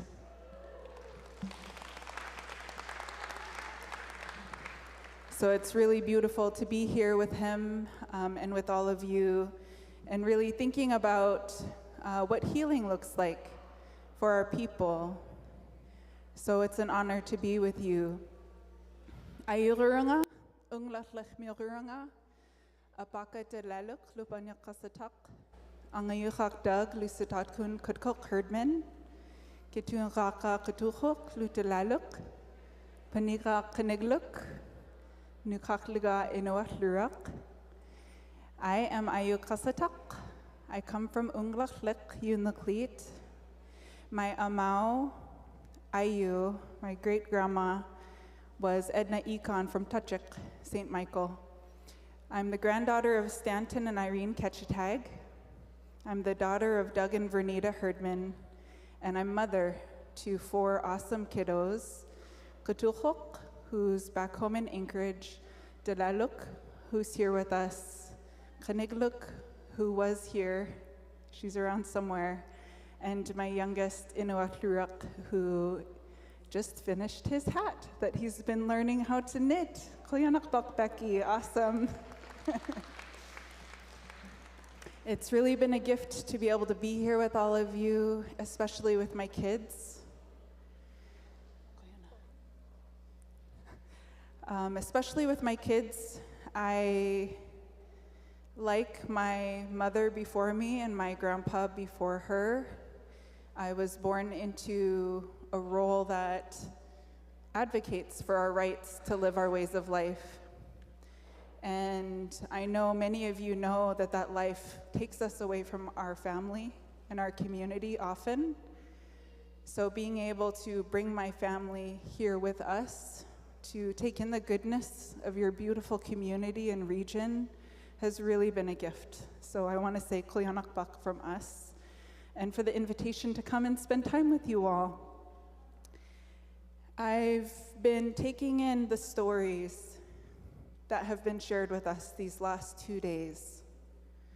And I've been thinking, what can I contribute that might help stitch together this story in a way that might be helpful for our people? And so to do that, I think I'll share some of our story. Something I've been thinking on these last 2 days is the fact that trauma and the way that it lives in our lives, the root of all trauma is a lie that has grown.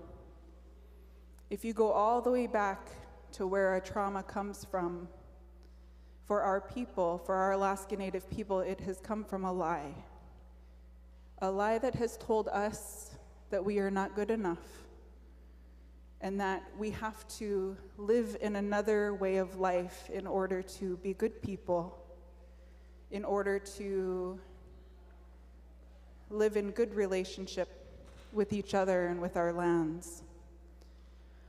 I was reflecting on that exercise we did yesterday where our drum was in the center, our children, our elders, our women, and our men. And part of the roots of our trauma as Alaska Native people were the lies that were told that took that drum out of the center, that took our children from our families and communities, that told our elders that they don't have something meaningful and important for us to learn, that disrupted our women and our role in our community, and took our men away from being the protectors and the providers that they are. In order to break that circle, we were taught lies. And those lies that our people have been told for generations continue to show up in our relationships with each other. And so something I've really been reflecting on these 2 days is that we're living in a time right now of healing. We're living in a time right now of truth, where what our people have experienced can be brought into the daylight, can be recognized and understood, that we can grieve. We haven't had an opportunity to grieve. We're just constantly dealing with the symptoms, right? And so because we're living in this time of healing, I think it's an opportunity for us to maybe be encouraged when it comes to understanding how these things have showed up in our own relationships. And to do that, I want to share with you some of the story of my mother and I. And I'm sharing it with you with both her permission and her encouragement. Because our story, she has told me, is not just between her and I. This is our people's story of relationships and what has really happened to us. Quite a few years ago, my mother and I were in a really rough patch with our communication with each other. It got to a point where we couldn't even really talk to each other without hurting each other. And I made a decision that my life and my children's life would be better if she wasn't in our life. And I put up a wall. I put up a wall and I said, for us to be in relationship with each other, we can no longer talk. And for a little while, I believed that was true. It felt a little bit like a relief to not be hurting each other every time we talked. And this is the period of time I was actually pregnant with my youngest, Yuraq. And I traveled to Aotearoa, New Zealand. And while I was there, I was really just having a pretty incredible and meaningful experience. But one moment that really changed my life, I attended a research conference where Indigenous people from all over the world had come and they were sharing their research. And somehow I ended up in this woman's presentation. She was an Aboriginal woman from Australia, and she was sharing about her research. And she said, you know, as a researcher, I had to understand what was happening in the relationships between mothers and daughters in my life. She said she was a grandma. She had a granddaughter.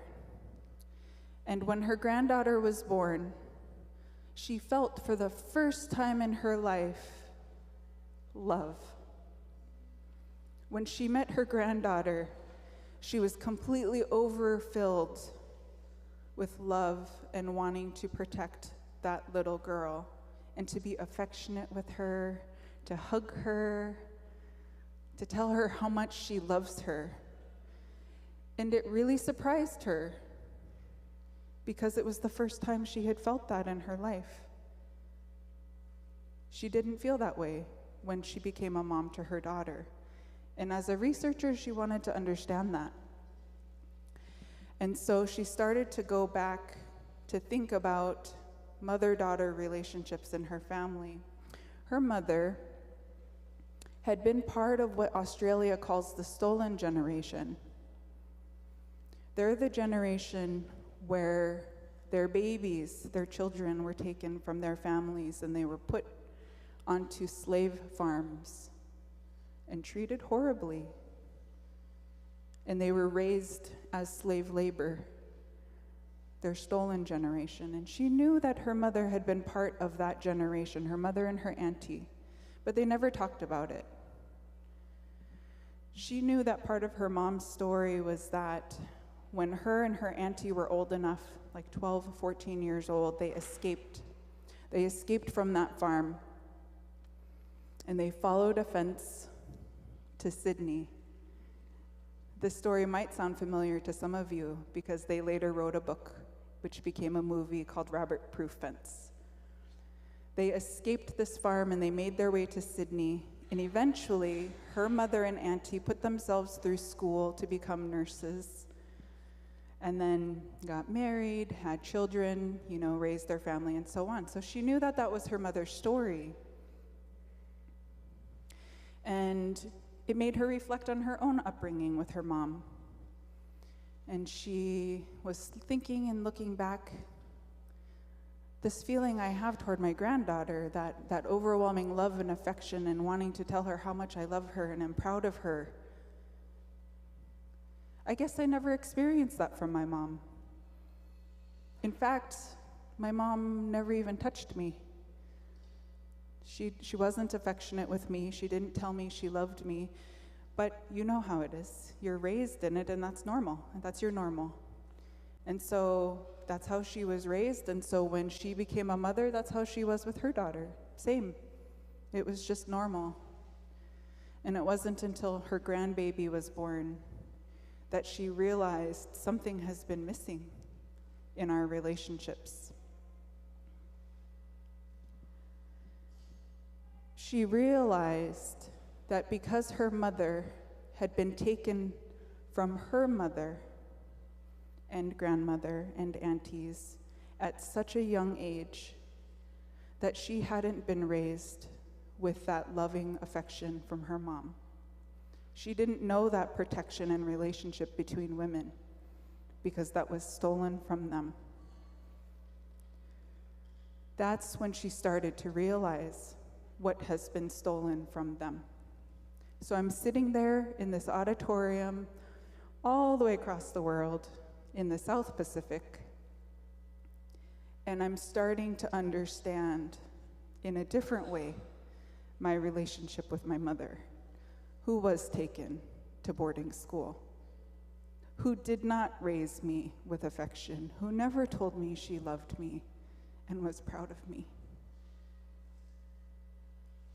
I started to realize what had been taken from her when she was taken to boarding school, what was taken from my grandma and my great-grandma.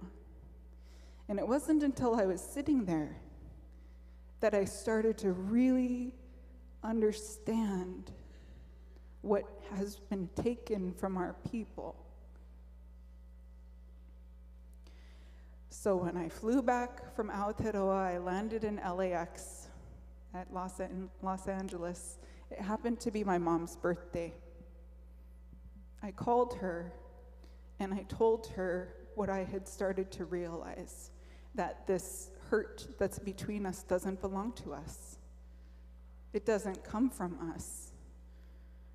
And we cried. We cried together. And for us, that was the start of a journey of trying to rebuild what's been taken from us. It's been a difficult journey. Lots of hurt, lots of tears, lots of grieving, and lots of anger have been part of this journey. And we have our ups, and then we have our downs. But then we find our way back to start talking about it again. So fast forward a couple years ago, we were in another rough patch. This time, my parents were living with me in Anchorage while they were looking for a home because they had moved back from Washington. And our relationship was so tense between us that every chance I got, I left. I flew to other places. I went for work, I went to visit friends because it made me feel like a little girl again to be in that tension with her. And I remember I was still somewhat at the beginning of my journey of what the Tlingit peoples called Qasataq. Their peoples, you know, the Tlingit of Southeast, their peoples knew that they always had the ceremony of going into the ocean every day. And I was lucky enough, because I do a lot of work in Southeast, to get kind of wrapped up in this practice that they have of going into the ocean. And the more that I was doing that, the more that I was like, this had to have been a practice of our people, because we're also ocean people. And for me, it's been a practice of really intentionally asking hard questions of myself so I can go deeper into healing and understanding. And so one particularly difficult moment with my mom, I had traveled to Uqiquq, and I had just gotten off the phone with her and real grumpy. We were real grumpy with each other. and it was difficult, and I was finding myself feeling like I didn't want to go home. And so I walked to the ocean's edge, and I asked the question that was on my heart: how can I show love to my mom when she shows she needs it in such unloving ways? When all I want to do is run, how can I love her anyway when she shows it in ways that make me want to go far away? How can I love my mom when she shows she needs it in such unloving ways? And that's what I took into the ocean. So my practice is to ask that question until I can be centered on it when I'm at the edge, and then I go into the water. And my commitment to myself is I'll stay out there as long as I need to let go of being focused on the cold, because sometimes it's really, really cold. But I'll be out there as long as it takes to recenter that question in my mind. And so I was out there, brought that question back. How can I show love to my mom when she shows she needs it in such unloving ways? And I was finally centered, and I went under, and as soon as I broke the surface, clear as day to the surface of my mind, you're Ayyu. You're her grandma. You have to love her as your granddaughter. She didn't get to experience that love as a granddaughter. You're Ayyu, you're her grandma. And it was so clear. Of course. Of course.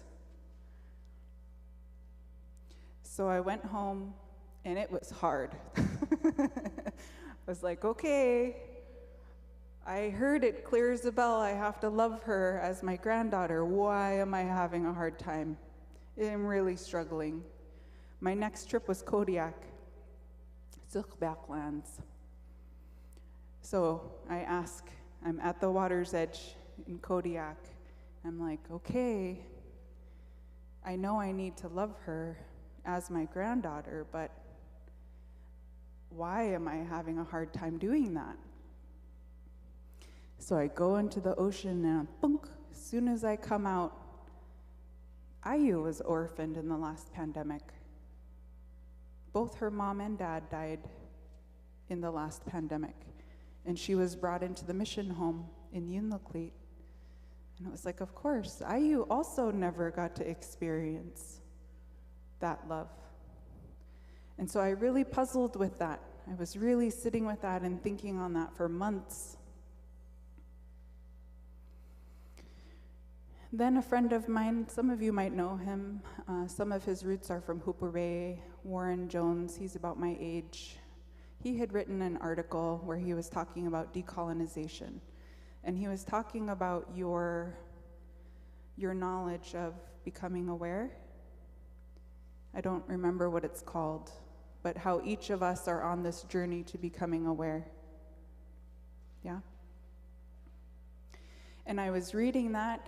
I was in my bathroom trying to have a quiet moment from the crazy of everything with the kids, read this article, and I'm reading about this journey to becoming aware, and in it he talks about how for some Uqiquq people, that awareness is in your first memory. And as soon as I read that, boom, I was in my first memory. I was amakt on my mom's back, and we were in Uqiquq. It was winter time. I could feel the cold wind through the thin part of her jacket on my back. I could feel how warm her back was on my cheek.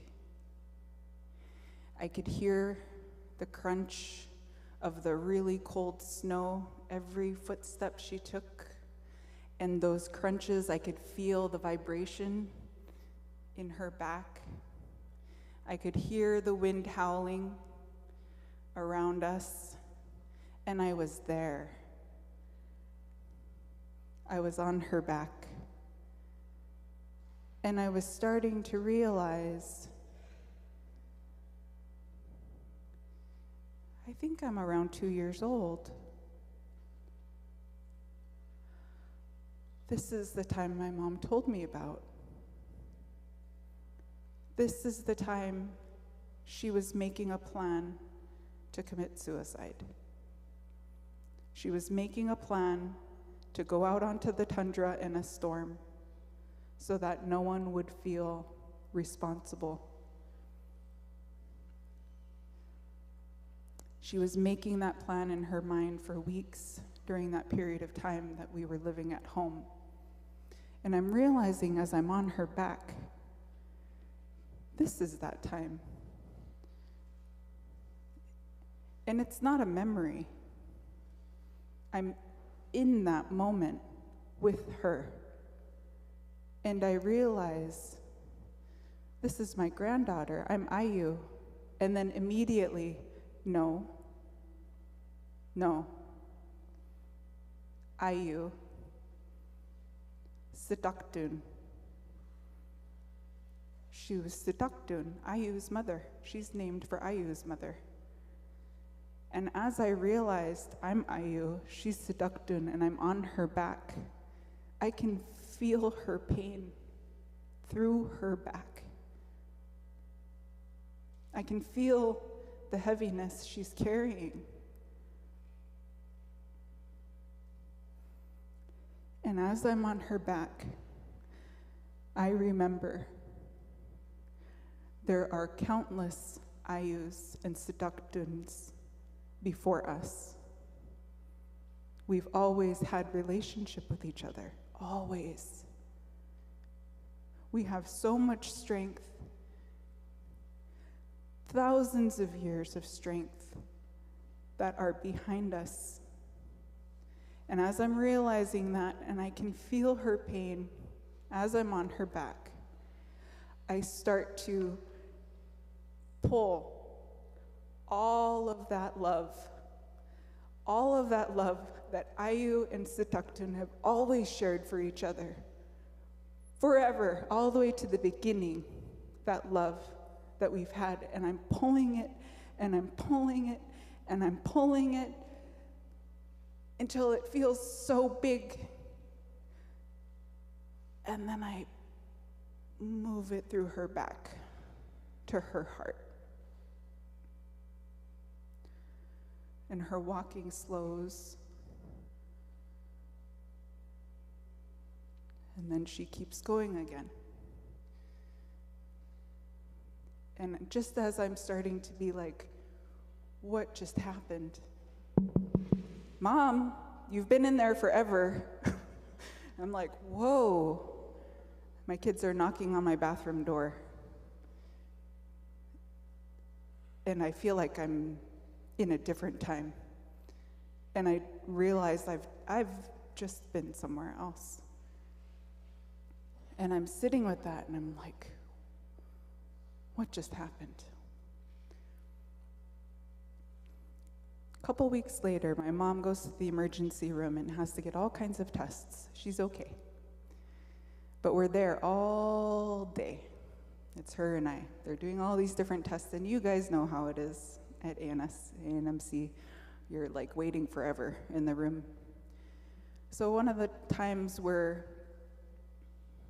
in the waiting room, in the patient room, I'm like, Mumma, I have to tell you about this experience I had a couple weeks ago. I don't know how you'll feel about it. She goes, okay. So I told her what happened when she was amalking me on her back and what I realized. And she was quiet for a long time. And she said, I felt it. I'm here now because of it.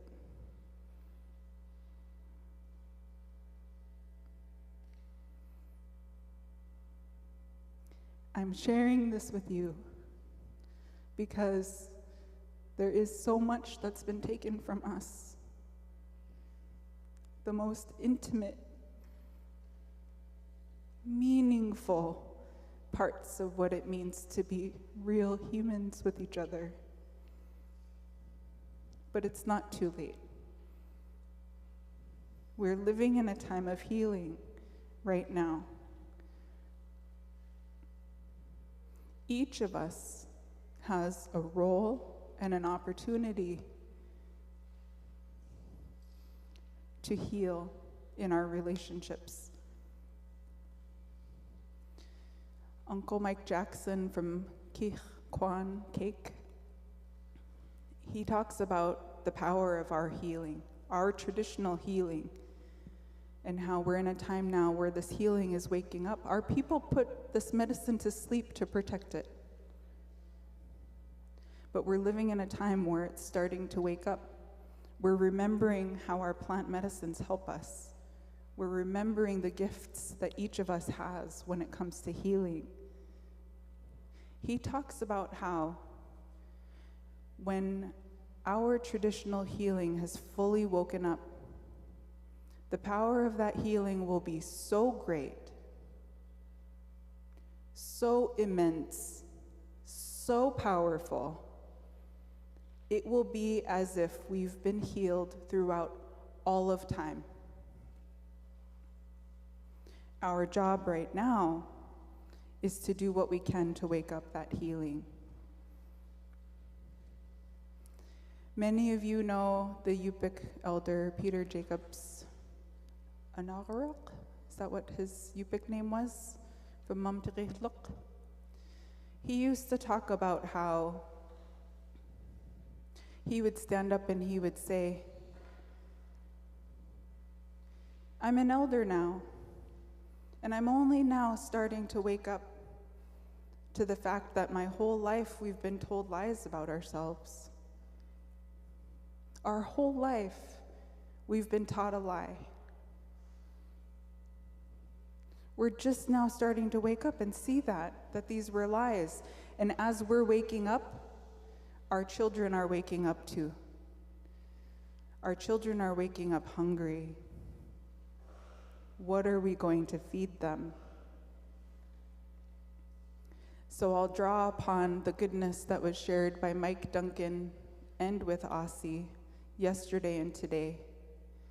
Mike was saying, in our ways of life is goodness. In our ways of life is medicine. And I heard from Aussie, our people know how best to take care of our people. Bringing the Qasataq, or we say Qadgi, back is a way. Bringing our medicine back, because the systems that harmed us are not going to be the systems that heal us. That's going to come from our people. I'll close by saying, with that good medicine, remember how we felt when we were dancing. And when we saw our little ones dancing just a little bit ago, how we felt filled up. It felt like fresh oxygen in this room. That's the medicine from us. That's the goodness from us. Each of us has a role in bringing that medicine back into our lives. I know I'm not saying anything that you don't know. Maybe I'm just saying this is encouragement for us to keep going together, and that we're in it together. The Tlingit say the rising tide lifts all boats, and I do believe that. So Uqiquq for letting me come and spend time with you all, for sharing, and just want to say again how much it has meant to me to be here with my children and for them to receive your goodness here. It really does mean a lot. Uqiquq.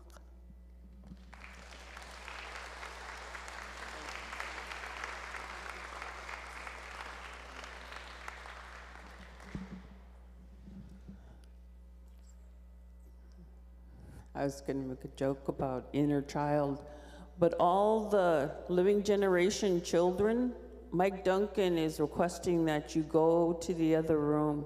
He's waiting for you. So mommies, aunties, daddies, cousins, brothers, let's see, did I forget somebody? Please have your children go to the other room because Mike is requesting their presence there. We say Uqiquq. So what a beautiful thing, and I'm sitting here having a full circle moment because last time I came to Alaska in May, this is my favorite slide. I'm not beating it, and no one's gonna beat this slide, and I'm just gonna read it. Indigenous harm reduction equals reducing the harms of colonialism. It means that the answers we seek to change the pain we are experiencing, you just heard, they're gifted. We have to be open. We have to have an open mind and open heart, and that we can heal each other. And one of my teachers says a thing similar to just what I just heard, so I was like, you know, I was kind of, is he talking in my ear? When you heal all those generations behind you, and you heal so that the good things of all the ones to come will be good times, just like we all experienced here with the dancing, with the storytelling. Pay attention to what's happening right with you. The power of your dreams, the power of your knowledge. There's so many knowledge keepers in here, and that's everybody. We need all of you, men, women, children. And we've mentioned Sister Zoom a couple times. Hey, online people, my hat's off to you. But we have another person transporting to the screen at 3. But I want you to take a couple of minutes, take care of yourself. There's still stuff up here, there's stuff over there, and then we will have somebody reappear. But that is a gift to the moments we've shared, starting with the reindeer meatloaf. Hey. Come back in a few minutes.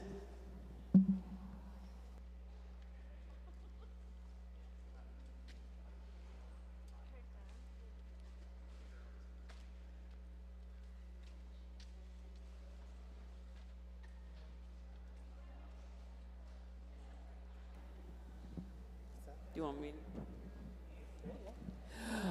Attention, all auction bidders. I'm wishing you all good luck, but the auction is closing at 3 o'clock. We're down to the last minutes. You can scan the QR code and bid. This is your last time to bid. Now, if we got eBay former black belters in here, you know those last couple minutes are crucial. So it's going to close at 3. So Nathan wanted you to know, go place a bid. Are you eyeing a pin, earrings, a basket, an amber web original? Do you want to keep that amber web original in the village?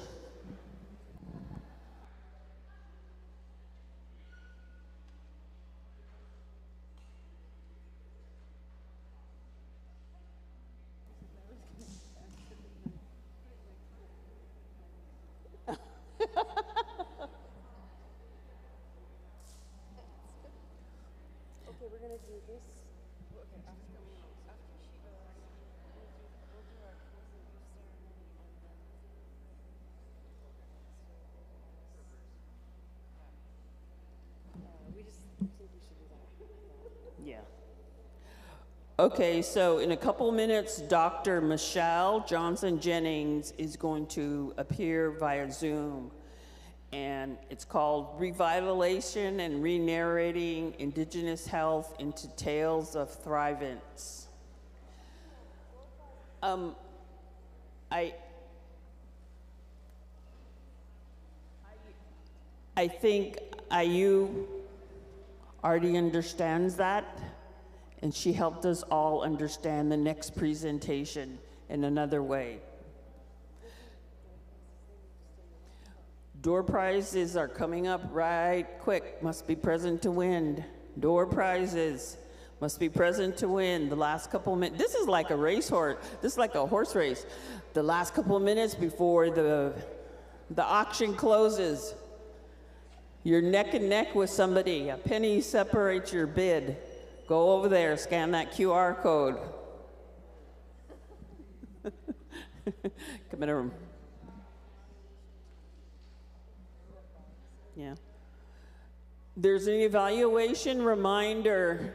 If you are milling around, you've had deep thoughts, shallow thoughts, you're still thinking about that meatloaf from lunch, please put it on your evaluation. They're in your packets.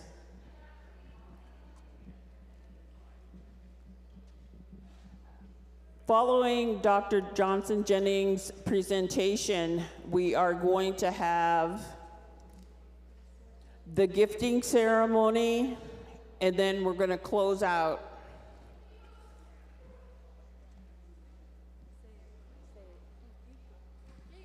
Uqiquq.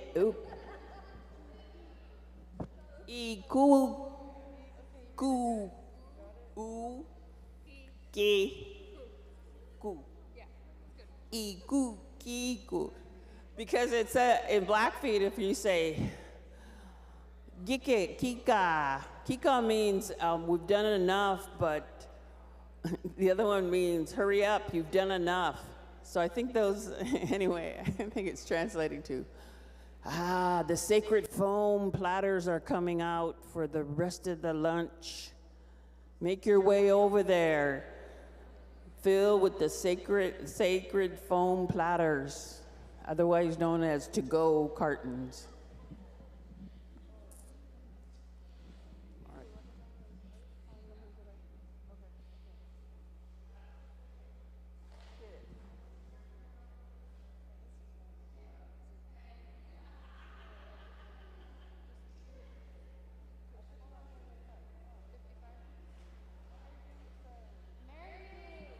Mary Jane, please make your way up here for your door prize. 55. Mary Jane.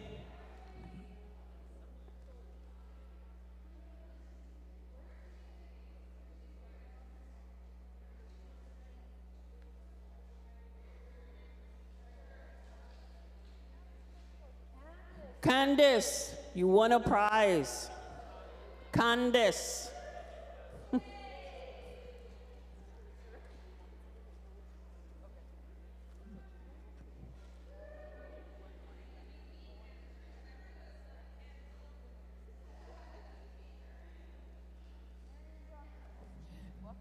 Marianne Johnson, they said she's lucky.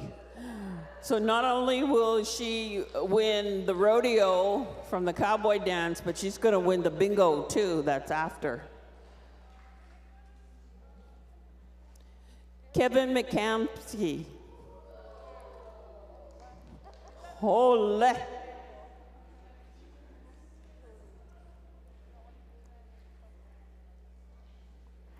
New winter.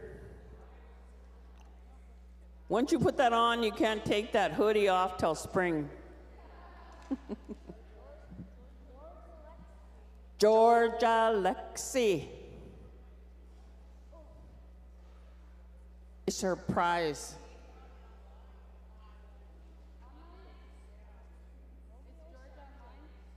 Romeo Santos.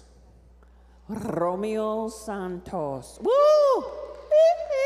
Right there. Right there. Right in green. Romeo.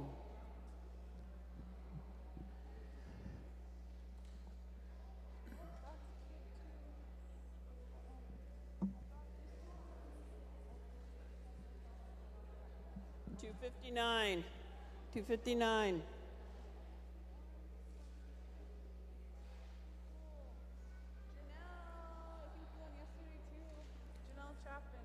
Janelle Chopin. Oh, lucky Janelle, right there. Janelle. Okay, this is perfect. We got about a minute before the presenter's going to appear via Zoom. And then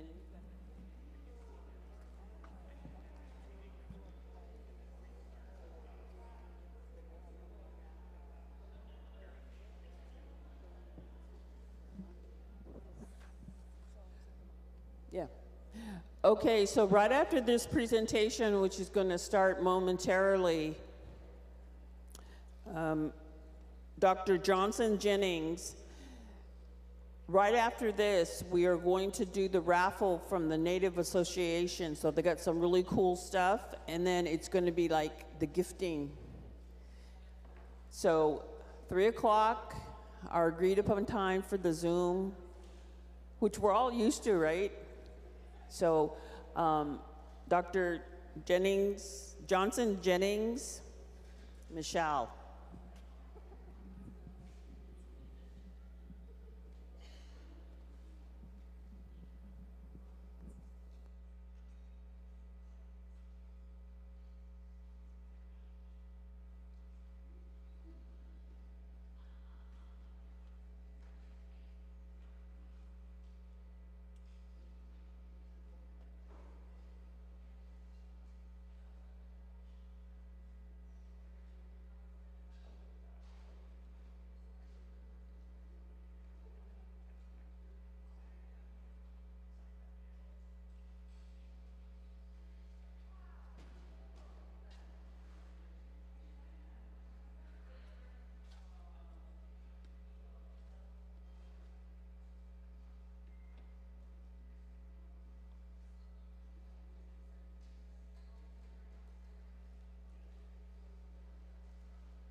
We're still working on Zoom, but it's going to appear.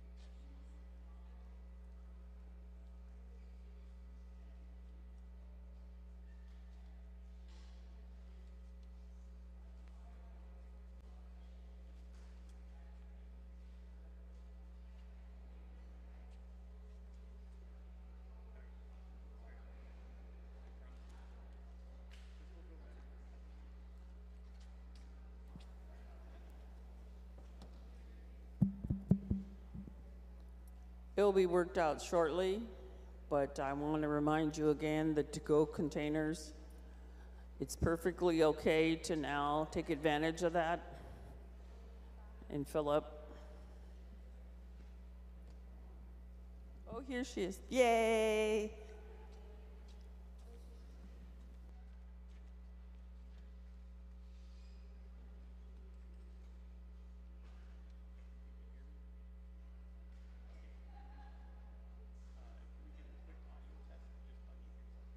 Yep. How does that sound?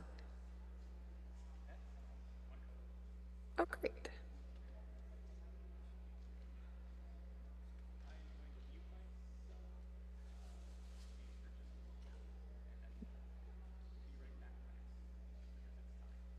Okay.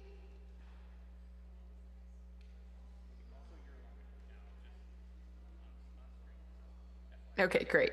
Thanks. And do I have ability to share my screen? Yeah, but it's saying host disabled, participant screen sharing.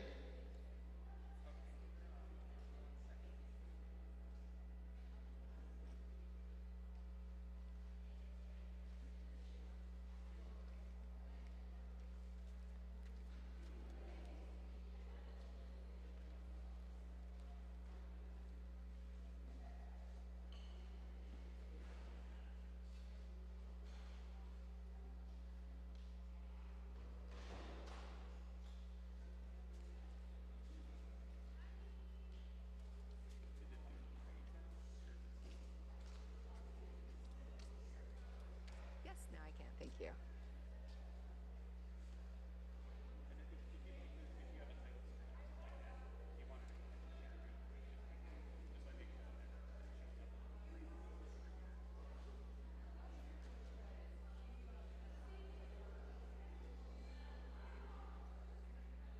Oh, okay.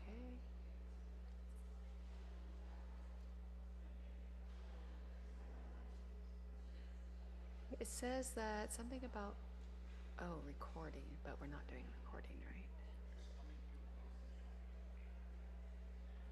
Okay, let me see here. Yep, there we go. Let me see here.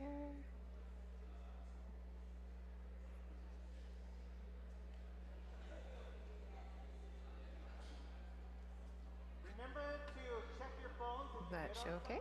Everything's been awarded, so you should have got an alert if you won.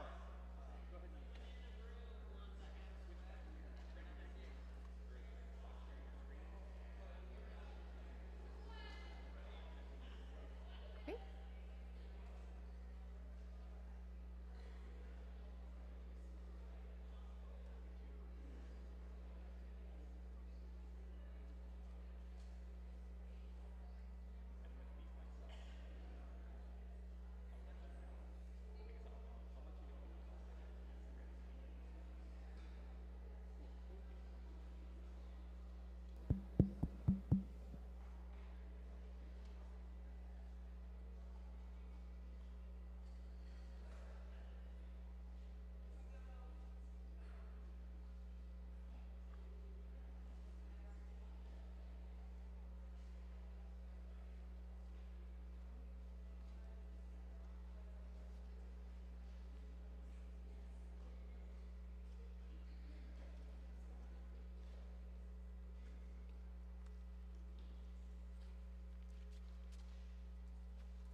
Is this the sound?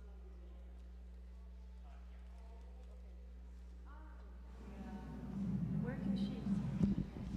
I mean, it's on. Where should I stand so she can?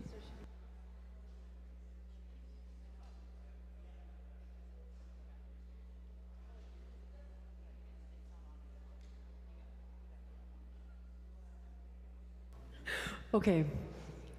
So in May, I went to Suquamish, Washington, and I heard Michelle Johnson-Jennings speak, and it was sort of like one of those moments in my life where there was like some of the things I thought and believed before, and some of the things I thought and believed after.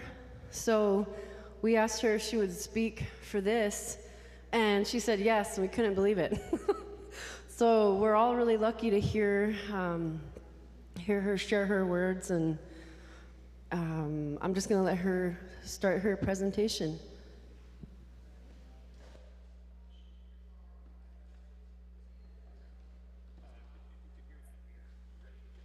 Great, thank you.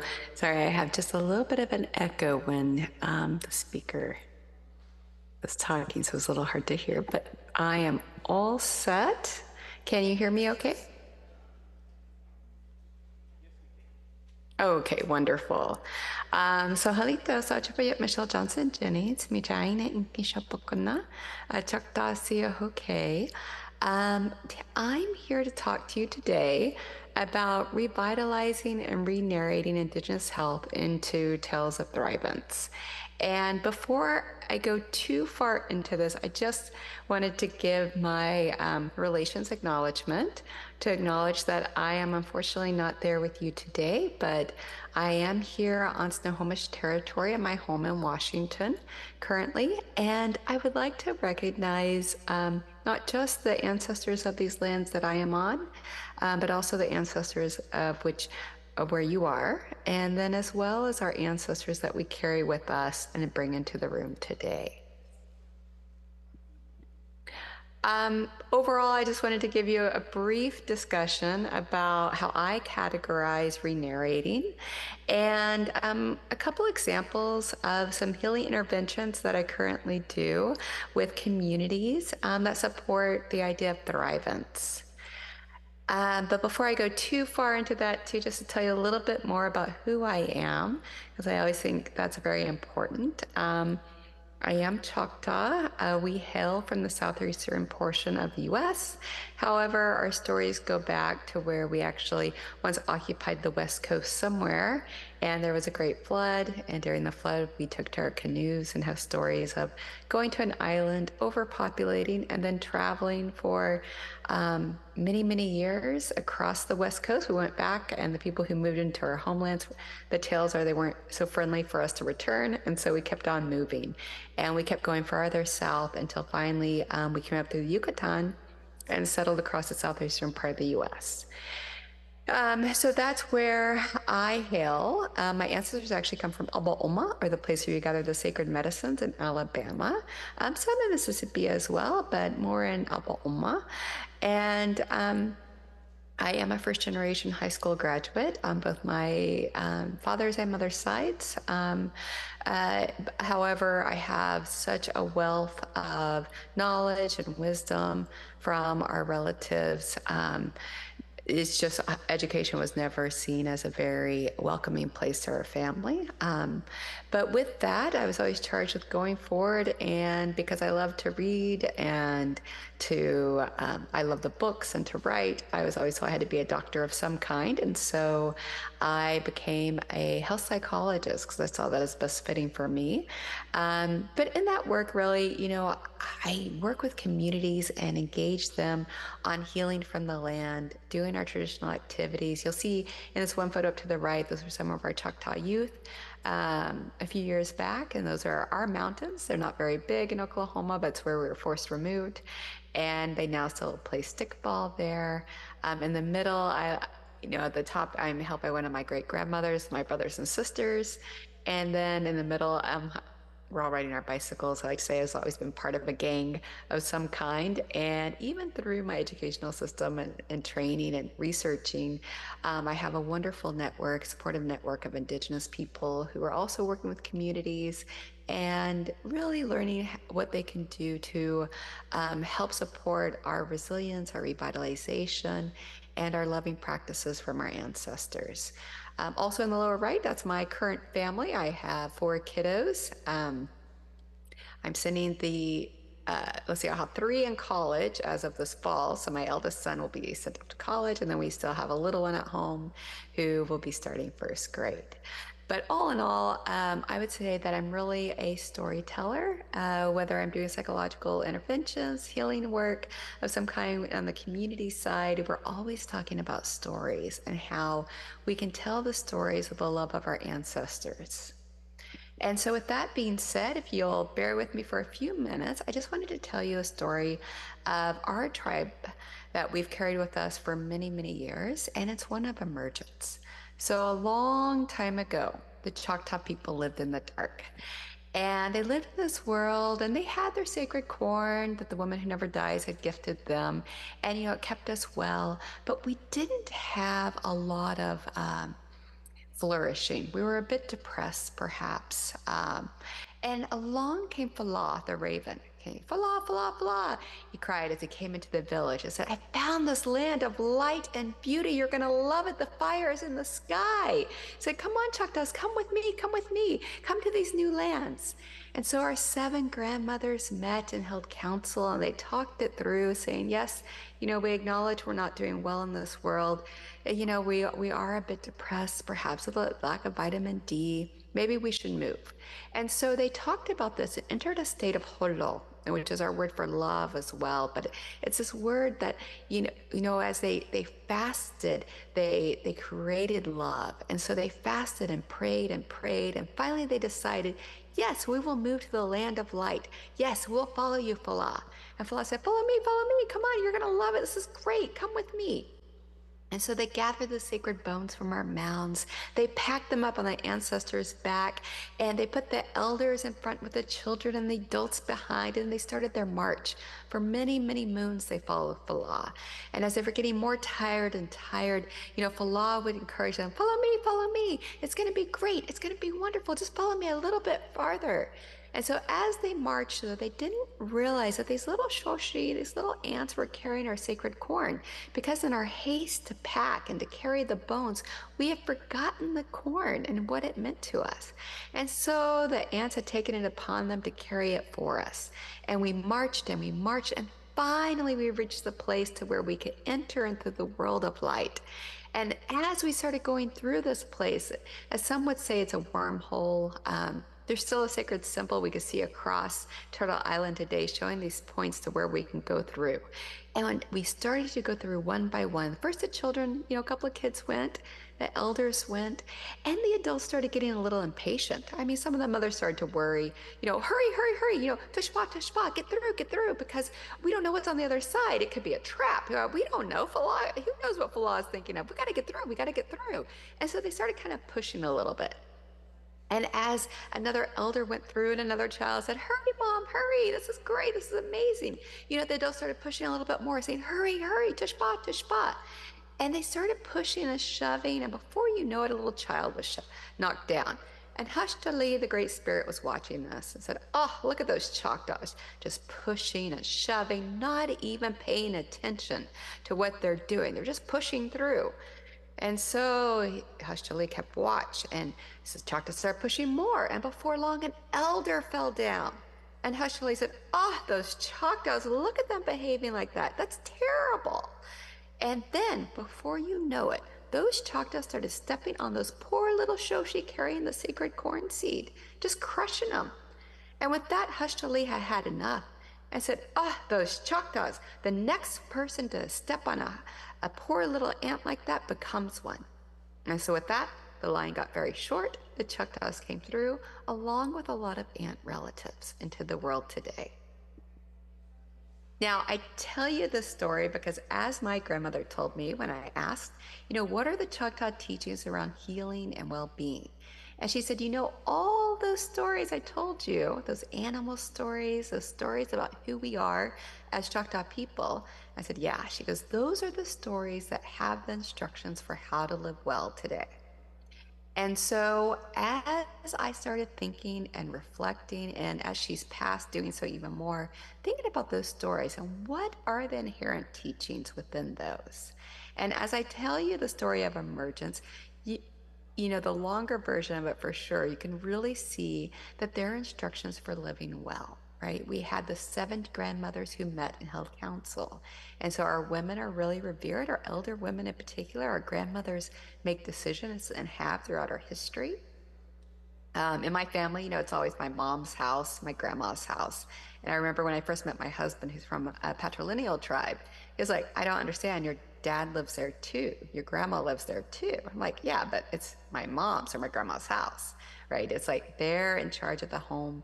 They're in charge of making the decisions for the family. So we listened to them, and they would tell the men, you know, what to say. And we see documented throughout our history, that's what occurred even when we met white settlers and we conducted deals, and a lot of our chiefs were informed into the mid-1800s and 1900s of what to say by our grandmothers who held council. Now, we also know that our identity and our ancestral knowledge is really critical within our stories. We gathered our sacred bones and we carry them on our backs. Within our bones holds our ancestors. And so I like to say our Choctaw ancestors knew about DNA well before, you know, Western science ever knew about it. We knew that our hair, our skin, our nails, our bones contained ancestral memory, ancestral cells that we needed to keep sacred. We also have stories of interrelationships. You know, our aunts, they carried that sacred seed for us, and that seed's very important, the corn seed, because with our corn, it forms the basis of our society. We have our teachings around stomp dance, why corn's so sacred, even to heal or to say prayers for someone. We would make a big pot of corn soup in the front yard, and everyone would go feast on the corn soup and say their prayers and eat that corn as prayer, and it's very sacred. But with the sacredness, right, becomes responsibilities. If we step on an ant, so we become them. We become part to remind us that they are our relatives and we have a relationship with them and a responsibility to them.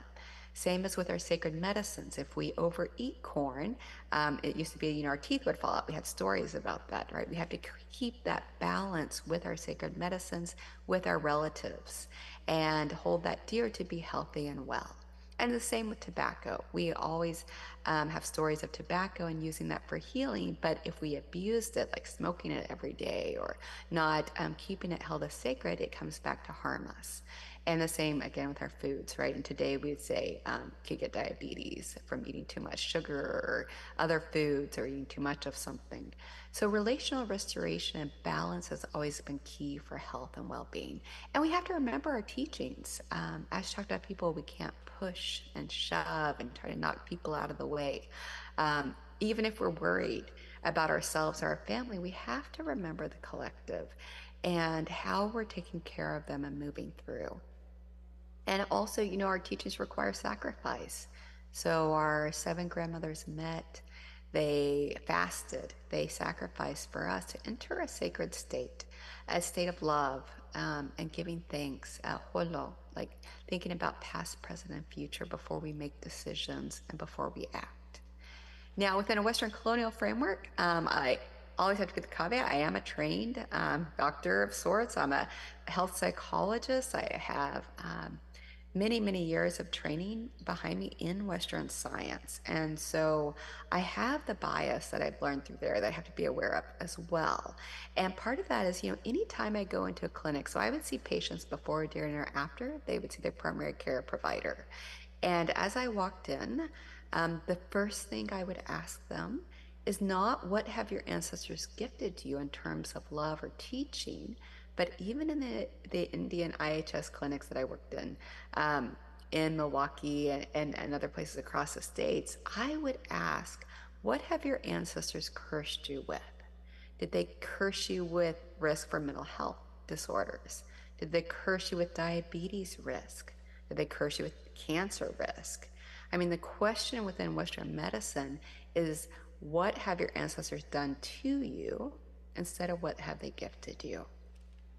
And as we know within Western medicine, there's definitely a distinction between mind, body, spirit, and nature. So there's not a focus on what we have have as strengths and wellness as a whole being, but what can I talk about today? You might talk to me about, oh, I have this ache or pain, but we're not going to talk about your mental health needs that may be causing the ache or pain, right? And I've done quite a bit of research with pain, in particular in pain care and biases that exist within that. And we know that if you're stressed, you're more likely to feel more pain. If you experience more racial discrimination, you experience more pain. And if you've had trauma in your life, you experience more pain, right? So it's very much related to us as a whole being and not just a physical symptom. And we know that through other research that we can even affect our health and well-being from what we believe, right? And so if we're not treating the person with what they believe, we're really not treating them in a good way. But in Western medicine, there is a belief that knowledge is universal. There's only one way to know, one way to be. And I think as well, we talk a lot about trauma. We talk a lot about disease and what we're suffering from, but we don't talk about love as a healing agent like our ancestors did. And I'll talk a little bit more about this, but often in Western science, this colonial framework, we talk about love, we feminize it, and for some reason, instead of elevating women as equal, often women are seen as less than. Anything associated with the feminine is seen as less than. And so it's unscientific and unmeasurable, whereas trauma is often equated to more masculine notions and seen as more valid and more scientific for some reason. Now, a lot of times, as you can imagine, Western science and Indigenous knowledges can collide, right? And we know when that happens, especially my being from Oklahoma, born and raised there, I know that this gives rise to tornadoes, right? As we have these colliding knowledges, they can rise up and they clear the area from the collisions. But also our sacred teachings around tornadoes are that rebalancing comes from that. The earth can be cleared, new growth can occur, and we can have balance as we recognize some of the collisions and we learn to heal from that. I'll talk more about the specific instances, but I would imagine most people are familiar with historical trauma. And when we talk about historical trauma and the impact it has on health and well-being, it's not just an individual event that's occurred, but it's really the psychological, physical, emotional wounding across the lifespan and across generations, right? And this would be something such as massacres, starvation that affects a whole community. There's something about many suffering at once that impacts subsequent generations, more so than just, I don't want to downplay and say just, but such as, a car accident that happens in a family. It's very catastrophic. It's very harmful, but you don't see the effects on the subsequent generations, such as if you had starvation or massacres or boarding schools, for instance. Again, there's something about that gives rise to these historical trauma responses. And that could be an increase in physical health, chronic diseases, and addiction. Now, this is for not only Indigenous people, but we see it with the Dutch famine that happened. You'll see if there's a famine that occurs in Europe in particular, subsequent generations will have more heart disease, for instance. They'll have more mental health disorders, not just from the mother's side, but also from the father's side. You'll see other diseases arise, such as anxiety or diabetes type 2 arises as well when you had subsequent generations. And from an Indigenous perspective, though, I would say also it's the disruption to our culture, to our ancestral teachings, to our land, and to our wise and healthy practices. And historical trauma, as it occurs, invalidates, our ability to not only have access to, but through this Western colonial framework, it's seen as not as important to us. Now, this is purposeful. The U.S. has had a history of taking. So one of the things I like to interrupt is when anyone says we've lost our languages or lost our stories or lost our songs. I always like to interrupt and say, no, I don't think we lost it, but it was actually taken and purposefully taken from us. So if you say you lost your keys, there's a blame on the individual, right? Like you did something wrong, you misplaced your keys, or you lost your wallet. Well, you should have taken better care of your wallet, not so it wouldn't have been lost. But when we talk about Indigenous takings of language, identity, stories, it was very purposeful, right? So the U.S. Legalized our traditional healing practices almost immediately in many places. We were killed for practicing our ceremonies, our religions, our beliefs. We were also removed from our land purposefully. I'm from the Choctaw Nation. We were the first ones removed from our land. There is a myth that we knowingly and gratefully signed off to be removed, and that's not true at all. We didn't. We actually had our 7 grandmothers met, and they held council outside, and they said, no, we are not signing. We're not being removed. They got up and left, and then one of the leaders from one of the 8 communities stayed behind, and he ended up signing, some say by gunpoint, which meant that we all had to move. And with that, we wore our death clothes and we marched to the west, believing that we would die, in which we did have great catastrophic loss and starvation and death along the way.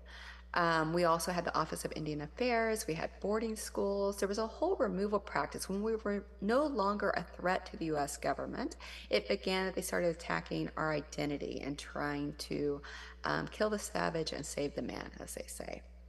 Now, we also know that if we didn't agree and we weren't agreeable, we had our healers, we had any parents who refused to send their children to boarding school, they could be put in insane asylums. And these are insane asylums such as Hiawatha, which there were no physicians, there was no treatment. You were chained to a bed with a bedpan and basically just kept there and barely fed. Many people died at these locations as well. And again, we know there were lots of people who were even held at Alcatraz, like the Pueblos, the families who refused to send their children to boarding school. So this went on until finally, again, as we were no longer a threat to the US government, then they had the Indian Health Service, which also encouraged lack of maternal child health practices from our ancestors, removed us from our homes, sent us long distances to go to hospitals, didn't allow us to keep our cultural ways of healing and being. And of course, in 1978, we had the Indian Religious Freedom Act. However, in the 90s and 2000s, you definitely have cases of people trying to practice our religious ways of healing and still being imprisoned or jailed or denied those ability to practice as we saw fit. And of course, forced sterilization, I say until the 1990s, but actually we have cases going on today of forced sterilization of Indigenous women throughout. So, you can see that this is a systematic taking of our lands, our ways of being, our culture, and even our children. Now, this systematic intent and disconnect, all these photos in here are usually family photos that I use, so that's my little one there. But, they try to disconnect us from our land, from our kin, right? And I have this National Buffalo Museum. So we became these objectified beings of sorts. Our culture became objectified. We became something to go look at as from the past, but not seen as real people living today. Now, 70 to 90% of all American Indian Alaska Natives were subjected to boarding school between 1840 to 1940. And I know this is my grandparents. Many of you may also have grandparents that also experienced this. And we still have boarding schools today that some children are sent to as mandated by the courts, and that's even within Oklahoma. Although hopefully they've gotten better. I can't say I've studied it to be sure.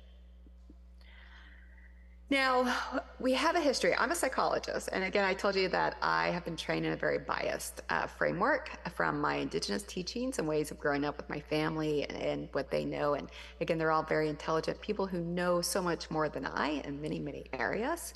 And I just want to point out with psychology, and medicine in general, but especially for psychology, we definitely are built upon eugenics, which is objectifying and saying that Indigenous people and other races are inferior to white European settler races.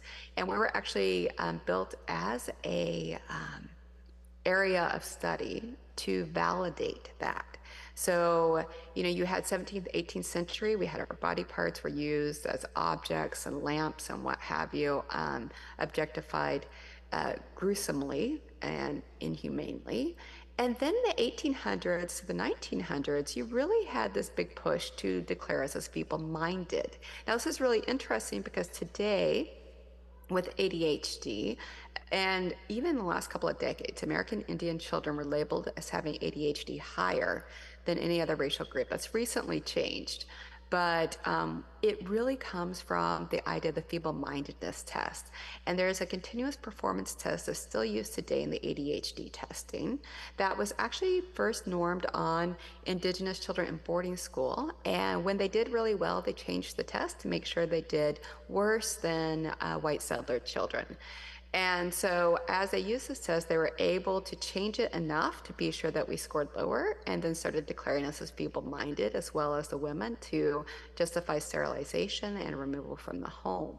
Now, as this went on, we also had the Stanford-Binet test, which was developed again with Indigenous children as a deficit. And they tested it on poor children already taken from their home in boarding school, and made sure that they scored lower, changed the test to be sure they scored lower, which is why it has a cultural bias, and then utilize that to say we were low IQ as well. And we still use this test today. So these are not just relics of the past, but it's still currently being used. And then we have whole psychological studies that were based on just proving that Indigenous people were inferior. Now, we know that up to 50% of all Indigenous children by the 1940s lived in foster home or boarding school. So again, taking up the children. But we also know that 25% of Native women of childbearing age were sterilized. And I know this happened more rampantly in some areas than others. Oklahoma, for instance, had a very, very high rates of forced sterilization of women. I know my family as well, that was the norm. By the time you hit 30, you would be sterilized or have your uterus removed some time. And Turby and Lawrence found that up to 70,000 American Indian women were forced sterilized. So these eugenics and IQ tests and forced sterilization were sought to, decrease our numbers, to be paternalistic, to say that we were less than, right? And there was a belief that we should not be allowed to reproduce, we should not be allowed to be, because we weren't worthy or as smart as white settlers. However, I just want to bring up that this is my eldest daughter who, graduated from Ivy League school with top honors. So that's obviously not true. I have another daughter that's going to law school at Stanford in the fall. She as well got into every law school she applied to, Yale, Harvard, Stanford, you name it, she got into it. Again, top performer. I have my elder son here with, Billy Sims, and all the wonderful things that he's done in running and accomplishing. And then I have myself there with some other Native women professors, just to say, I think we're doing it. Psychologists as well, Native psychologists have come up in the ranks. My husband as well, he went to an Ivy League college, also has, he came from a high school in which he was seen as not being able to do well, failing high school, and then did quite well and become a professor as well. And then Choctaw professors as well. So I'm just using my family as an example because I know I have permission to do so. But I know there are many, many other Indigenous people who are leaders, who are succeeding. And I just like to put that up there because we have all these horrible things that have happened to us. And me, being the first one to graduate from high school in my family. And unfortunately, my younger siblings did not graduate from high school, which is still extremely smart and doing extremely well. But at the same time, I like to say, it's not necessarily true. We have a lot of strengths, and a lot of times we don't recognize these strengths. And I think that lack of recognition is what leads to the violence that's committed against us even today.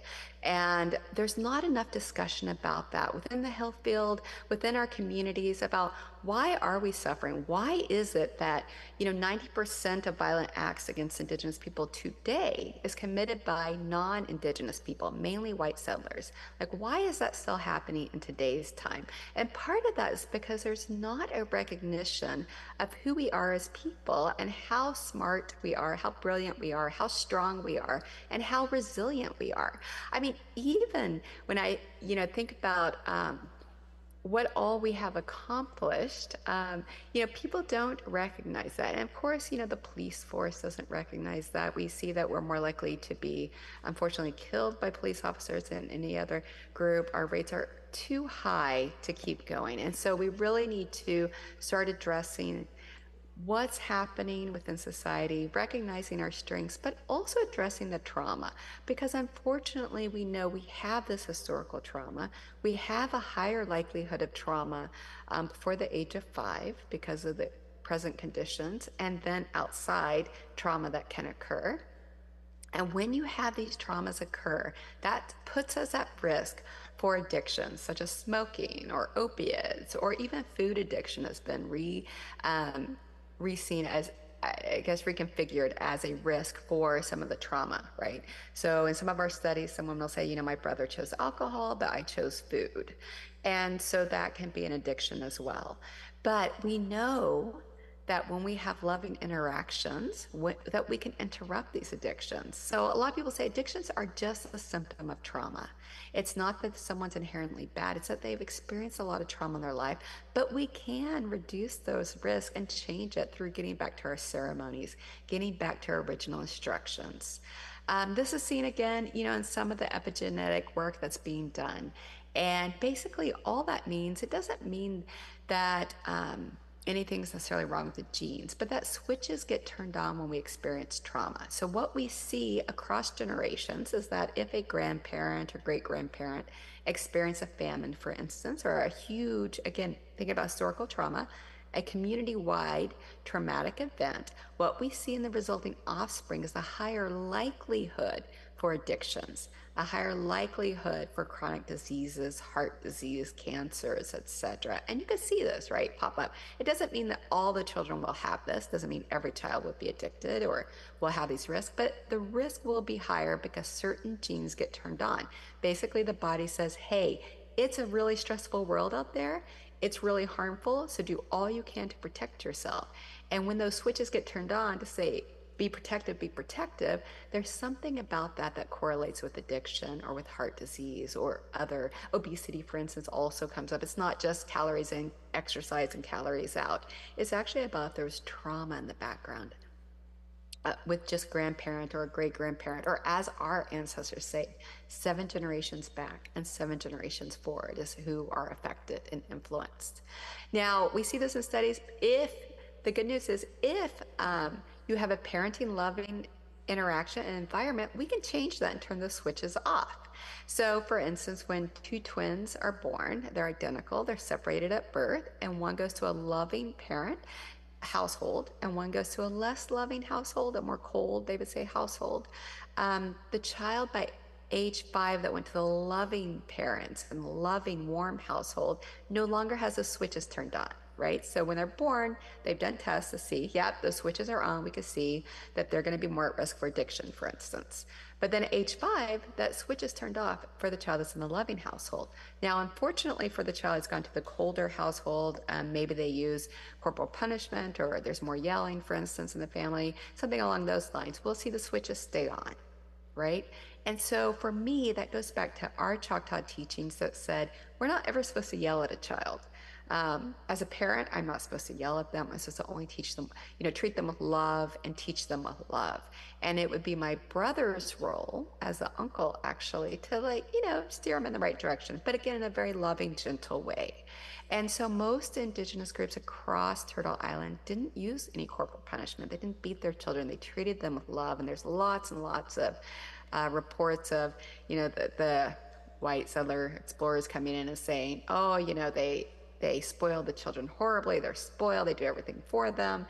And we did, because our ancestors also knew that if you do that, that heals the child, right? that protects them, that keeps them from having these risks from trauma that they were experiencing at the same time.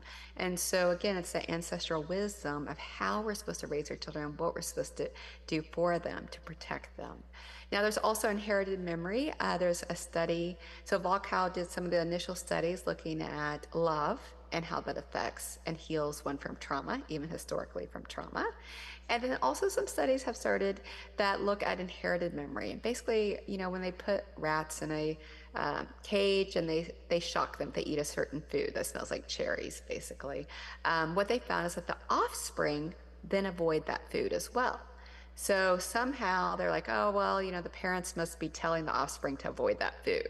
So then they took some of the babies and sent them to another state and had them see if they would avoid that food. And they found several generations after still avoided that food. So they started talking about there's an idea of when you have trauma that you can pass on that trauma and that avoidance through to the subsequent generations.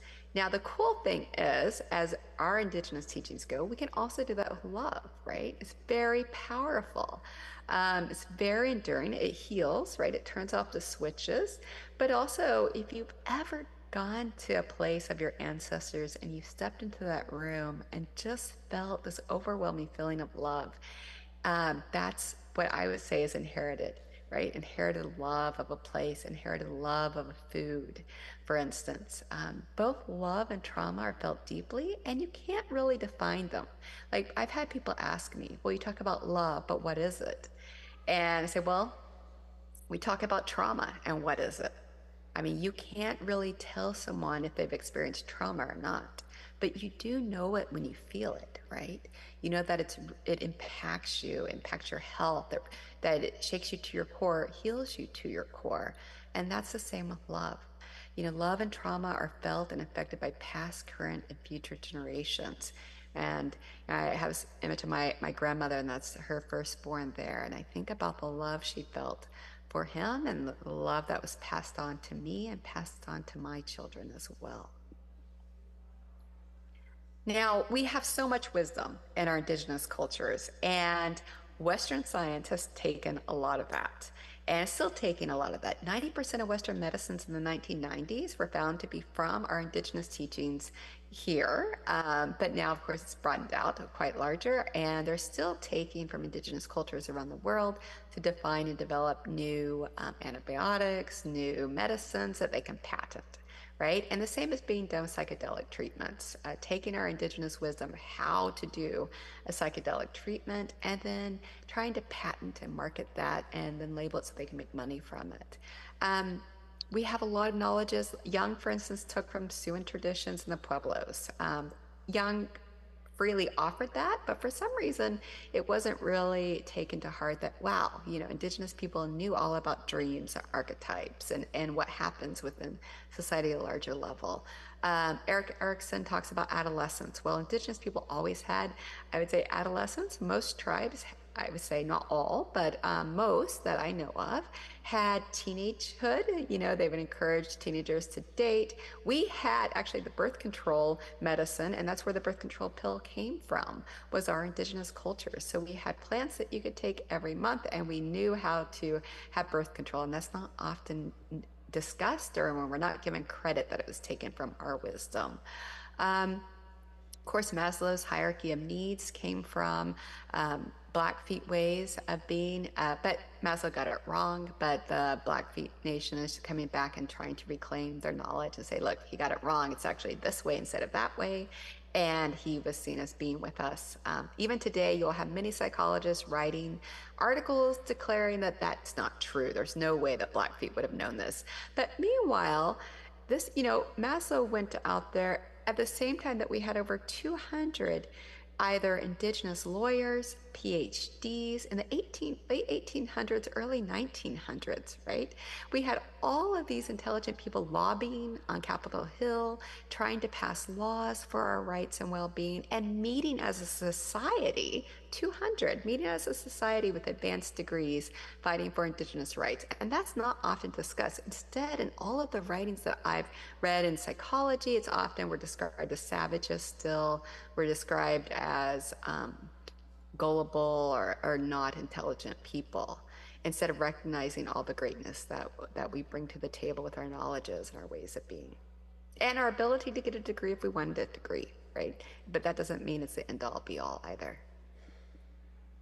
Now, with the research that I do, because I am a researcher, I'm a psychologist who has done a lot of practice, but I really wanted to work with communities. I actually wrote about it as a high schooler, oddly enough, about wanting to do work in which we could revitalize and revamp a lot of our ways of being for health, and in particular. And for me, you know, it's really about combating colonialism, what I call trying to get rid of our culture, or the ethnocide, and trying to change some of the prejudice thought and racist acts that happens against us, because it's felt across generations and really affects our communities and causes a lot of the health disparities that we experience today. And a lot of this is unconscious, right? It's embedded within society. Society doesn't often recognize Indigenous people, again, and sees us as past relics that are not real. I actually had an instance in which I was working with an elder and had a white settler who was involved in the project say, well, I actually knew real elders back in the day. And I was like, whoa, you know, like this idea that there's a real elder or not real elder, and that gets internalized too. Again, working within my own community, there are songs that we no longer have access to because of colonization. But there's also an idea that we can't ever have them again. Instead of realizing like, oh, what did we do when we lost songs or stories in the past? Not lost them, I use the word I say not to use, but like don't have access to those anymore because they were taken, is that we actually just got together and recreated some more. We went into states of prayer and fasting, and we made new songs. And I think through colonization, we often try to get saddled with the idea that we're not able to do that today, that we have to stay in this historical state. And if we do create new songs, they're not real, or we're not really Indigenous people anymore. And so revitalizing and reconnecting with that cultural ways of being is so important, because as for me as well, this is a form of activism. And that's what I do. You know, I have cousins that are, again, doing amazing work. You know, they're at protests, they're fighting and lobbying, and they're at every, you know, active event that they could be. And for me, I see my role as doing so through research and trying to make changes as possible, working with communities hand in hand, and you know, just trying to be helpful where I could be helpful. But to do that, I say we need to get our hands dirty, or get in the dirt, very much about land and getting outside and outdoors, because it affects us to such a degree. It improves our mental health, it improves our ability to think, it de-stresses us, it improves our blood glucose levels to get outside. But also, I like to use it as an acronym for decolonizing, like looking at our stories and what we do today and thinking about, did we do that in reaction to colonization or trauma? For instance, did we hide a lot of our ceremonies and our healers due to colonization? You know, when I was an undergrad, actually, I started graduate school, and I really wanted to interview one of our family's traditional healers. I knew he had been on the Discovery Channel, so I thought, oh, you know, he would be up for it. I'm pretty sure, you know, he's talked to hundreds of people, so it should be fine. But when I went home to my grandma, she said, you know, I said, I'd like to go see the healer, or Uqiquq. And she said, yeah, let me grab my purse. Come on, we can get in the car now, we can go. And she's like, let me get things together. And she was all in a hurry. I said, oh, you know, whenever, take your time. And she's like, yeah, you ready? And I was like, yeah. And she said, well, why are we going exactly? You know, just give me some idea. I said, oh, no, I just want to interview him for a paper I'm writing, that's all. And then she goes, oh. She sets her purse down, and she goes, well, I don't know if I remember where he is. Or where he lives. You can ask your aunt and see if she remembers. So, you know, I say, Auntie, I was wanting to go see our Uqiquq. Do you know where he lives? Because Grandma now says she doesn't know. And she says, well, why? He goes, well, you know, I just wanted to ask him some questions for a paper I'm doing. She goes, yeah, no, I don't know if I know. Yeah, I don't know. And I was like, oh, okay. So the minute, I started asking as a researcher, there became this protectiveness that, well, maybe they didn't want to be embarrassed in front of the League with me coming in, which fair enough. But also, I think part of it is that we had been persecuted for so long, and I'd say even in the 90s, we were having things happen to us as a community, that you learn not to share that information. You keep things secret, and you keep it hidden and protected. Now that, I'd say, would be one of our reactions to colonization, right? And then there may be other things that we do, such as eating a lot of food, or trying, like for me, for instance, I had my firstborn child and I loved it because she had these nice roly-poly arms and I felt so proud. And then my second child was born and I just could not get her to fatten up at all. And I was so worried. So I went into the pediatrician and said, look, I don't know if I need to supplement with formula or what's happening, but she just isn't putting on weight like my older child. And the pediatrician said, well, what are you worried about? She's well within the normal range.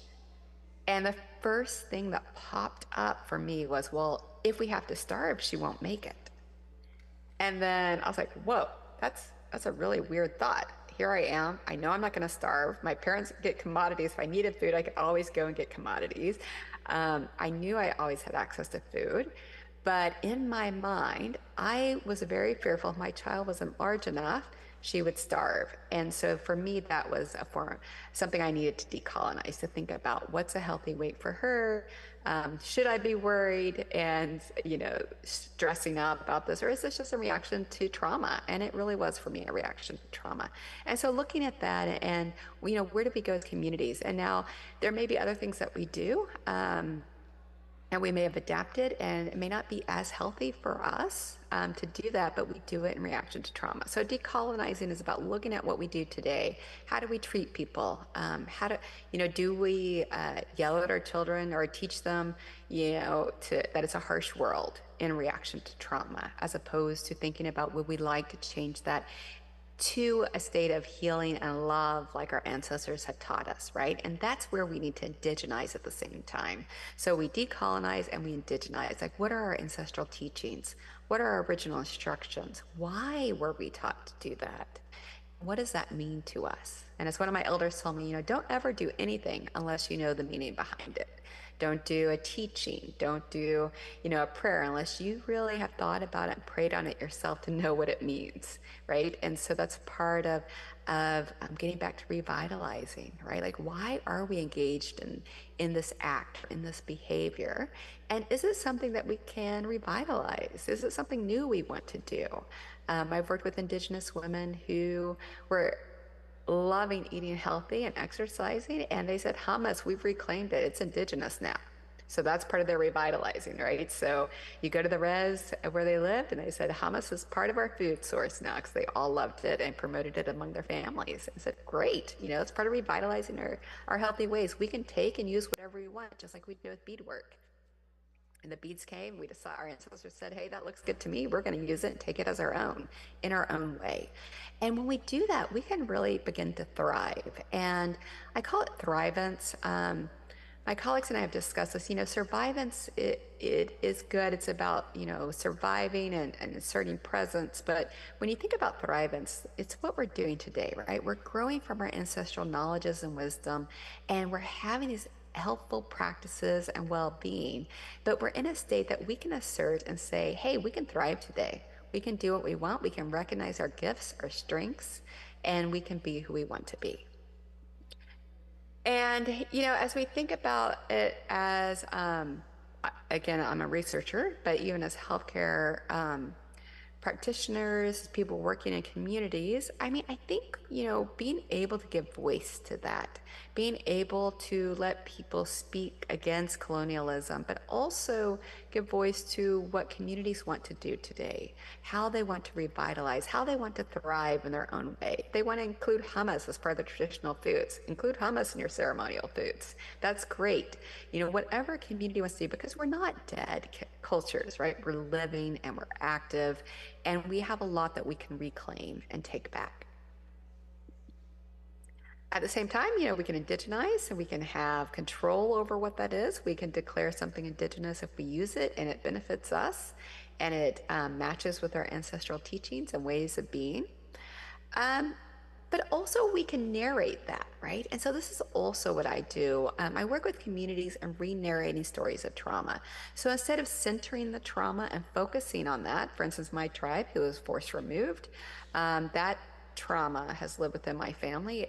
As a child, I talked about it, obsessed about it. I read the documents of my ancestors, what they talked about. And it was really a painful area for me. And so when I first started working with my tribe and they said we wanted a health intervention around rewalking the Trail of Tears, I was excited because I thought we could revitalize and say, hey, this is what we're bringing back to our culture today. We're talking about their stories. We're talking about their tales of strength. But at the same time, I was really nervous to be involved with it because it was such a painful topic because we lost thousands. We have a grandmother in our past, a relative that carried, she was 9 at the time, carried one of her brothers on her back who was 5, barefoot in the snow with frostbitten feet. And every step she took, she carried him because she knew if she put him down that he would be murdered immediately by the soldiers who were with us, because that's what they did if he fell behind. And so that story is so powerful. But when I read what she actually said was that she did it with every step. She didn't just think about the trauma, but she actually focused on her love for him and for the 7 generations forward.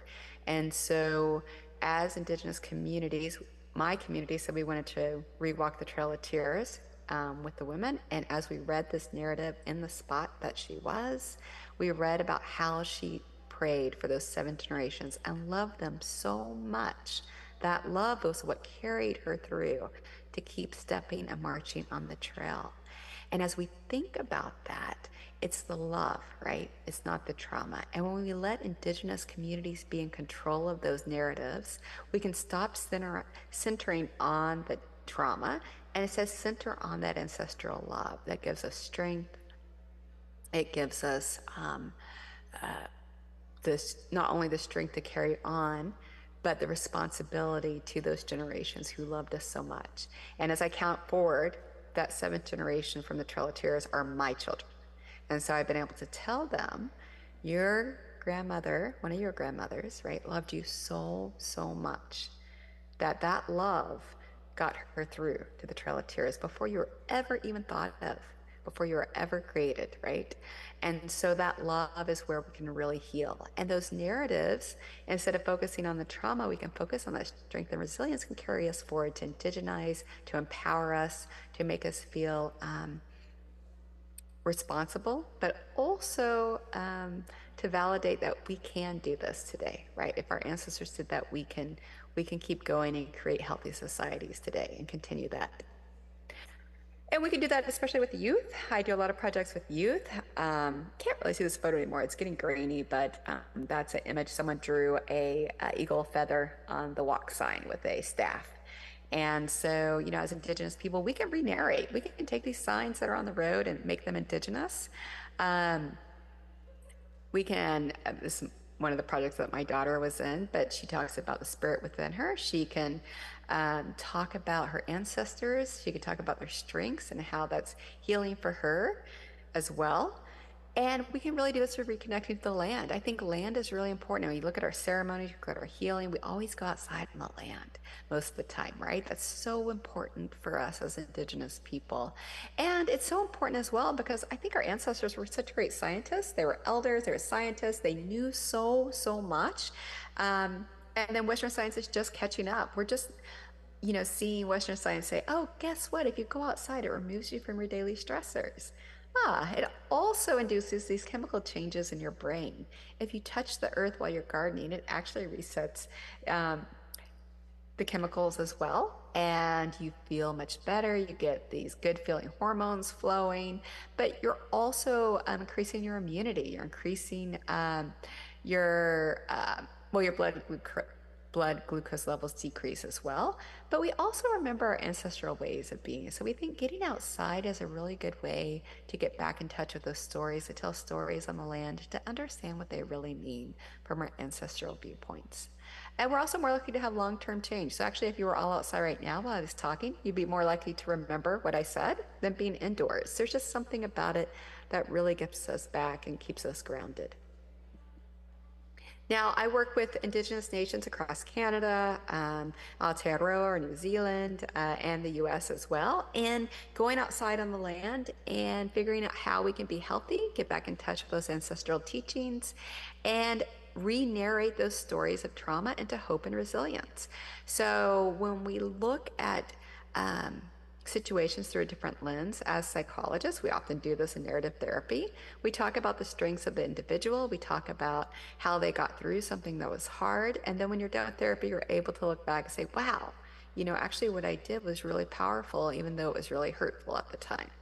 And we see that with our projects that we're doing with whole communities as we narrate and think and re-story the trauma into hope, into the loving words of the ancestors. I have to say, in all these countries I've worked with, Indigenous tribal nations there, we always find historical documents where, despite the trauma, almost all of them, the ancestors are talking about the love for the future generations. And I just find that so interesting because even as a Choctaw, I grew up in Oklahoma where we have 60 plus tribes, right? And I always thought it was a plains, the 7 generations forward was kind of a plains idea. And in Oklahoma, we're very careful, like that's their tribe, not our tribe stories. So we got to be careful. But then I found out, like, oh no, so Choctaws used to go and meet at Cahokia and meet with Anishinaabe people and Siouan people. We used to have these big conferences and we used to share, you know, we used to have copper from the Great Lakes and we used to travel down to Mexico and we used to share our ceremonies and ways of being. And also, my ancestors talked about the 7 generations forward and backwards. And so that's a very important concept that I didn't even realize was Choctaw until, you know, I was a little bit older. So, but as I work with tribal nations across, we see it time and time again. It's the love. It's the love that gets us through hard times. It's the love that's healing. And our ancestors knew that, being the great scientists that they were. I just wanted to highlight one project we're currently doing called Wakaya, which means to rise up. This is actually my eldest daughter there on the right, who is now 23. But when she was 12, she went with us on our first Trail of Tears rewalk, in which we took Choctaw women to rewalk the Trail of Tears. We GPS mapped the actual location of our ancestors. We had 3 different trails that we were force removed on. And at every spot, we read their words of hope and love for us as we stood in those spots and healed from the land, and as we believe also healed the land, you know, from that trauma. And, you know, said our prayers, had offerings, but we also tested it to see what does this do for us mentally to be out on the land?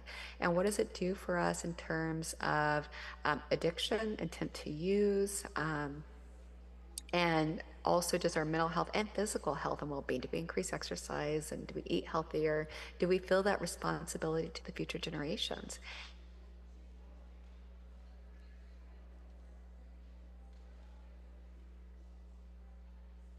You know, she was disabled from actually a botched spinal surgery. I didn't think she could actually go on the trip with us. She came on with the pilot. We had 2 pilots, and she ended up telling us that she went to on the trip and she walked every single day. We were walking, you know, 10 miles a day at least. We were camping out every night.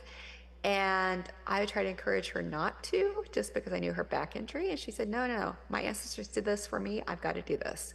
And at the end, she got off all pain medicines, got off disability, became a community leader, works in the community now, leading an organization, is on many boards, quite an activist of just for Indigenous rights and well-being. And she said, you know, it's the most profound thing for her to realize what her ancestors went through and the love they carried for her. And so that everything she does today, she's got to carry forward for the future generations.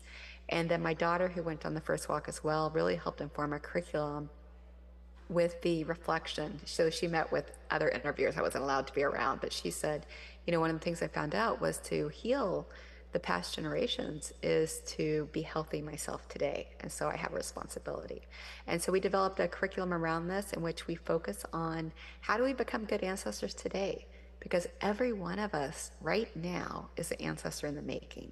It doesn't matter if you have children or no children. Like our generation our future ancestors, and they're going to look back on us and see, what have we done? What did we do to make the world better for 7 generations forward? And with that, of how, we have 3 guiding questions. We say, what did my ancestors hope and dream for me to be? And that's one of the things we focus on when we do our health interventions. And this is what I utilize across the world now. And then we say, how can I become the best ancestor possible? And so we think about that. And then our 3rd question is, what kind of future ancestors do I dream for? And what can I do today to help make them the best ancestors that they can possibly be?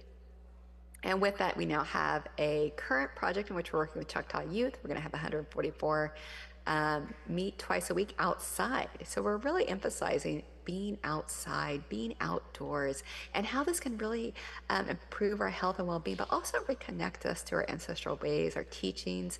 We're going to have the high schoolers go outside and do Choctaw traditional activities twice a week. They're going to hear our animal stories, just like I was raised listening to. They're going to talk about what that means to be healthy, what decisions they can make. And then they're going to go and do 2 camps in which they rewalk a smaller version of our Trail of Tears, where our ancestors passed, and talk about their love and read their narratives as well, and their love for their generation. And then also go out on the land and learn some of traditional pottery activities and do some ecological restoration, in which they're preserving a cane. Some of our cane reeds are going extinct, and so they're going to be replanting and working with the water systems there. And so this project is a randomized clinical trial with NIH that's funded, so we're very excited about it. And we're actually measuring how their exercise improves, getting active, how that improves, and how their mental health and well-being improves.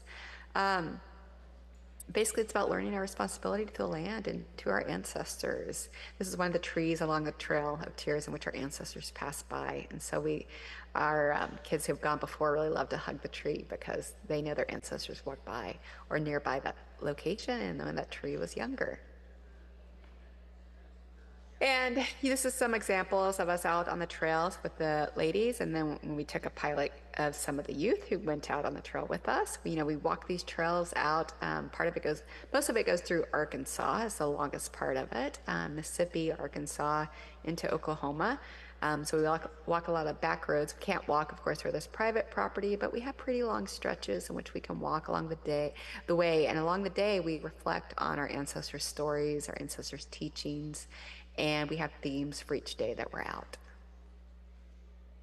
Now, again, we focus on transforming the trauma, right? Like talking about it through our ancestral love, their visions for us and what they saw for us. Because if you think about it, in the grand scheme of things, I always appreciate what Professor Linda Smith says, the grand scheme of things and in our ancestral history, colonization and our current traumas is just a little blip, right? So we have all these thousands of years of our wonderful communities. We had plumbing, we had running water in the US. We had all these great advances. We knew cosmology and the stars and how things worked. We knew all of this. And then we've had, this impact of trauma, but it's just a tiny little blip on that timeline.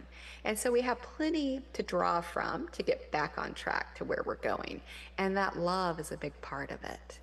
And so when we restore, we can do that. It's a whole process of restoring. I'm not feeling like we're overwhelmed by the trauma, that it's all is lost, especially as we look at climate change and what have you. But thinking about this long continuum of our ancestors and how strong they were and how loving they were and how we can reverse our trauma and turn off those switches that put us at risk and see things in a different light. And I bring up this article because, Indigenous people are the least likely to utilize alcohol at all. We're the most likely to completely abstain. And I don't think that's been shared enough. Cunningham did a great article in which they talked about it. We're more likely to abstain from any alcohol, and even binge drinking. You see that, but you also see it among non-Indigenous people in the same area. And we can really skew the data with our biases, right? We could say, oh, Indigenous people have more binge drinking rates than any other group. But actually, when you look at the groups that are right there in the same location, it's the same rate. So it's just part of the cultural norm of the area. But we also know that we're the most likely to abstain. And the same with African Americans. When I looked at their drug use with opiates in particular and pain, they are the least likely to utilize any alcohol or drugs by far. Same with Indigenous people, but you'll get these stereotypes that persist, and we need to interrupt those and think about that love, think about that transformative resistance of how we can decolonize and indigenize and really become these the best ancestors that we can possibly become for the future generations. And part of it's just restitching, right? Of going back to those ancestral teachings, of revitalizing, developing new ways of being, new healing ceremonies, new songs, new stories, talking about those in a new light, and again, focusing on that love and that strength of our ancestors. There's tons of grassroots initiatives happening in communities that we're not highlighting enough. We have a podcast going right now through CIEDAR, CIEDAR. It's a group, we are US and Canada, but focus more so on Canada at the moment. But we're having a podcast in which we're highlighting Thrivance during the pandemic. And that's one thing that I really wanted to push, and why we developed it, because we don't have enough of those stories about how we're doing well, what's working, and as Indigenous people, we share. When COVID hit, we all share what we were doing, right? We were on social media, even with the pipeline protest, right? We had all kinds of protests happening in the US at the same time as happening in Aotearoa, New Zealand. We're all connected by social media and the internet. And I think that's so important that we recognize our strengths, recognize how savvy we are with being connected and into leading. Again, that's my youngest there. But I think it's really important as we think about psychology, as we think about health interventions, thinking about what we can do to stay healthy, being led by our ancestors. My youngest, he would always just kind of pop up and want to do smudging every day. It was the most random thing. But I think that's really important for us. And just to kind of wrap up here, because I don't know if I'm going over a bit. I think even as we think about healing, we think about more than just the individual. We think about ourselves as part of the universe, our relationships with our communities, and that we all have ancestors that have taught us well. So with that, I'm just going to wrap up here. And just know that, we have lots of healing opportunities that can occur on the land. And it's about creating a new place while disrupting the colonial lens. Because we're all part of the collective.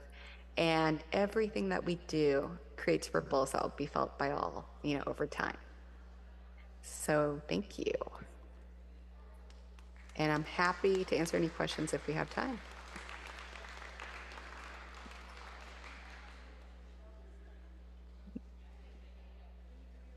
I can, yeah, you're welcome.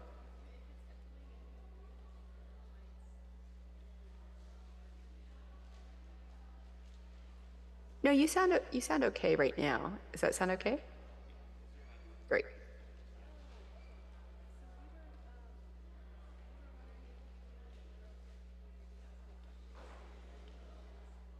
Yeah.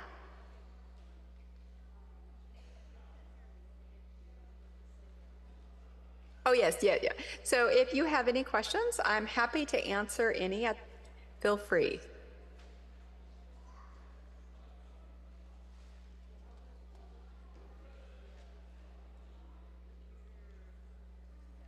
Okay, if you could go over to the computer to ask the question, that would be great, because otherwise it's just difficult to hear.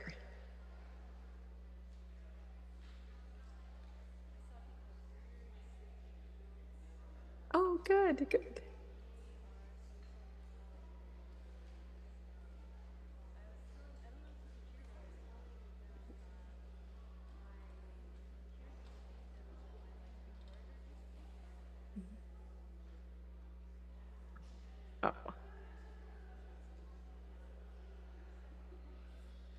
Oh.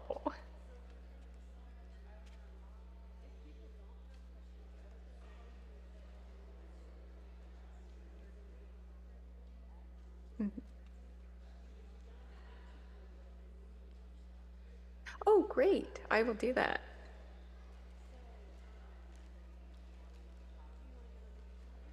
Yes. Is there a way you could put that in the chat by any chance for me?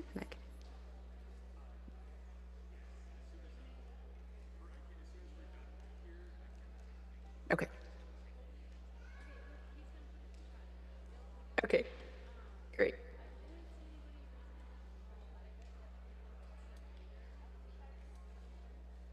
Yes, so if you have any questions, yeah, feel free to ask, and they're going to email it to me, so I'd be happy to answer. Yeah.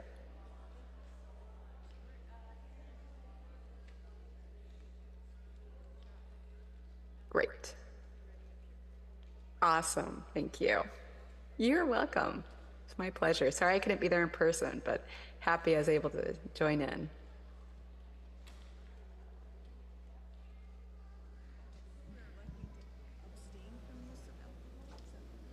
I think so. Do you want to ask her? Do you want to email it to me? Did she say that Alaskans are more likely to abstain? That's what this statistics Oh, say. we do Really? have one question. Is it more? Did you say that it's more likely?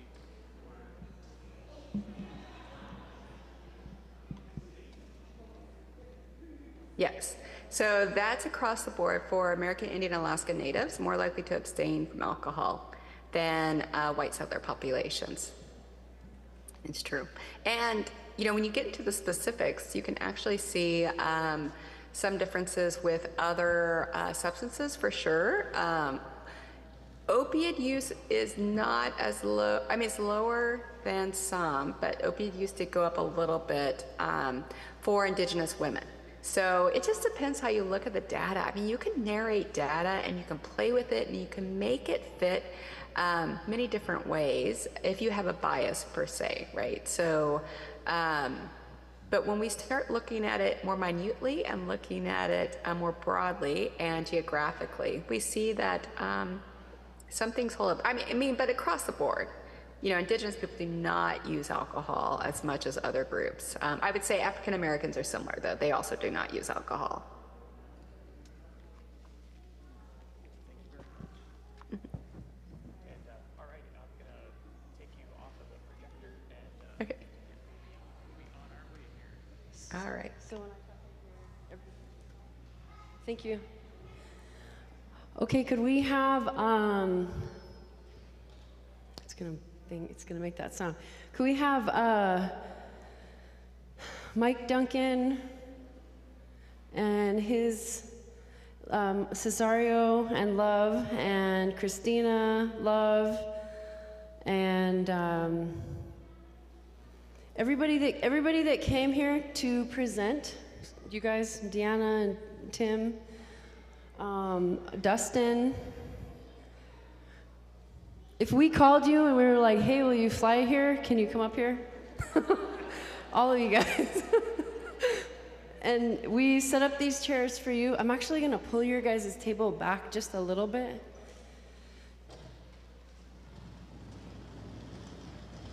Can you still see? Ah! Can you still see okay? No, you can sit there. Yeah, we're gonna be out here.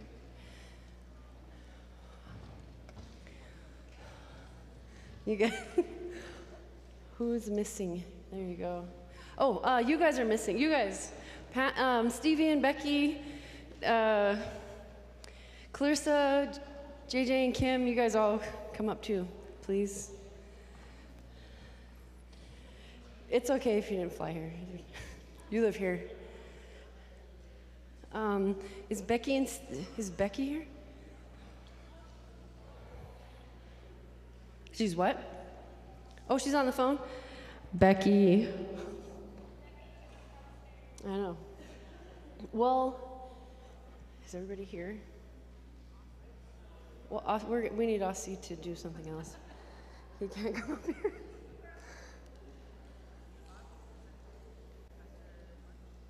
Is he here? Oh, yeah. Bobby McCarr, could you come up here too, please? Of yours? Yeah. We're all cousins.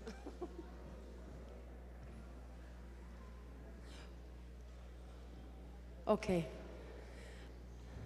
Tish? You ready?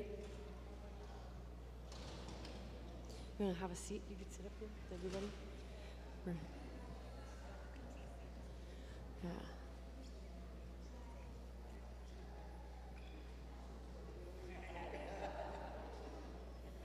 Where's Martin?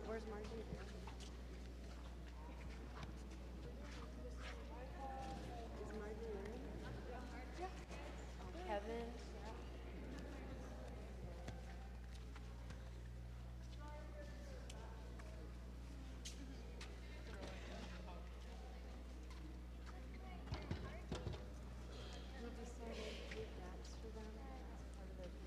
Okay.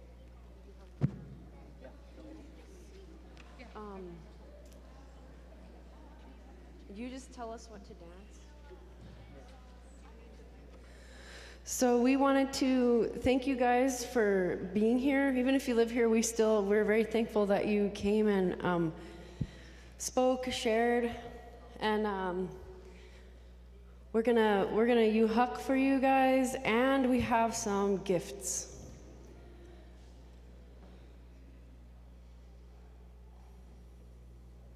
So I think we're ready.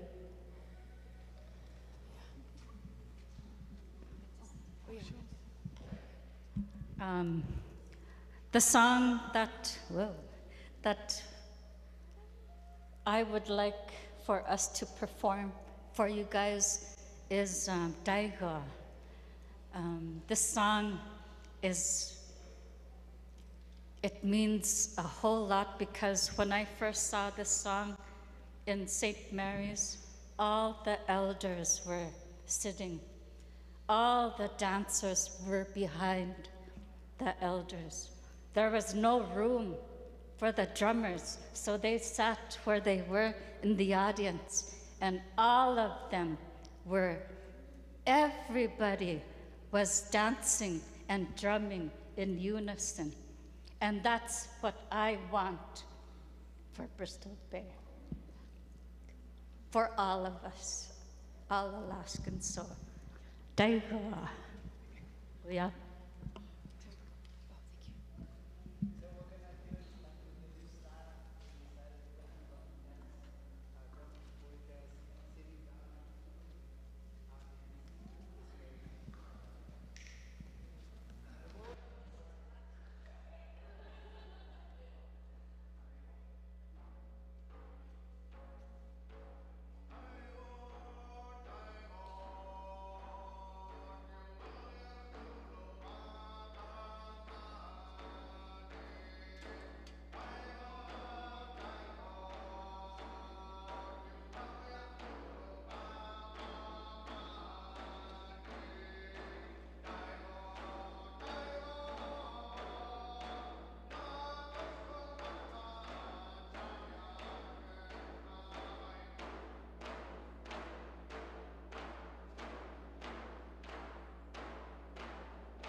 Okay, I'm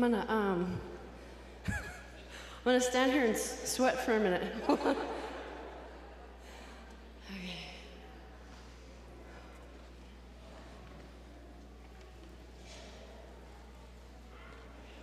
Careful, buddy. Yeah, you could just hand it to me? Like, hold it to me? Oh yeah, you could tell me who you have. Well, so, okay. So, we had this idea, I had this idea 6 years ago, and then I told Amber and Tish and Cindy about the idea, and we talked about it for a really long time. And while we talked about it, a lot of people passed away. So, my title was the Overdose Prevention Coordinator, and I couldn't do that. And I realized, so at a certain point, Crystal said to me, you can't do this by yourself. So I thought, well, okay, that's true. So Tish started working with me, and then Amber, and then Cindy. So the reason that I had a job was because we had this funding, and the funding said that we could come up with something that would work for us. And I had never seen that before. I don't know if I'll ever see that again. They said the only rule is you have to report to us when you create an MOU with somebody, a memorandum of agreement. I was like, okay, I can do that. So there were a lot of barriers for a lot of different reasons. Even though the funder said you can create what you guys need in the community, so I asked a lot of people what I should do or what would work, and I listened to people, and then they started listening to people and then telling me what we should do, and I was like, okay, so we all worked together, and we started asking people if they would come to Dillingham to have this event, this dream event that we never thought we could have. We just, like, it was so far outside of what we thought we could do. And as we asked all of you guys, you all said yes. And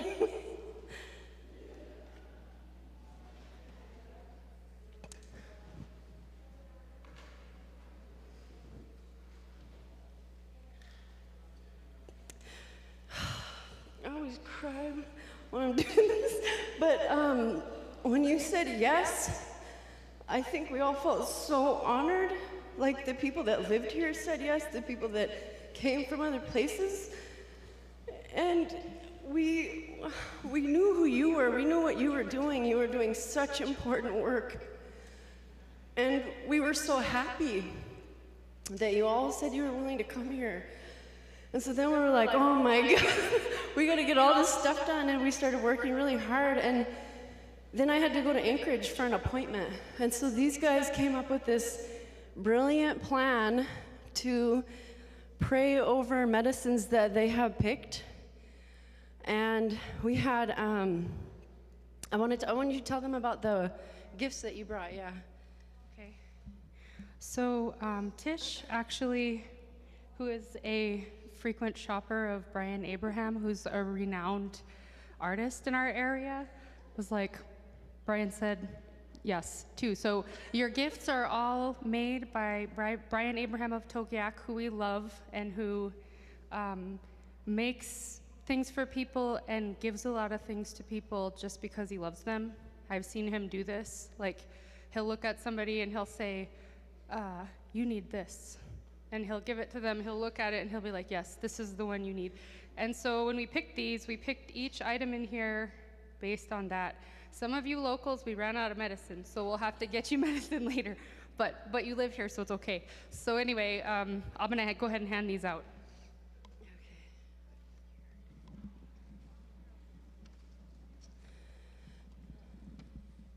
So we wanted to, we just wanted to honor you with that, and then Aussie and Margie and Aaron helped us do that for everybody, not just for the people that came here to speak, but everybody that came here to participate.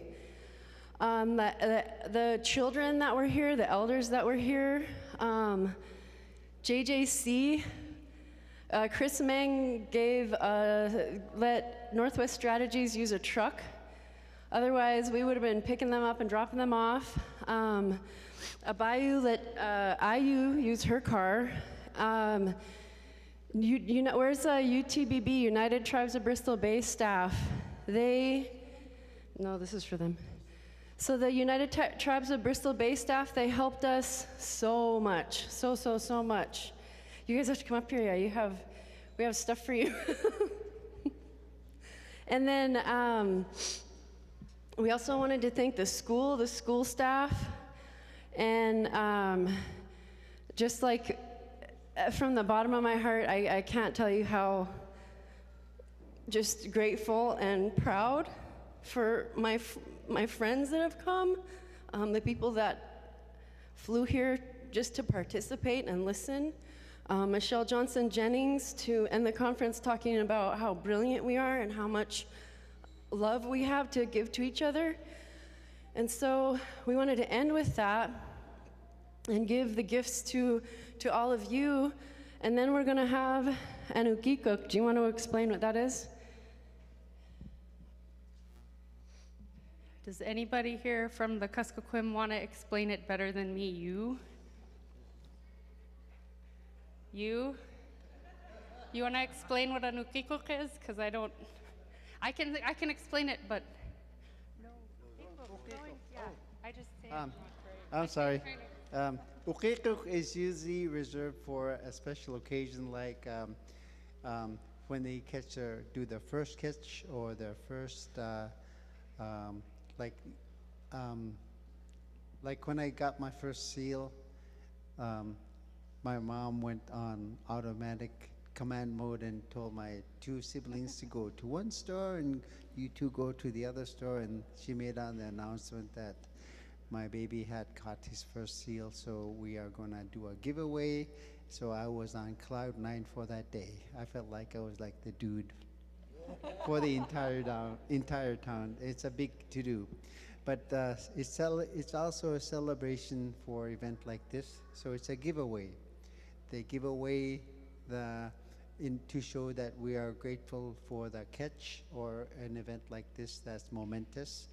And my hats off to, the community as well as the amazing staff that have been supported from the get-go, and I've been like their silent cheerleader all the way.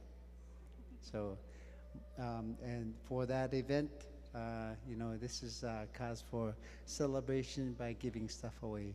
And it's usually for women, so if you women out there, you guys gotta, when they throw that, you have to go, ah, ah, and do that, so.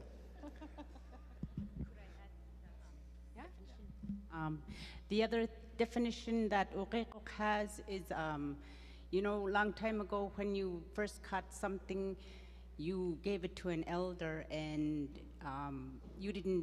the family didn't keep the catch for themselves. They gave it away to people, so the person can keep catching and also sharing his family and community members, and that was part of the celebration. And I wanted to add to that. Thank you, Juliana. A few other people I want to thank briefly. Cynthia Rogers, who helped us through the whole process, helped us advertise, was really supportive. Tide Table. This Uqiquq is pretty much sponsored by some of our local organizations and Inez Webb, who's my mom, who came from Anchorage with a lot of things. So we're really grateful to her.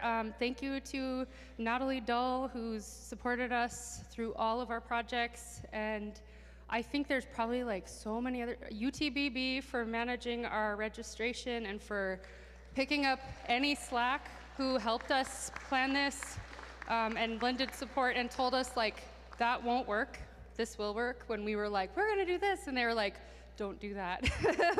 So thank you. And all of the tribal members who came, Jake's Place, I mean, BBNA, SAFE, everybody donated stuff to this, and of course, all of our presenters. So we're gonna, I think, did you have anything else to add, or can we set up? Oh, okay, hang on.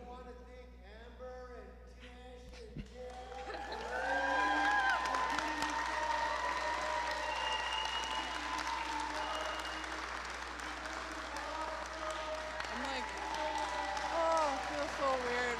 Thank you. Make everyone cry. Gross. I just had one more.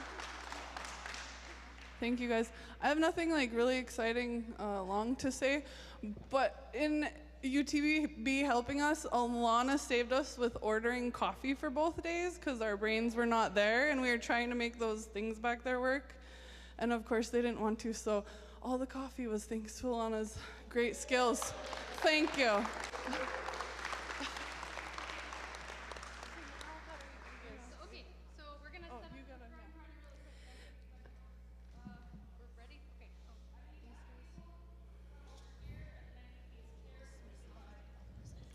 Okay, we're gonna open up this part right here. And she said something about a table, but I didn't. So you guys have to look at your gifts, you know, before you, they're kind of little. So just don't lose them.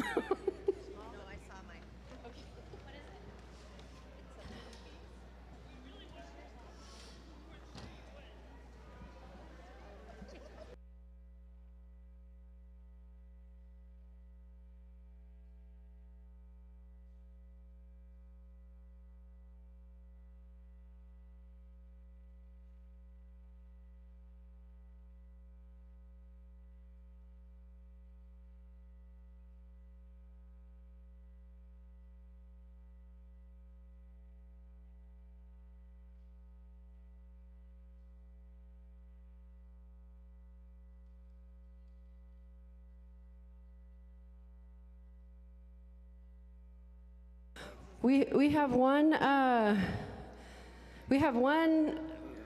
raffle from BBNA. So there's 3 prizes for the raffle if you want and talk to Sandy.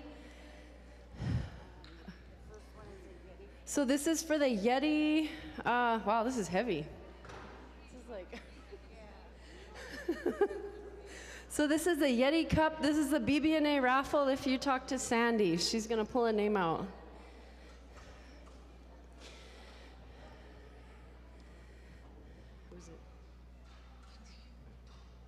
Kim Larson. Kim Larson, you're the big winner of the Yeti Cup. It's like really heavy. Yeah. And then we have something else.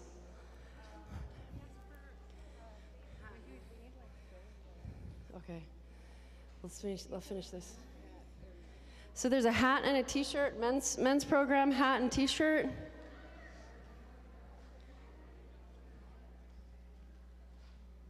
Romeo. He's the men's program guy. Should we pick it? So Romeo, you won the men's hat and t-shirt. Are you here? We were thinking we should give it to somebody else because you work there. Do it one more. Okay, Annie Fritzy. Is Annie Fritzy still here? Annie Fritzy, woo! You want to give this to Annie? Okay. Sorry, Romeo, you just. Okay, and then this is a bag of goodies and a t-shirt. Still put t-shirt in. And the Wellness Circle of Life t-shirt and. Oh, are you putting that in here? Yeah.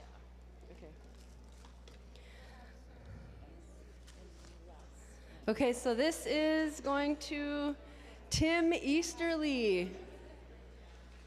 Go. Oh, thank you. You're welcome. And then a Fitbit. This last one is for the Fitbit. John Larson Jr. That's little guy. You want to give it to him? Does he have to be present to win, or? No. Okay. Thank you, Sandy. And so we need like a few people to come up and be throwers. We'll give you something, I guess. I don't know. Yep, yep.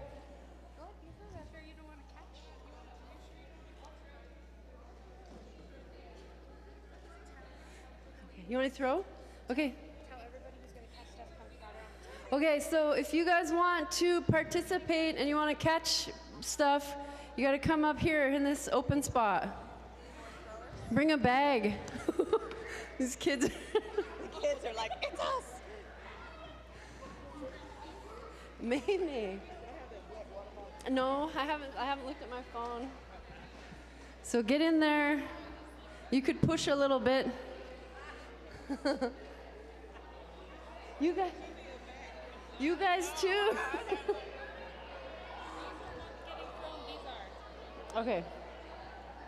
You just stay back here and give us what to throw. There's no rules. Survival of the fittest. Are you guys want to catch stuff? Love, do you want to put it in your shirt? Here, there's bags here.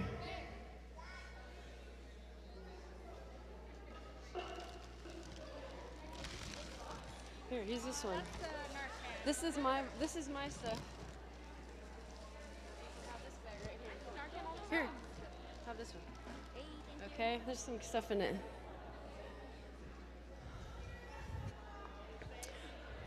Is there any last directions? Just whenever. sign your name, that's all their thank you cards to it. I don't know who they go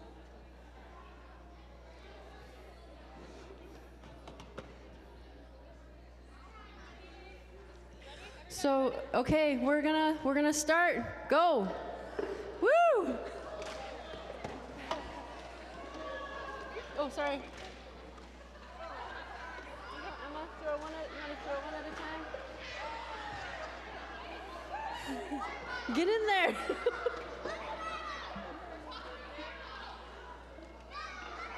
What's that? Thank you, ma'am. Oh wow, so cool. Yep. Oh my gosh. I don't know who started it. What? This is the coolest. Thank you. So cool.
So if you have candy, you guys, if you catch candy and it has a number on it, save that.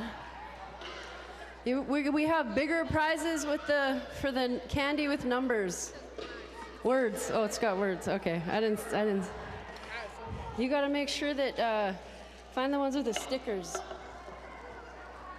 Just make sure they don't have stickers. Okay.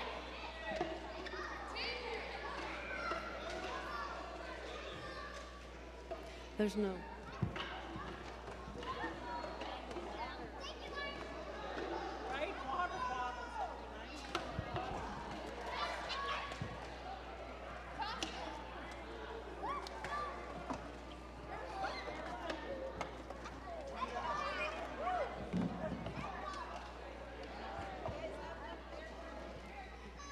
We got some incoming bigger things, so watch out.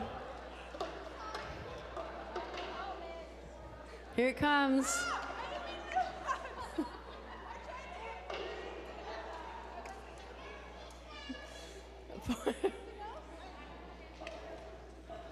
So if you have candy and it has something written on it, bring it up to us. I got everything. Look at your No, I'm candy. just kidding, I didn't. Make sure. Okay.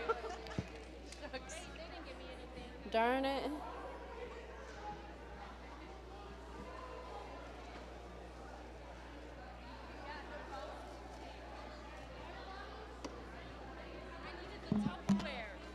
The Tupperware?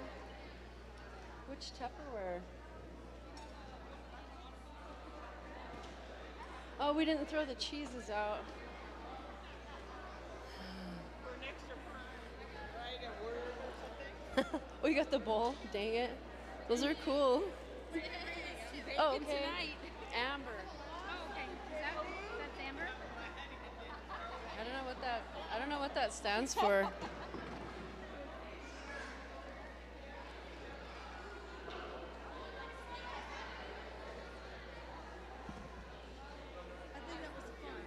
That was so fun.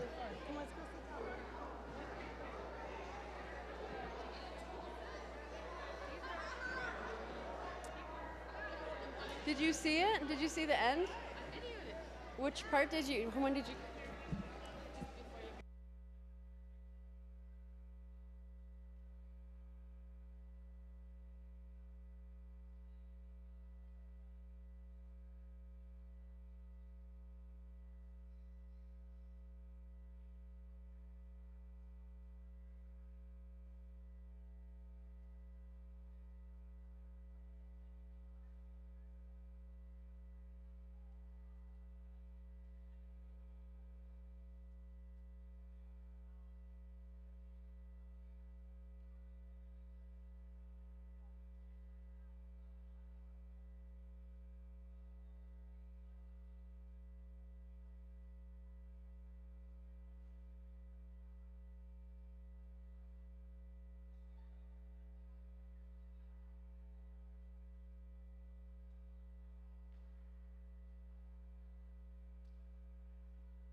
Okay, oh, right in my ear. So I know a lot of people have left, but we will have a men's and women's talking circle here at 6:30. I think it says 6 o'clock on the schedule, but we're changing it. So it'll be 6:30 if you wanted to come back for that.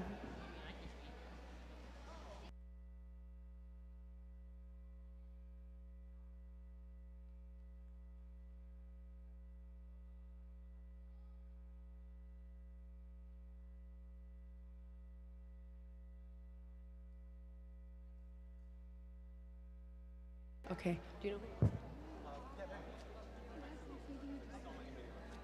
Okay. And then don't forget to pick up your AFSP auction item in the corner.